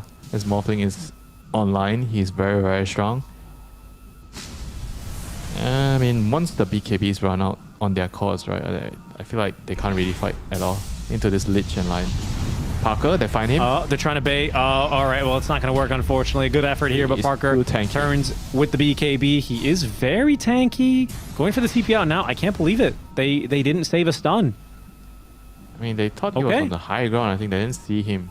It was actually a pretty smart waveform. Like, you would expect the Morphling to wave on the high ground to TP, right? But then he waved to the low ground and TP. I guess so. Either way, Parker, he gets away with that one. Them. I think this is Divine Llama. Nope, getting the blink away. And he's going to be able to get that pipe online. Been doing a lot of magic burst here as well. It's been preventing the Storm from getting into these fights, so I think that pipe will be much appreciated by him. Yeah, this is getting really, really interesting right now. The Morphling against the Luna show has begun. Luna has Shadow Demon, Morphling has the Lich Frost Shield. I guess that's not as into the game. It's way more powerful in the late game. Well, Morphling always used to be this anti-agility carry, right? In particular against high armor heroes. Yeah, like remember Shotgun Morph days? That was Luna. Anti-BKB. People who don't buy BKB die to Shotgun Morphling, and they deserve to die. But I wanted to kind of examine that late game scaling between the Morphling and the Luna, right? Because Luna tends to be very comfortable into the late game, but it's hard to imagine that a Morphling isn't either. I think late game Morphling is a tad stronger because of your waveform doing damage and your Daedalus. You have the potential to do a lot of burst damage in just one waveform. But if you look at the supporting cards, I think this Shadow Demon would add a lot of value in the late game. They're going to try and cancel Blink, and they've done so. Schofield still on the run. They get Vision. They're going to pulverize him now. And the counter from Divine Llama. He's kind of alone up here. Okay, Storm can zip in from the side. King Jungles as well, kind of just having to watch as Divine going a little bit too YOLO there. Looks like the rest of the team weren't able to follow up. I like it, he values his support's life. Schofield. His lane partner is in trouble. He doesn't even blink twice, just goes in and tries to save a buddy. I mean, I guess, but everyone just... Like, look, King Jungles is just sitting there. Like, he's just kind of watching. The Storm decides to zip on the wave. Parker's like, well, I guess I'll push bottom. The creep wave is far away at least. Lion's going to respawn. They should be able to defend here, I guess. There's enough time. Morphling's back. He has BKB. Oh, he's really, really close to his Satanic. Okay, he's gonna have it on his career now. This is huge. He should be now unkillable in the team fight. Shiva's guard now online as well for Sacred. He's a little bit tankier. Okay, Budget Black Hole. Very good against Morphling. Budget Black Hole ready to go there on the Storm Ag Scepter. Look at these illusions. They've got to do something. There's the jump on, and they catch two heroes. Where's the follow-up? The stun. Put onto two. Finger of Death onto the Invoker. Not really doing a whole lot there. Schofield, he's going to go back to the Old Faithful and just start draining, but he's dying to all these glaives. In fact, they're denied the Rex. He denied. Dude. Does literally nothing, by the way. Does nothing. You still get the bounty. You still get the gold? Even if they deny it? Yeah. You still for buffer buildings and for barracks, I believe you still get the gold even if they're denied. It does nothing. You can deny them, but the point of denying it then? For the lulz, dude. Yeah, I believe you still get the gold. I think I read that a while ago. Mental damage, right? You think the team that just take your Rex will have mental damage if you deny the Rex? Yeah, I think so. Heroic. They're smoking up here. Roshan is available. Waska trying to protect the flanks here. Oh. Look how far out Pike is. Yadomi, he breaks these smokes. Divine Llama, his smoke breaks as well. They're setting up wards in the middle of the lane. Might have just caught a glimpse of the supports now scattering back into the trees. Oh, they're gonna smoke again. King Jungles want to get to the high ground and get the water. Yeah, but there's creeps hitting tier 4s. Mid's gonna push in really soon as well. It's a good attempt. Oh, no, but okay, the heck? They got Luna. Onto the Luna. They don't have anything yet. They also catch the Shadow Demon. They need to do a little bit more. Chain Frost is out. Self-disruption as Pike. He's gonna let loose with the BKB and the Eclipse. Lion and Shadow Demon are down, but only SD can buy back, and he's right next to the outpost as well. Parker, he is chasing down Sacred. He's finally got that kill. Dark Mago under the cover of the BKB, looking for more as Yadomi. He's kiting around in this fight. Parker willing to 1v1 versus Pike, but there's just so much utility here on the side of Waska. Pike winning these fight and taking down Parker, who immediately calls GG. That's it. Wow. He just left the game after the all chatting in the lane. The friendly banter. And now he just left the game. He did? That he did. What a spicy ending.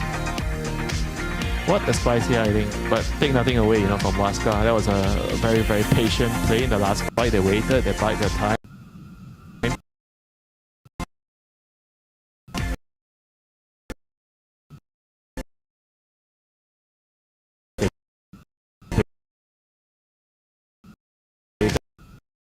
With the Luna, he went out, and when they jumped him, they had the appropriate response, which they could.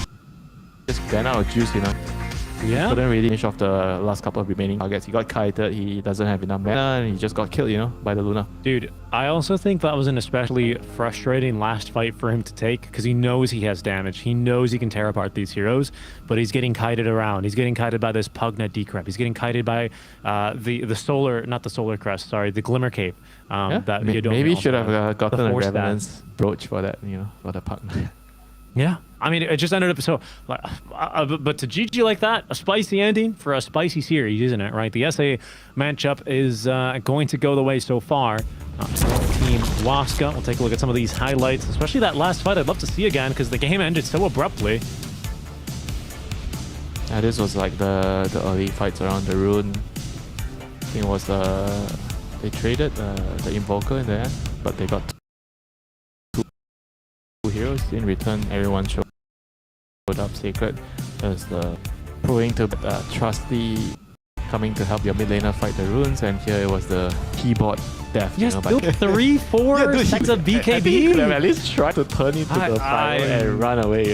At least try. I mean, yeah, I guess he also saw Sacred dying, and he's like, where am I gonna go? Yeah, I mean, I think he wasn't in the right hate space, let's just put it that way. Right, and then here's the last fight again. And again, just how frustrating of a fight is this? He was like using his BKB, he got kited, he didn't have a target to follow up, then he got He's gonna lose his mana here. Yeah, lost half his mana. Waveform in, couldn't kill the Pugna. Then he got purged by Shadow Demon and he's like, I'm done. He's getting cold snapped. You can't win this 1v1. GG. Yeah, I mean, understandable why he got so mad. I think he was more mad at himself, for not choosing the right targets and wasting his BKB and everything. And hopefully he's not mad at his teammates and gonna be able to come back stronger in the next one.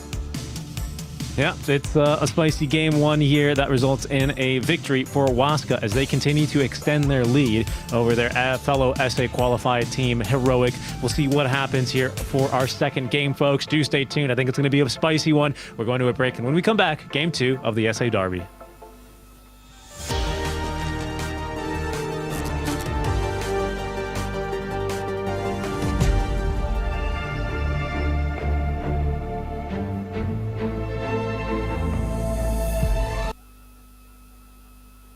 Da lunedì al venerdì si pranza a partire da 9,50 € con bevanda inclusa. Vi aspetto.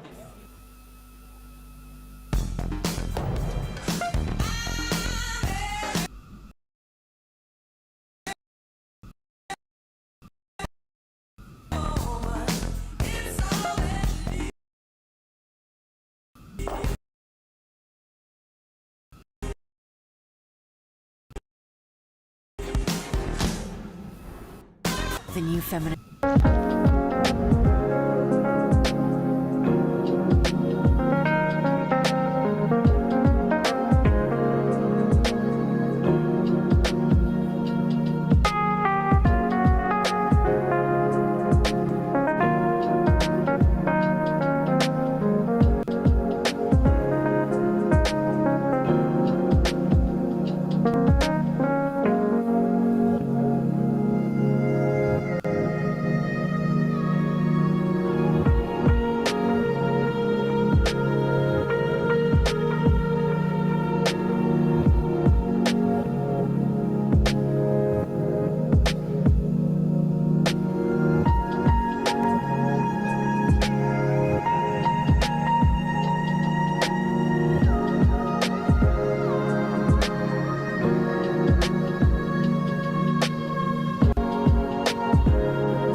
Ciao, sono Marco, un portavoce di Battiti per il Cuore. Grazie al movimento ho capito il valore dei semplici gesti quotidiani. Per questo ho deciso di aderire all'iniziativa Prevenzione Solidale di Armolipid. Insieme al nutrizionista Emanuele Alfano ho selezionato degli alimenti per comporre un pacco salutare e bilanciato. Con questo Armolipid sosterrà Banco Alimentare nella donazione di un pasto a chi ne ha bisogno. Ogni mi piace, condivisione o commento di questo video si trasformerà in una donazione.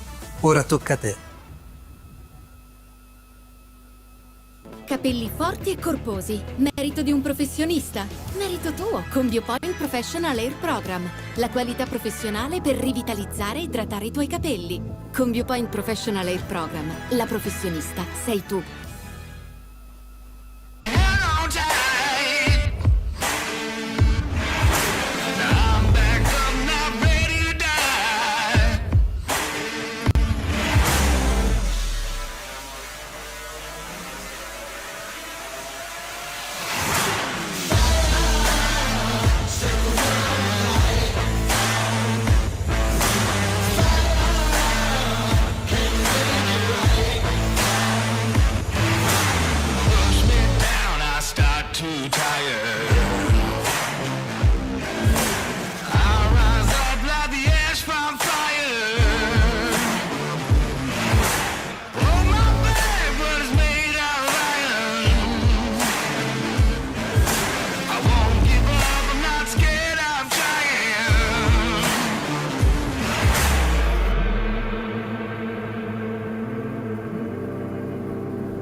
Welcome back to our SA matchup, ladies and gentlemen. We are about to get underway with game number 2 of our series between Team Waska and Heroic, both teams qualifying through the SA regional qualifiers here for Dream League Season 24.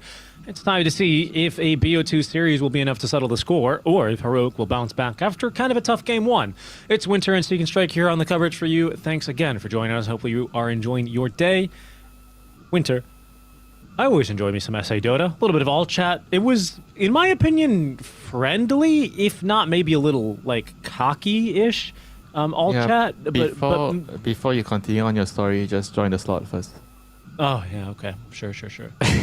I was sitting in the, the lobby. You're sitting in the wrong seat, The car can't start if you're on the wrong seat. Yes. Yeah, so you were in the middle of your monologue? I don't remember. You cut me off. How dare you? You cut me off to do my job. You were talking about how great South American Dota is. Oh, yes. Because, in my opinion, it's almost always a 50-50. It feels like a little bit of a coin flip, like the way that the teams can play against each other. Like, I think it takes... It's because it's a huge risk. Like, realistically speaking, it's a pretty big risk. The move that, in particular, was it first or second Roche, where instead of actually finishing Roche, Waska smoke and then contest the the Tormentor. They were the Tormentor. Yeah, right. I think it was very fair for Heroic to think that the enemy is doing Roche. They can't contest Roche because their ultis are down, so they hit Tormentor. I think it was a very logical play by them, But Waska kind of I don't know if they intentionally did that or they just felt like it was risky to do Roche still because they might come and kill them. So they just decided to smoke up and then they don't see anyone. And then all of a sudden, the text pop, oh, somebody got a shot. Let's just dive in there. Yeah, I don't know, I mean, man. that's... You know, either way, it worked out for them. Do you think that's the kind of thing that should show up in the kill feed? You mean it shouldn't show up? Oh, that's what I'm asking you. It's definitely a very interesting question, you know. But the more interesting question next game. It's true. It's true. And Winter, you cued us into our draft for game number 2.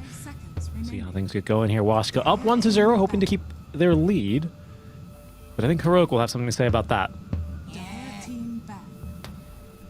So did they switch? Wait, were they first pick as well last game? Heroic? No, they were second pick, right? Let me see. Pretty sure Waska had a first pick last time, so I think now Heroic had priority. I'm not sure.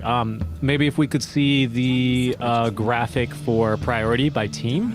I know when we saw it before, it was pretty much they always choose the same thing. I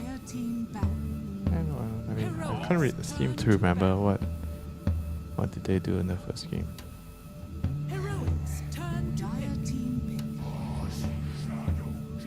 So Heroic had first pick the last game, so it was an overall last pick Invoker by Waska. So I guess everything is the same except the side. They just swap sides. Yeah, interesting. Swap sides. I wonder how that priority broke down then. Well, once again, Shadow Demon's going to sneak through. This time the Sand King is banned. So what, the Alchemist feels a little early? I guess the Gyros feels out of place. Yeah, just for first targeting phase. Parker. They ban all his heroes, and then the next phase, I imagine they'll ban his Morphling, they'll ban whatever that's remaining. And there's still some other not so conventional hero like a TA. I think TA could work in a special scenario. And still TA, there's Luna, so I'm sure he's gonna get something. As long as they don't wait until the overall last pick. You know, they should pick 0 at 18. And Dark Margo is going to get his hands on the Mars if he decides to play it. Yeah, this is going to be a flex for sure. Sacred, I believe, plays this Mars. Dark Margo definitely plays the Mars. Dark Margo wants to play the Mars, but whether he'll be given the Mars is another story. See how this draft shakes up. Gonna need to have duration, right? Because you're gonna want to make sure that when you play against a team like Heroic, where their carry tends to be the key, you want to have a strong offlane matchup, don't you? Yeah, for sure. If you can pressure him from the start, pick like a Razor. Razor is like a very good example for the anti-carry matchup. Bully the carry in the lane. Off-laners are just a second carry, you know, Richie? You think they're gonna call themselves off-laners? Some utility hero? No, man. Every off-laner nowadays, in their heart, they're just counting and hoping that that game, they'll do well in the lane and they can tell their team, hey guys, I'm fat, I'm doing really well, I'm going to build like a carry because I can. You don't want to know what's a little crazy right now is that this is such a core focused matchup. We have seen 2 support bans. There's so many support, just Naga and Bat, that's it. Every other support, Clockwork, you have Ench. What else are we seeing banned a lot right now? And these 2 teams are not really big on Edge. That's true. I mean, they have King jungles, you know. You expect him to be playing the jungle heroes. 10 seconds remaining. Let me see here. Obviously, the Shadow Demon got picked up. Tusk uncontested right now. I feel like Tusk is not actually as strong. You need to pick him in the right game. It's not the same as before where you can just snatch the hero up. I think Clockwork's still that type of pick. You can just pick the hero up without seeing much and without getting much yet. He is one of the best bodyguards in the lane. And they go with Earth Spirit, which is also one of Analog's best heroes right now from mid. I think he plays a very amazing Earth Spirit. It's very annoying dealing with the Clockwork, but it's okay overall. I think if you know what you're doing, you can kind of play around it. There's Willow. Sometimes you see this hero banned out, not in this particular draft. This so much hero attention. is pretty good into the blood arena, the blood spot, because you can just throw your ulti into the arena without seeing anything when your allies inside. When the Yeah, same can be said of your brambles, right? Shadow Demon is like you're kind of hoping that your shadow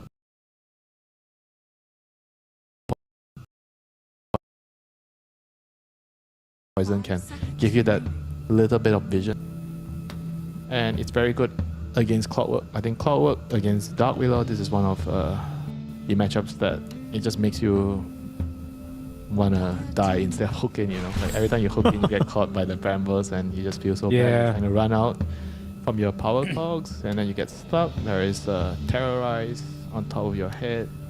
Very annoying. I actually think maybe the only worst matchup for Clockwork is like Jakiro, because you just breaks all your cogs in one right click. Yeah, that too. Macropyre. But that's yeah, not as annoying as being unable to hook shot in and get out and do your job, you know, because you get hit. I guess that's true. Yeah, brambles, you got a and then you point. have a Terrorize on top. Jakiro is like, okay, sure, it's annoying in the lane because you can't use the power cogs to push, but you're still fairly good against Jakiro in the game, right? Because Battery Assault just stops the Jakiro from using his spells. Heroic, they're going to have 18th pick here, 17 for Waska. I don't know what Heroic have in mind. Waska should, if they want to keep the Mars flags, they need to pick a carry here. But they don't. See, the problem is they don't see the offlane hero and they don't see the carry hero. So how are they gonna pick the carry here? Like how? So what you would? They might have to just offlane? pick. Yeah, they might have to just decide where the Mars is going and pick a mid or offlane hero because they see the Earth Spirit, right? I think it makes the most sense to pick a mid hero here. Yeah. Invoker or whatever, you know, whatever they can find. Even maybe Timber, because it's a good matchup into the Earth Spirit. Okay. So that's the combo. Arena into... He's like, okay, this is gonna work, you know. Dawnbreaker, Arena, and we can give Dark Margot his Mars. I don't know, man. Like, feel like this hero is also not that great into the Dark Willow spells, you know, the Roots and the Terrorize. Because you're kind of like setting up yourself to go into her Brambles or her Terrorize. I mean, if you're on the offensive, sure, you hook shot, you have the Dawnbreaker out coming down or the Arena and you follow it up, that would definitely feel great. But if you're not on the offensive, you're trying to save a target, then it might not feel so good for you. Right. So this is a hero that Waska only picked once before. They picked it a month ago in the Dream League these quals. Low key, very good now. I think the hero is pretty strong after the recent buffs. Okay, Sven. Interesting. Very, very interesting. Why is Sven good here? You don't want a range hero against Mars Arena. I guess that's one of the reasons. He has can armor. blow up. So the armor is good against Dawnbreaker because Dawnbreaker deals a lot of physical damage with her Starbreaker. Right. It's got move speed. Kind of makes sense, but I'm not so sure. I'm not really sure where Sven sits on the carry list right now. I mean, a lot of the carries are already banned, but there's still Luna. So they opted for Sven over Luna, so they must feel like Sven provides something Luna doesn't. It's a really good point, actually. I'm a little bit surprised they didn't go with the Luna. Now, I will say, looking at Parker's Dota 2 Pro Tracker, he's played 93 games in the last 8 days. By the way, 93 93 games. Yes, I did not misspeak. And he's been having a rough go, to be honest. He's got a 40% win rate thereabouts. But I will say, Sven. Oh, never mind. Here he is. 2 games with Sven. Played it just yesterday, actually, and lost. So he's Mask of Madness, Echo Saber, Blink, Harpoon, BKB. Okay. And then I'm guessing he goes for the Strength talent. Yeah, Wrath of God talent. Yeah, okay. Yeah, what does Sven need on the offlaner? I think he needs. I feel like does he want to have an aura carrier, like someone to keep everyone alive, so that you don't have to use your BKB so fast. I think with Sven, you're so reliant on your BKB, right? So if you have like another frontline hero that can kind of, you know, drag their attention away, so you don't have to commit so quickly as the Sven. Because once you're in, you know, Sven, you're gonna pop BKB, you're gonna fight. maybe they need another carry, semi-carry on the off lane. I think they can afford it because Spirit Maid gives you a lot of room. So they ban out the Doom, which is a great semi-carry. Outside the Doom, there is still a Razor. I also think Sven has like he's got a couple of matchup problems. Like anytime you see this hero, it feels like there comes a point where in some matchups, he just can't really fight mano a mano versus the enemy carry. He's not that guy. Like he wants to blow up the rest of the team and then fight, then fight the carry with his team. And that's why he needs another carry on the off lane. I agree. That's what I was getting to. I completely agree. And honestly, Luna is one of those heroes, I think. I see Luna all the time into Sven, and I think he struggles as soon as Butterfly comes out. You pop Luna. the glaives, you don't die to the Sven, and that's it. The Sven uses BKB, he has to run, and that's it. Fight's over. So I completely agree with you. And the Sven is very weak against BKB piercing stuns. Dawnbreaker has a BKB piercing stun. Clockwork has a BKB piercing stun. And when you're committing onto a hero, Dawnbreaker is using ulti on you, maybe with Aghanim's, then what do you do as a Sven? You have to run, Yep. This is actually looking like a pretty hard Sven game, not gonna lie. Yeah, I mean, I'm trying to think of these position 3s. Like the only like carry hero that comes to me in the offlane is Night Stalker, but I also don't think it's a very good Night Stalker game. I don't like Night Stalker Namars. Am I wrong? You can't fly out to that arena. You lose the vision in the day that you normally get. Or sorry, you lose the vision in the night. That's what you normally get, right? That's the big advantage of this guy. Sounds like you didn't mind though.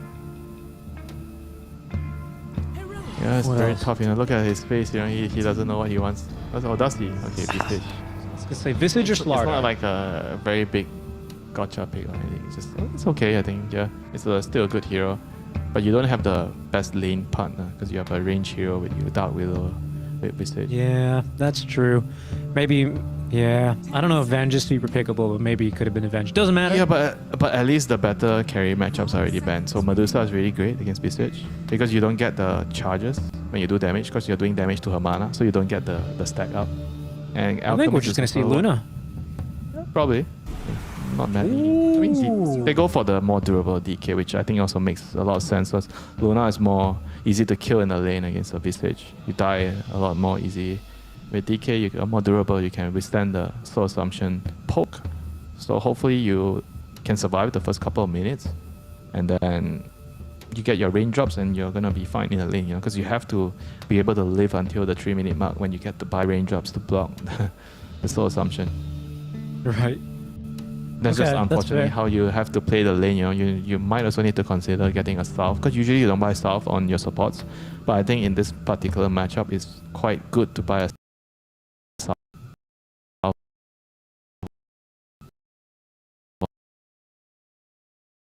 on whatever support you're playing, just so that you can tank a couple and it's just not gonna cut it. So, I mean, is this something you like? I know you weren't a fan of that double ranged lane, but you have 2 melee cores to back you up. There's this Mars, who doesn't really... I don't know, right? It's... What are you thinking here? I'm not really sure how I feel about either of these drafts. Mostly because the Sven's untested for me. I think both drafts definitely have their, question marks. Like the Mars mid, for sure, for Waska, and then for Heroic, you have the Sven carry. It's all a question mark, but it's like we said, inter-regional game, they're gonna pick some out-of-the-box picks. They're gonna know something that we don't what to do against their opponent. And they're gonna just put up a show for us, and we're gonna be here to watch the show, the amazing show, hopefully. Here to watch and enjoy the SA show. Thanks for joining us, folks. Game number 2 between Heroic and Waska. Waska winning a very abrupt game number 1. So we're hoping that Heroic have, forgotten that one, washed their face, the Sin-Q method, right? And are ready here for game number 2 in this BO2 series where, honestly, they could use some wins. I kind of guess what he's saying. Yeah, last game. Yeah, that's calling him a little ugly. A little ugly. Yeah, I'm pretty sure we are not going to see much talking, from Parker now. No, I think Parker is going to be locked in here. I don't think we're going to hear much at all from him. But who knows? Maybe if he starts winning, he might start chirping up again.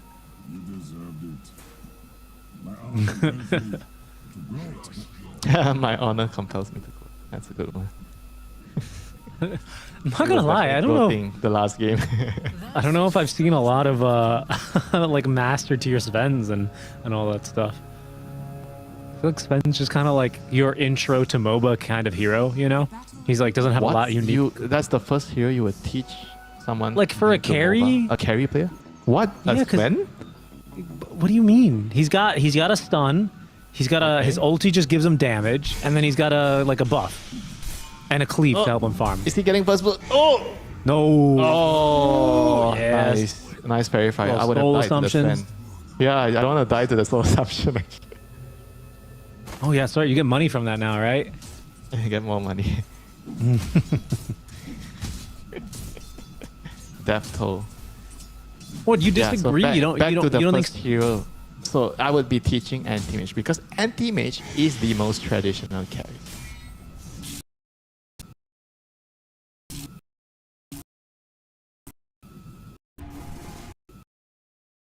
Yeah, but it's not the I want to teach someone a Battle Fury. Yeah, but you're gonna be teaching. Okay, the guy is learning how to play Dota. You're gonna be teaching him how to last hit creeps and when to last hit creeps first, because AM is the best hero to learn that.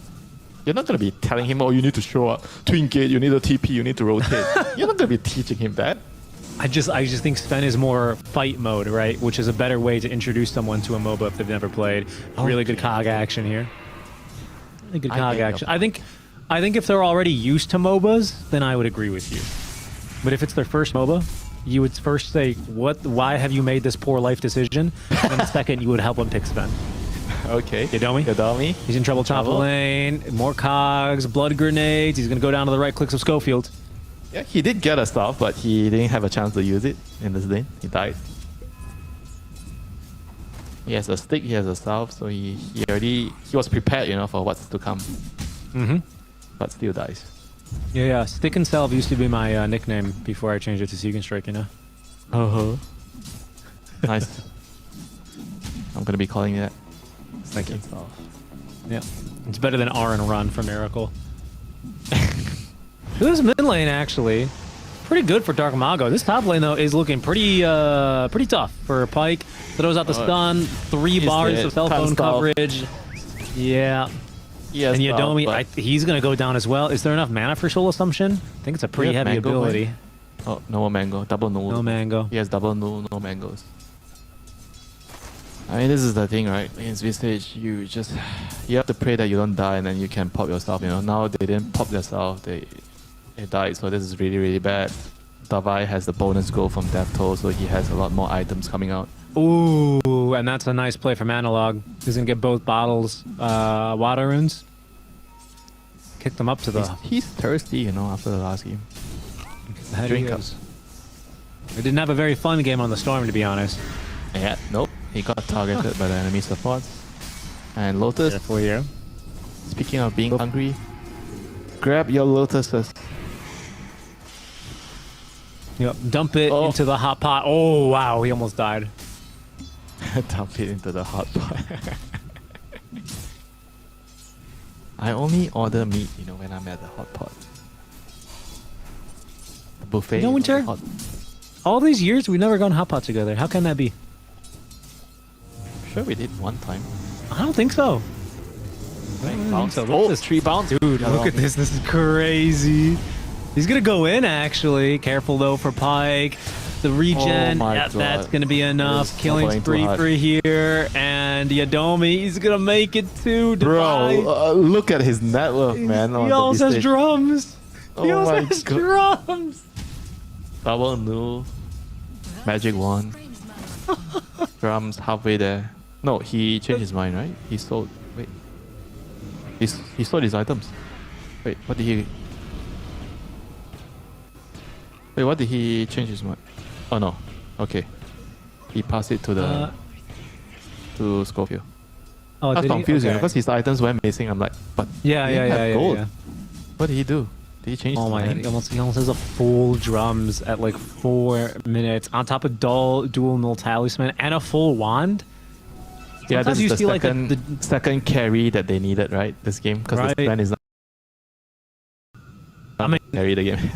With this kind of start 4-0-1, better.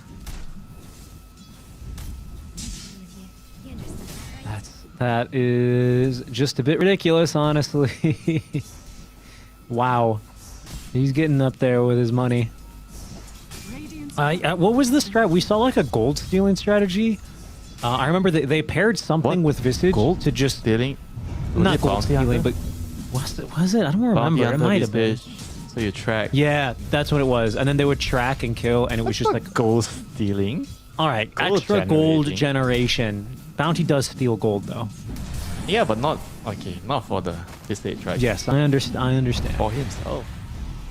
Oh, disrupt. Grid. King jungles. Yeah. He's got a Lotus, 9-1 charges, a nice stun there, but they're going to stop that Starbreaker in its tracks. Matthew doing good work here to return some damage onto King Jungles. Mid lane's actually fairly even. I thought this would have gone worse, honestly, for the Mars. Hold on here, Sacred. Okay, another stun into the Starbreaker. Nothing interrupted this time. TP is incoming. That's the darn Visage, dude. That's the darn Visage. But he doesn't have any charges. What can he do? He's going to need some more damage. That's 4. That's another kill. You bet your bottom dollar that's Drums. And Devi, he's going to make it another. Oh my god, he got both kills. We need to see the money. We need to see the money. He has 4,000 net worth at 6 million. Oh my. That is silly. And you know what? I respect the move, not even bothering to gate, just going straight in for the TP play here. Absolutely. Makes this trade so well worth it. He collected his taxes in the bot lane, you know? Did you see Parker? He didn't even try and run away there at the end. He just went for the last hit. Knew he was dead. I mean, and it works out. Priorities. Analog rotates on through to make now, sure he gets look at what Devi is doing. He's waiting. He gets his level 6. He pops his birds in the bot lane. And he wants to just go around and fight for the Wisdom Rune. I think this is a very smart move. I think this is going to be really hard. I thought he was going to fight the Wisdom Runes. You know what? Who's going to fight mid, though?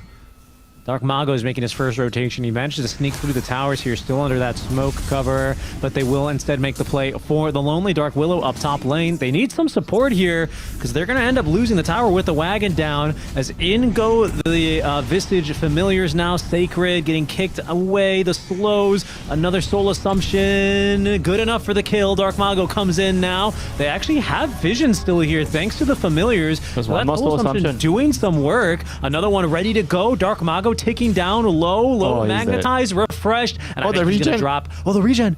Oh, the regen! Oh my god! He lived. He lived on a hair of HP. Thanks to the regen, that would have easily been another kill for Devi, catapulting his net worth to 5,000 if he got that kill. This is insane, you know. Both offlane towers go down, by the way. Yeah, that actually is very surprising considering how the laning started for the base. Right. He was dominating the DK, but he still gets the tower. He's got drums. Yeah, he's got drums ready to go. So space created for Parker. Space also created here for that DK. We'll see how that plays out, Winter. For now, trouble for Analog as he finds himself pinned to a tree in the mid lane. 4 heroes trying to take him down. Dark Mago now might be in a bit of trouble as the Earth Spirit finds an angle to roll away. Here comes the Dawnbreaker ulti. Sacred joining the fight, looking for Schofield, who's isolated and on the wrong side of the map. Schofield will drop. Good trade in the end for Heroic. 1 for 1, yeah. Getting the mid for support. Anytime, any day, and Dawn used ulti, you know, so... I mean, if you look at Heroic, they don't really have too many long cooldowns, you know. I guess Earth Spirit is a pretty long cooldown, but he's gonna have it in 10 seconds. He's also going for a Vessel this game. Is he? Okay, no, just a Urn. Wait, no, Urn. I think that was another Soul Assumption. Not a kill with Soul Assumption, but I think it was another Toll of the Dead. And so this Visage, 5,000 gold. He's got full drums. He's resummoned Familiars. He's going to take this tower, I think. A bit low on mana, but I don't know if anyone can stop him. They don't have the Dawnbreaker ulti. Not going to push his luck here, it would appear. Just a crazy game for... And a pretty good turnaround from him as well, right? I think early game, they really kind of squeezed him out. Waska, that is, kind of destroyed his lane, took his stacks, and struggled a bit more to get back involved in the game. 6-0-3, involved in every single kill, averaging at 1 a minute right now for the Visage. Pretty strong stuff. He's on the move again, Richie. Stacks? I'm not killing Stacks, I'm killing heroes. 10-minute rune is here. He's waiting for analog. They're gonna try for mid. Sacred. He's got that hammer back over. Ward behind the tower. Divide. He's just gonna go for it. King Jungle's ready to go with this counter initiation. Sacred. Not gonna go down that easy though. And now they might be set to lose that familiar. He doesn't have any for a while. Dark Malgo connected from the triangle. No chance for the disruption. They take down King Jungle's. They're on a Schofield. He's gonna pop as well. The familiars. This is gonna be a lot of money fed on over. Honestly, they should just kill the familiars, and that's what they'll do. 200 gold for Pyke. That is trouble now for this Visage. He doesn't have any, I think, for like another minute to read. No, okay, 30 seconds. Not so bad. Not so bad. Yeah, not too bad. They have Magnetize if they want to defend the tower here. That's a bit of an overreach from Heroic. Going behind the tower like that? They kind of have to respect the arena into the Solar Guardian. It's pretty hard to fight into that this early on. If you don't have a pipe, you're not fighting into that. And right now, Sacred is actually rushing Aghanims. It's pretty good, as said earlier, against the Sven. And you see some of the Dawnbreakers, they actually go for a Blade Mail early game. Just so that it gives you a little bit more fighting power. Like rushing axe means that you're not actually that strong until you get the axe. Yeah, these familiars are fresh though. One taking heroes, down, a hook shot connecting onto 2 heroes here. Terrorized though to counter initiate. Yadomi didn't get hit by that one, but now the Magnetize collecting 3 here. Careful, Matthew. Has this Finger of Death. Magnetize refreshed onto him. Schofield, he might be able to reach and poke him down here, honestly, and I believe he is. A nice stun from Matthew, though, to prevent that, as Sacred with the Starbreaker. Still not able to collect on that kill. Eventually, he'll go down. Magnetize refreshed again. Careful here, Devi. Might be in a bit too deep. The spear pushing him back and eventually claiming his life. That's a big kill. 800 gold into the coffers of Pyke. He's happy now. All that bullying you did to me in the lane, it's all back now. This feels a little forced, honestly. I like the kill onto the clock, and then I think you say, okay, they don't have arena, they don't have any ultis, let's take the tower. Yeah, they should be actually just hitting the tower instead of like the Willow kind of like baited everyone in because he wanted to finish the. I think he wanted to kill the lion with the Shadow Realm right click, but his team is like, okay, Schofield's going in, let's go, I guess. Yeah, kind of getting dragged into that one, and now the tower stands. After all these years watching this player, I've learned something important about him. When he does his thing, you just need to let him do his thing. You know, if you're his teammate. Who's that? Don't get dragged along by Schofield. You know. Like he's one of those players where he either makes a very insane play or he just makes a bad boo-boo, you know, and then you just have to let him die alone. Yeah, I mean, he's no stranger to that. You know, he's known for that on the Shaker, I think, especially. Sometimes he'll just like walk over and Echo Slam a camp and you're like, oh, did he get a kill? Did he just throw the game a little bit? It's always like a little 50-50, you know? That time, unfortunately, didn't really work out for him or his squad. But they still have a nice net worth lead. They still actually have a Sven. I don't think Parker showed up to that fight at all, did he? So he's still feeling very comfortable. Getting up there here for the net worth, and the items still coming online now for Heroic. Get up to level 12 here. Sanj on top of the... oh my goodness. Excuse me? English? Echo Saber. Okay. He's splitting the Echo? Or no? I'm not sure. It looked like he was trying to do something. He has 3 Ogre Clubs. Probably is... What? Huh? That's. I also saw something a little. Maybe funky did in he his just inventory. forgot to split and he bought the like quick buy, bought the wrong item or something? It must have been something like that. Maybe. Careful here. What is happening? Careful in the river. Oh my god! Oh boy. Yeah, that was kind of a weird bit of shopping, right?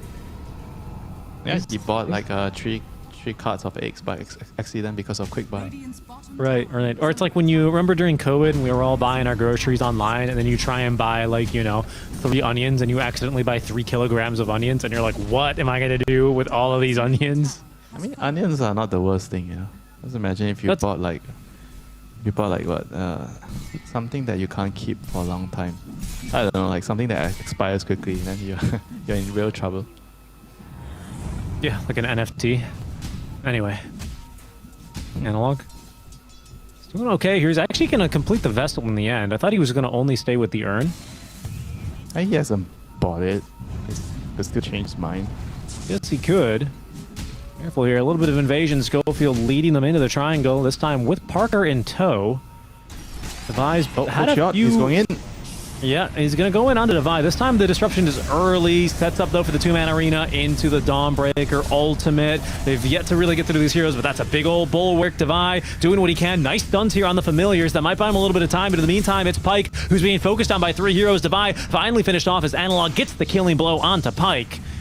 What next here in this fight? Yodomi trying to keep them trapped into the triangle as Parker... Ooh, the Cog pushback. A second one now, actually pretty good. Stopped him from getting stunned up by the spear, though. Dark Mago looking for the supports as the familiars...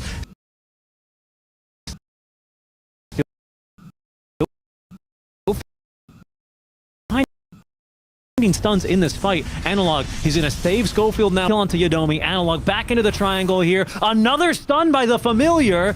Devi from beyond the grave, setting up his team for success. A second stun from Parker, kicking him back into the team. Down he goes. 4 heroes dead in exchange for Devi Llama.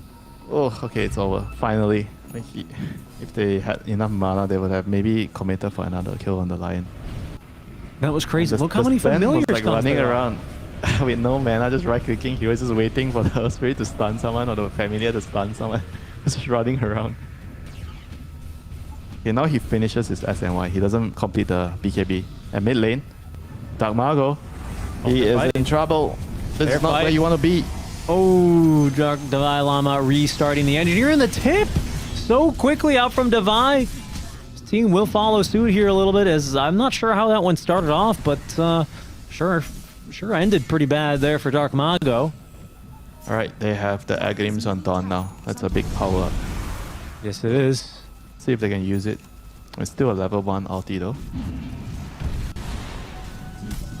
Is this the build you've tended to see? Because you said that this hero Dawnbreaker might be a bit of a sleeper, and I'm guessing it's not because of the reveals the entire map every 10 minutes. Nah, that's like, that's a nice perk, but not a game-changing perk. So what is it? What is it that makes this hero stand out to you? Is it the Ags upgrade in this kind of a meta? Ags upgrade, and then they buffed the lane, because laning was usually his problem, or her problem. Like, Arena. He's TPing in, and here's that first usage of the ultimate. Disruption save onto Devi, but they still have plenty of stuns for when he comes out. He will fall. They're going to chase these familiars down as well. Ooh, 200 gold to boot here for Pyke. Total of 560 only for Pyke off of those 2 kills. Yeah, this game is not close to being over yet, you know. There's still a lot of fight in Waskar here. The combo with the Arena and the Solar Guardian, very, very scary. And you add the DK, being a dragon, hitting you from inside or outside the arena. It's a lot of damage.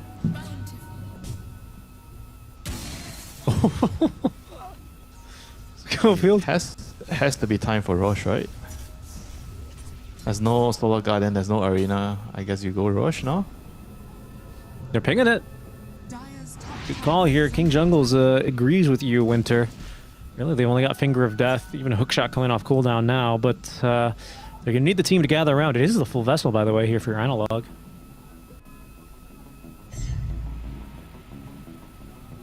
It's still very good against DK.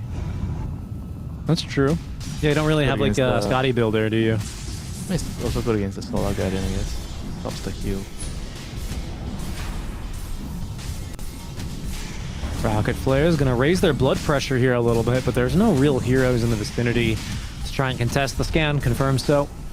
And this will be first stages comfortably into the inventory for Heroic. For whose inventory? Parker's? Maybe Analog's? Parker's. Parker is the most farm hero, so I guess you don't argue with net worth. That's true, but he's a transformation hero, right? If you die after using God's... the ultimate. God's rebuild. Yeah, God's strength. Not God's rebuke. Don't trip me up. How dare you? Are you gaslighting me? Gaslighting me about Dota, huh? Unbelievable, this guy. Just when we thought we were friends, Winter. Yeah, friends. Remember all the good lunch and dinners we had together? Right. The food that we finished and may not have finished. You know what food I miss is this Peruvian food, man. Oh, some good ceviche. I miss it. I miss it. Smoke here from Waska. They're just smoking on the rune. Amplify damage for Dark Mago. So the entire map is revealed. Enjoy that. Mmm, delicious. It should be manually procced. You know, you have it, and you can use it whenever you want, one time every 6 minutes. Then I would say no. That's crazy. Okay, one time every 10 minutes. She's called Dawn Breaker, dude. It's got to be at the break of dawn. Then it kind of sucks, right? Well, no control, then it's useless. Skill It's issue useful to a certain extent sometimes. Skill issue. Here. Oh yeah. Yodomi. Just putting down a ward, realizing he can't really do much here. Ends up walking into the root anyway. As Tormentor time now for Waska. Down it goes. Oh, King nice. Jungle's Shadow the Demon perch. Shard. The cleanse.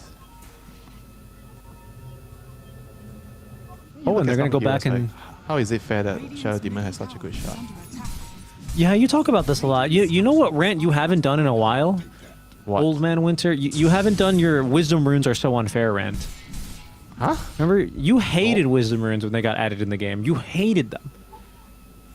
You said, oh, it's so unfair. How comes if someone steals your Wisdom Rune, that's it? I'm pretty sure you're making stories. I don't think so. You did not. You were not a fan of the Wisdom Runes here. Careful here, Parker. Sitting very far ahead. Waska, they're going to try and go around him. They scouted Divine Llama pinned to the walls of the arena. Stuns coming through, buying a little bit of time. And from outside the arena, King Jungles, he still gets the disruption save. Yeah, he Dark faced Mago the falling a bit low. Divine Llama still alive, actually. Hookshot blocked by the familiars as he is still on the run. Eventually, Yodomi will catch him trapped inside the cogs. He dies. In the meantime, Parker unleashed in this fight. Ooh, the silly latching as Sacred catching a root, being caught by the rolling boulder. A 1-for-2 trade. Parker unable to get really on all the heroes he wanted, just finding the Lion and then the Dawnbreaker. A mad dash there by Divine Llama, but honestly a really nice initiation from Waska, who try and go around that fight. Just a bit outplayed there by King Jungles. The MVP is definitely King Jungles. Placing the ward, getting a disrupt off, and just... I mean, he still died, you know, on Davai, but it took so long to kill him that eventually they got a better trade. Parker kind of clean house, you know, after that. Yeah, I believe the kids these days, they call that space. Space for Parker to buy an Aghanims, right? Yodomi, trying to TP away. Unlucky, no chance, too much magic damage. So do you want to see Superman's man next? Oh, he's buying a dagger, so I guess not. Yeah, I think he just wants dagger here. Yeah, he lived so long here, did Divide. I mean, honestly... And that has to be the play of the day. For now? That one was pretty nice. Okay. I think he wants to get probably Gravekeeper's Cloak Shard pretty soon now on this Visage. I think that they are going to continue diving him like this. Having that extra bit of save, I think, is going to go a long way. Yeah. You see sometimes players get it on their own when they don't... Yeah. I mean, you're not going to get it from the Tormentor because you're so rich if you're having a You could get it from the next one, but that's going to be in 7 minutes. So, yeah. Nah, I think he has Parker just... Okay, he's just going in. Eats a Scythe of Vice. Sacred's going to be able to get around. There's going to be the Harpoon into the stun. Parker, you madman. Just making use of this Aegis. 20 seconds left on it remaining as the Familiars are going to block that... hook shot. Dark Mago is in. Connects 2 onto the spears. In comes the Dawnbreaker ultimate as well. Lion Sun is good for the kill. Onto Schofield. Parker trying to fight through this one. Aegis released in 10 seconds, but they're going to claim the life of him now. Divine Llama has also taken a dive, and it seems like, yep, with the spear perfectly timed into the stun, even the Familiar swept up Finger of Death. This will save here, buying some more time. He's going to be cogged up to the high ground. BKB TP away. Do they have the damage? Indeed they do. 3 dead on the side of Heroic. A good attempt there by the Shadow Demon, but King Jungle scouted, and he's going to be killed off here as we do jump into our replay. Oh, that was such a big combo by Dark Mago and Sacred there, catching 3 heroes in the arena. I think that literally just ended the fight, you know, even though Sven had Aegis, but they just couldn't fight here anymore. They caught like 3 heroes here. They killed the familiars. They killed the Visage. Starbreaker, stun, stun, stun, stun. And Sven was like, I'm stunned, guys. I'm stunned, guys. Guys, I'm stunned. Yeah. Where is my Shadow Demon? I mean, he got here in the end. He dodged the finger damage, but not enough. I guess for me, where was the Earth Spirit? We needed some stuns from Earth Spirit. Yes, it wasn't there, you know. It wasn't aware of the Sven deciding to go in and fight. Yeah, to go YOLO mode. Radiant's bottom tower is under attack. Okay, we have a game, Richie. Back Oh, to you square know one. what? Analog was finishing his BKB. Oh. That's why he wasn't in the fight. They probably should have waited for him. No? 5-0 and 7. Our Spirit not showing up to the fight. Yeah, and actually Pablo's bringing up a good point here. Level 11 on this Visage. These familiars are still level 1. Very under-leveled, especially for the start that he's had. I mean, he's been dying first at every fight. Yeah, I guess so. He's But it's lower just kinda level than crazy. both supports. He's what? He's 7-0. What was that? He's 7-5 and 10, and he's still the lowest level on his team. Yeah, I By guess like the kind of a lot. The faster should give him more XP when he kills heroes too. Okay, well, let's not go too crazy here. Pike, he's gonna eat a stun. Solar Guardian coming through. Analog will BKB. Hook shot. Who's it caught? It's got the Sven as well as the Willow. They didn't have a good combo this time.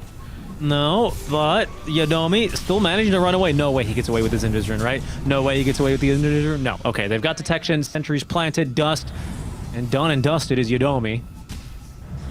So what have we learned, Richie? Huasca can't win without the combo landing. So they can't fight if Dark Mago doesn't want to fight. Yeah. And that's always been true of any team that Dark Mago's been on. Well, at least they only lose a Clockwork. Oh, holy, the Clockwork almost has Crimson Guard. That's gonna be huge. He does. He's Crimson Solar. Okay, initiation is in. Once again, onto Divine Llama. Disruption save. Thanks for the ward planted in the middle of that arena. Another sick play here from King Jungles. Will it make a difference? In they go now. They're going to find Matthew. Divine Llama finally passes. But now, even without BKB, Analog trying to fight. Spear misses, but actually catches still onto the Willow. So Schofield's going to go down. Parker, he's in on this fight, but he doesn't have God's strength here. So Pike just walks away from him. Big silences connected onto everyone. Sacred is going to be able to get out of this one as well. And it's only a Lion dropping for 2 supports. Once again, I think Heroic kind of getting the worst of these trades. It's like how you demoted Davai to a support. Sorry. A Lion for 2 supports. Hey, look, he's still level 11, all right? King Jungle's just hit 13. I mean, at this and point, Schofield is level 14. At this point, the SD is like gonna be more useful than the Visage. I think you're really right on the money there. Without the shot, he's actually just dying too much. You know, when you get focused so hard, he actually needed to get the shot earlier. Oh, that was a big crit coming through on that Daedalus. So a little scary moment there, I think, for Parker. Put the fear of the dragon in him. Okay, please. Late game, the dragon is going to fear his own illusions. You know, I think the disrupt onto the DK. Late game is going to be very big. Divine Llama's so under-leveled that Wisdom Rune gave him 2 levels. It's level 13 now. Level 2 familiars. I hear you guys talking about my levels, you know. Careful though. It's Roche time. Huasca, no. Right now it could spawn top lane, so they're gonna look for a fight, and they find their man. Spear Arena combo from Dark Mago. It's perfect. It's on the mark, and the hook shot! It's caught Analog as well somehow. He's gonna have to BKB and try and run for a Divine Llama, holding his ground here, up here, and that's a lot of damage actually. We get another kill here out from Divine. They've taken down Yadomi. Sacred, he's going to be taking a bit of a bruising here as well, but look at that blink initiation from Matthew. Just finds a stun on Analog, sets up for the Dragon Tail now, and Pike just beating it into the Earth Spirit. Disruption save from King Jungles, as once again Matthew doing his stand and suck move, does at least buy a little bit of time, and guarantees the kill onto Analog. Terrorize onto Dark Mago. It's good, but is it good enough now? Out of mana on the Visage. Dark Mago, he's going to escape. Will he pop to that Shadow Poison? No. He's going to be just fine. Demonic Purge, not enough damage in the fountain, although pretty close. For the first time, Dava is not the first hero getting target on, so he gets to do damage. He's happy. No, but the problem is that time it was the Sven, and fight looks pretty hard without him there. It was still, I think it wasn't the worst at the end of the day. They got a couple of kills. Visage is happy. Did he lose his shot? I thought he bought the shot. I think his career died with the shot. Yeah. Yeah, I guess it did. Yeah, he had a shard. He had this courier in the middle of the fight. I always forget that you can like lion stun can stun up the couriers, and so that's what happened in the middle of that fight. It looked really funny. So unlucky not to get that kill into Dark Mago. Dawnbreaker, so they Dawnbreaker time. Yep. Dawnbreaker time. The entire map is revealed every 10 minutes. Oh my goodness, Dark Mago's got a refresher? Does he have enough mana for this? 250, 500, Nope. 350? Nope. Don't even try to do the math. So what? That's 850 mana. So he can't spear. Well, he's got Soul Ring, right? You have to count the BKB, another 50 or 100 mana. Yeah, that's true. Yeah, that's true. So 100 mana. Not feasible. So 2 Soul Rings. Yeah, 340 mana. You gotta wait for the lion to give you some mana in the middle of your combo. He's good. He's good. As long as he remembers to Soul Ring, he's good. Your Soul Ring basically covers the cost of admission there on that refresher. Yeah, but you don't want to put yourself in a position where you have to use everything precisely, you know, for the mana. Well, that's Dota 2 at this kind of level, my friend. Roshan, he will go down. Aegis on line 4 Pike. Heroic, will they reconsider this smoke? It doesn't really look like it. In fact, Schofield's gonna do his thing. He's gonna get absolutely murdered. King Jungles, he's not really sure where he should go. Finds vision. Oh, but it's Dark Mago who gets the ability for the jump on in. It's just gonna be on a King Jungles, but that's a big kill. Schofield's bought back and already completed the TP in. Analog decides, yes, this is the perfect time to fight. There's gonna be the full Crimson Guard now affecting the entire team. As that's a dieback from Schofield. Matthew's gonna die as well. He's gonna buy back. Parker doing what he can, but he cannot fight into the Dawnbreaker ultimate as Dark Mago gives chase. The second Arena of Blood out from the refresher, as that's the dieback now onto King Jungles. Pike comes out the ultimate victory here with the double kill as Parker's gonna drop. And if this is anything like game 1, we might get a very decisive GG call here momentarily.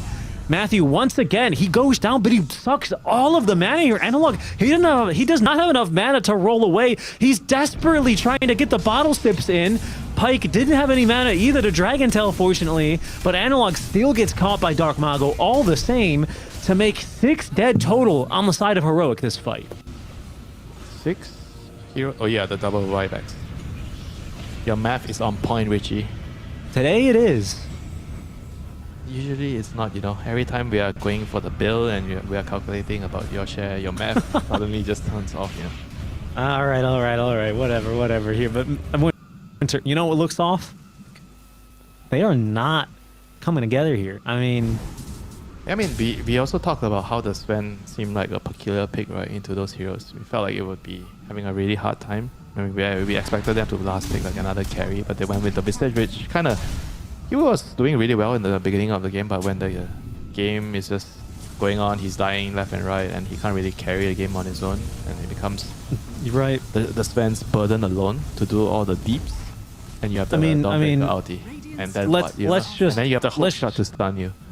Right. I mean, let's just count the amount of things that Sven has going against in this game, right? You got a lot of lockdown on your line, who's also sucking your mana, right?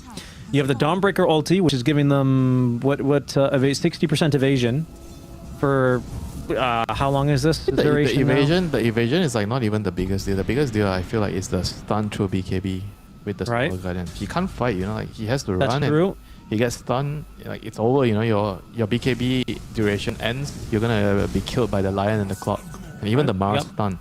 Mars stun and Arena with the Arena cutting vision for the rest of your team who can't help you out. You have DK who's hitting like an 18-wheeler right now, just absolutely running people down. I mean, and what is the rest of your team offering? I don't think Analog's had a bad game by any means, but I just don't think it's really Earth Spirit's, you know, he's not that guy at this point of the game who's going to be able to give you all this damage, right? Yeah, maybe if the Visage is a little bit bigger, you know, if he didn't die so much in the middle of the game, you know, with all those fights going badly, maybe they could have counted on him, but right now the Vylama is just another aura bot. Doesn't really do a lot of damage. That's true. The damage has not changed, but his survivability sure has. He's got Pipe and Crimson Guard. He has now his Ag Shard as well. His Courier respawned, thankfully. I agree. It's not going to help on the damage front, but I don't know what fixes this for Parker. Ags? Rapier? Like, what does he need to do to win these fights? He's even got this darn Nemesis Curse for the glass cannon. Needs a Silver Edge? I feel like they also need a Silver Edge to kill the DK. I don't know. They need so many things. Yeah. They need a fight to go their way. The Shiva is going to help for sure, you know, from Earthquake. So right. Oh, by the way, I wasn't done listing all the things that are making Sven's game hard. You have a Solar Crest and a Guardian, a Crimson Guard on your Clockwork. You've got an AC as well on Dawnbreaker. Right? Like, everyone's got something to say screw you. Matthew with the Ghost Scepter. It just feels like too much. The heroes, they're being recalled. Look at this wrap. Look at this wrap. They're coming in. But I think they know. They know. And Cogs are being kicked. Yadomi, he's fighting his inner demons out here, just shooting Cogs, but he's right on the money. And there's the initiation. Schofield does not get popped immediately. King Jungles is in with the save. Schofield into the Shadow Realm, but Dark Mago, arena number 1, gets the kill there on a Schofield with the spear. I think they've still hiding away the refresher now on the Mars as they found Divine Llama here. Analog is getting completely owned by Pike. Finger of Death as well from the line to do the damage, and that is 2 down. Parker, he's joining this fight, but he's already got to book it. And they've seen him join this fight as well. Divine Llama completely isolated at this point. Dark Mago, spear at the ready, trapped inside the Cogs. No way out of this one here for Devi. Unstoppable streak for Sacred. The tips from Matthew onto Parker, who is just now, all he can do is just try and push waves. I mean, level 25 Sven. I guess that's it, you know. I mean, he has the amplified damage, but his base is in shambles now. It can't be Megas though. It's not Megas. They have a tier 2 up top. Then finally amplify damage. Oh, they're not trying to end the game. Wait. Not yet.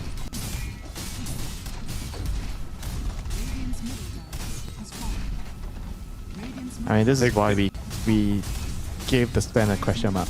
Like, he just can't really enter the fights. So difficult. Yeah. Especially with this many tools against him. They're going to settle with 1 tier 4 tower as the respawns come through. Parker's going to see the DD rune though. Amplify damage. Okay. Doesn't have guts. One last for Richie. One last for Got strength in 16 seconds. He's showing on the wave though. He's showing on the wave. He's TPing right in front of the wave. Just gets away with it. It's man, and I tell you, that was such a ballsy move. I mean, the game literally ends, you know, if he dies there. Oh yeah, it does. I think that's how he likes it, though. You know, all those TA players always living life on the edge. You know, a TA player friend of yours always 100 HP, blinking in with refraction, trying to kill the enemy carry.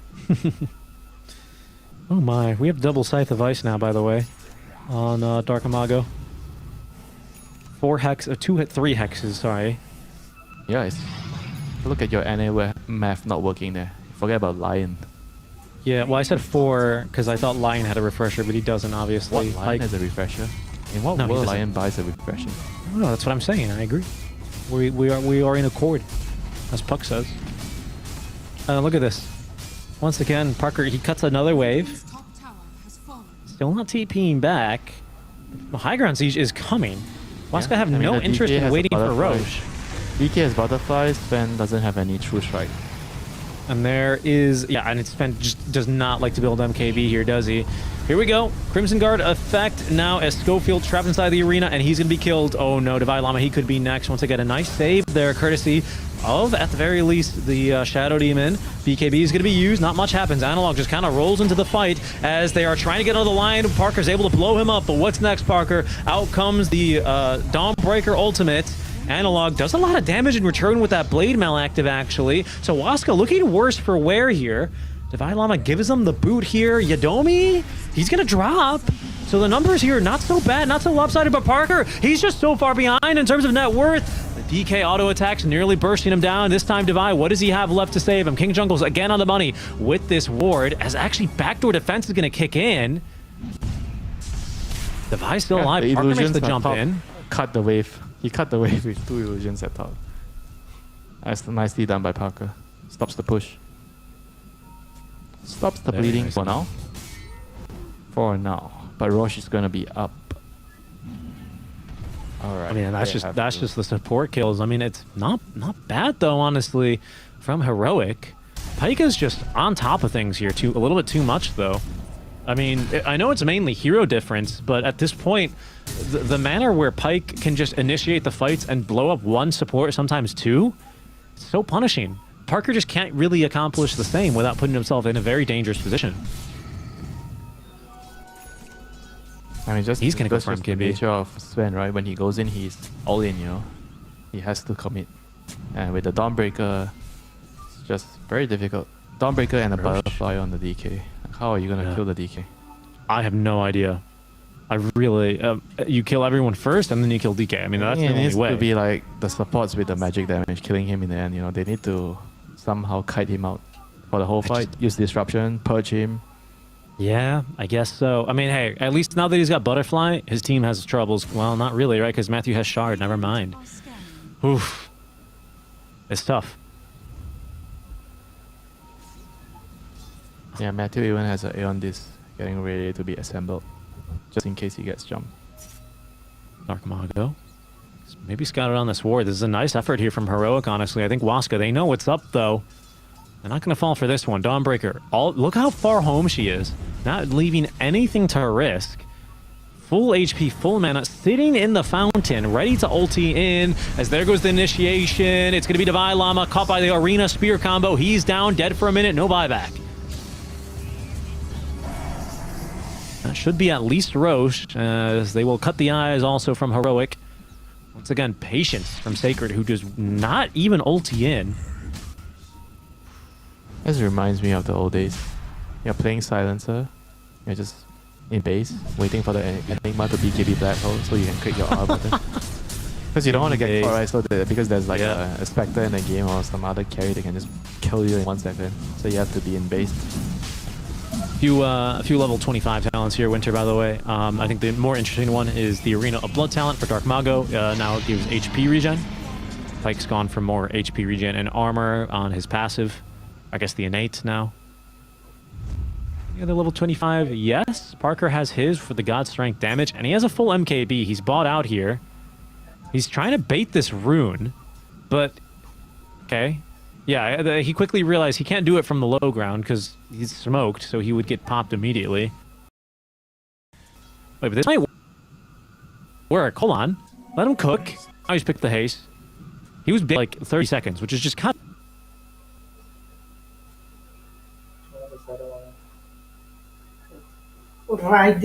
Radiation.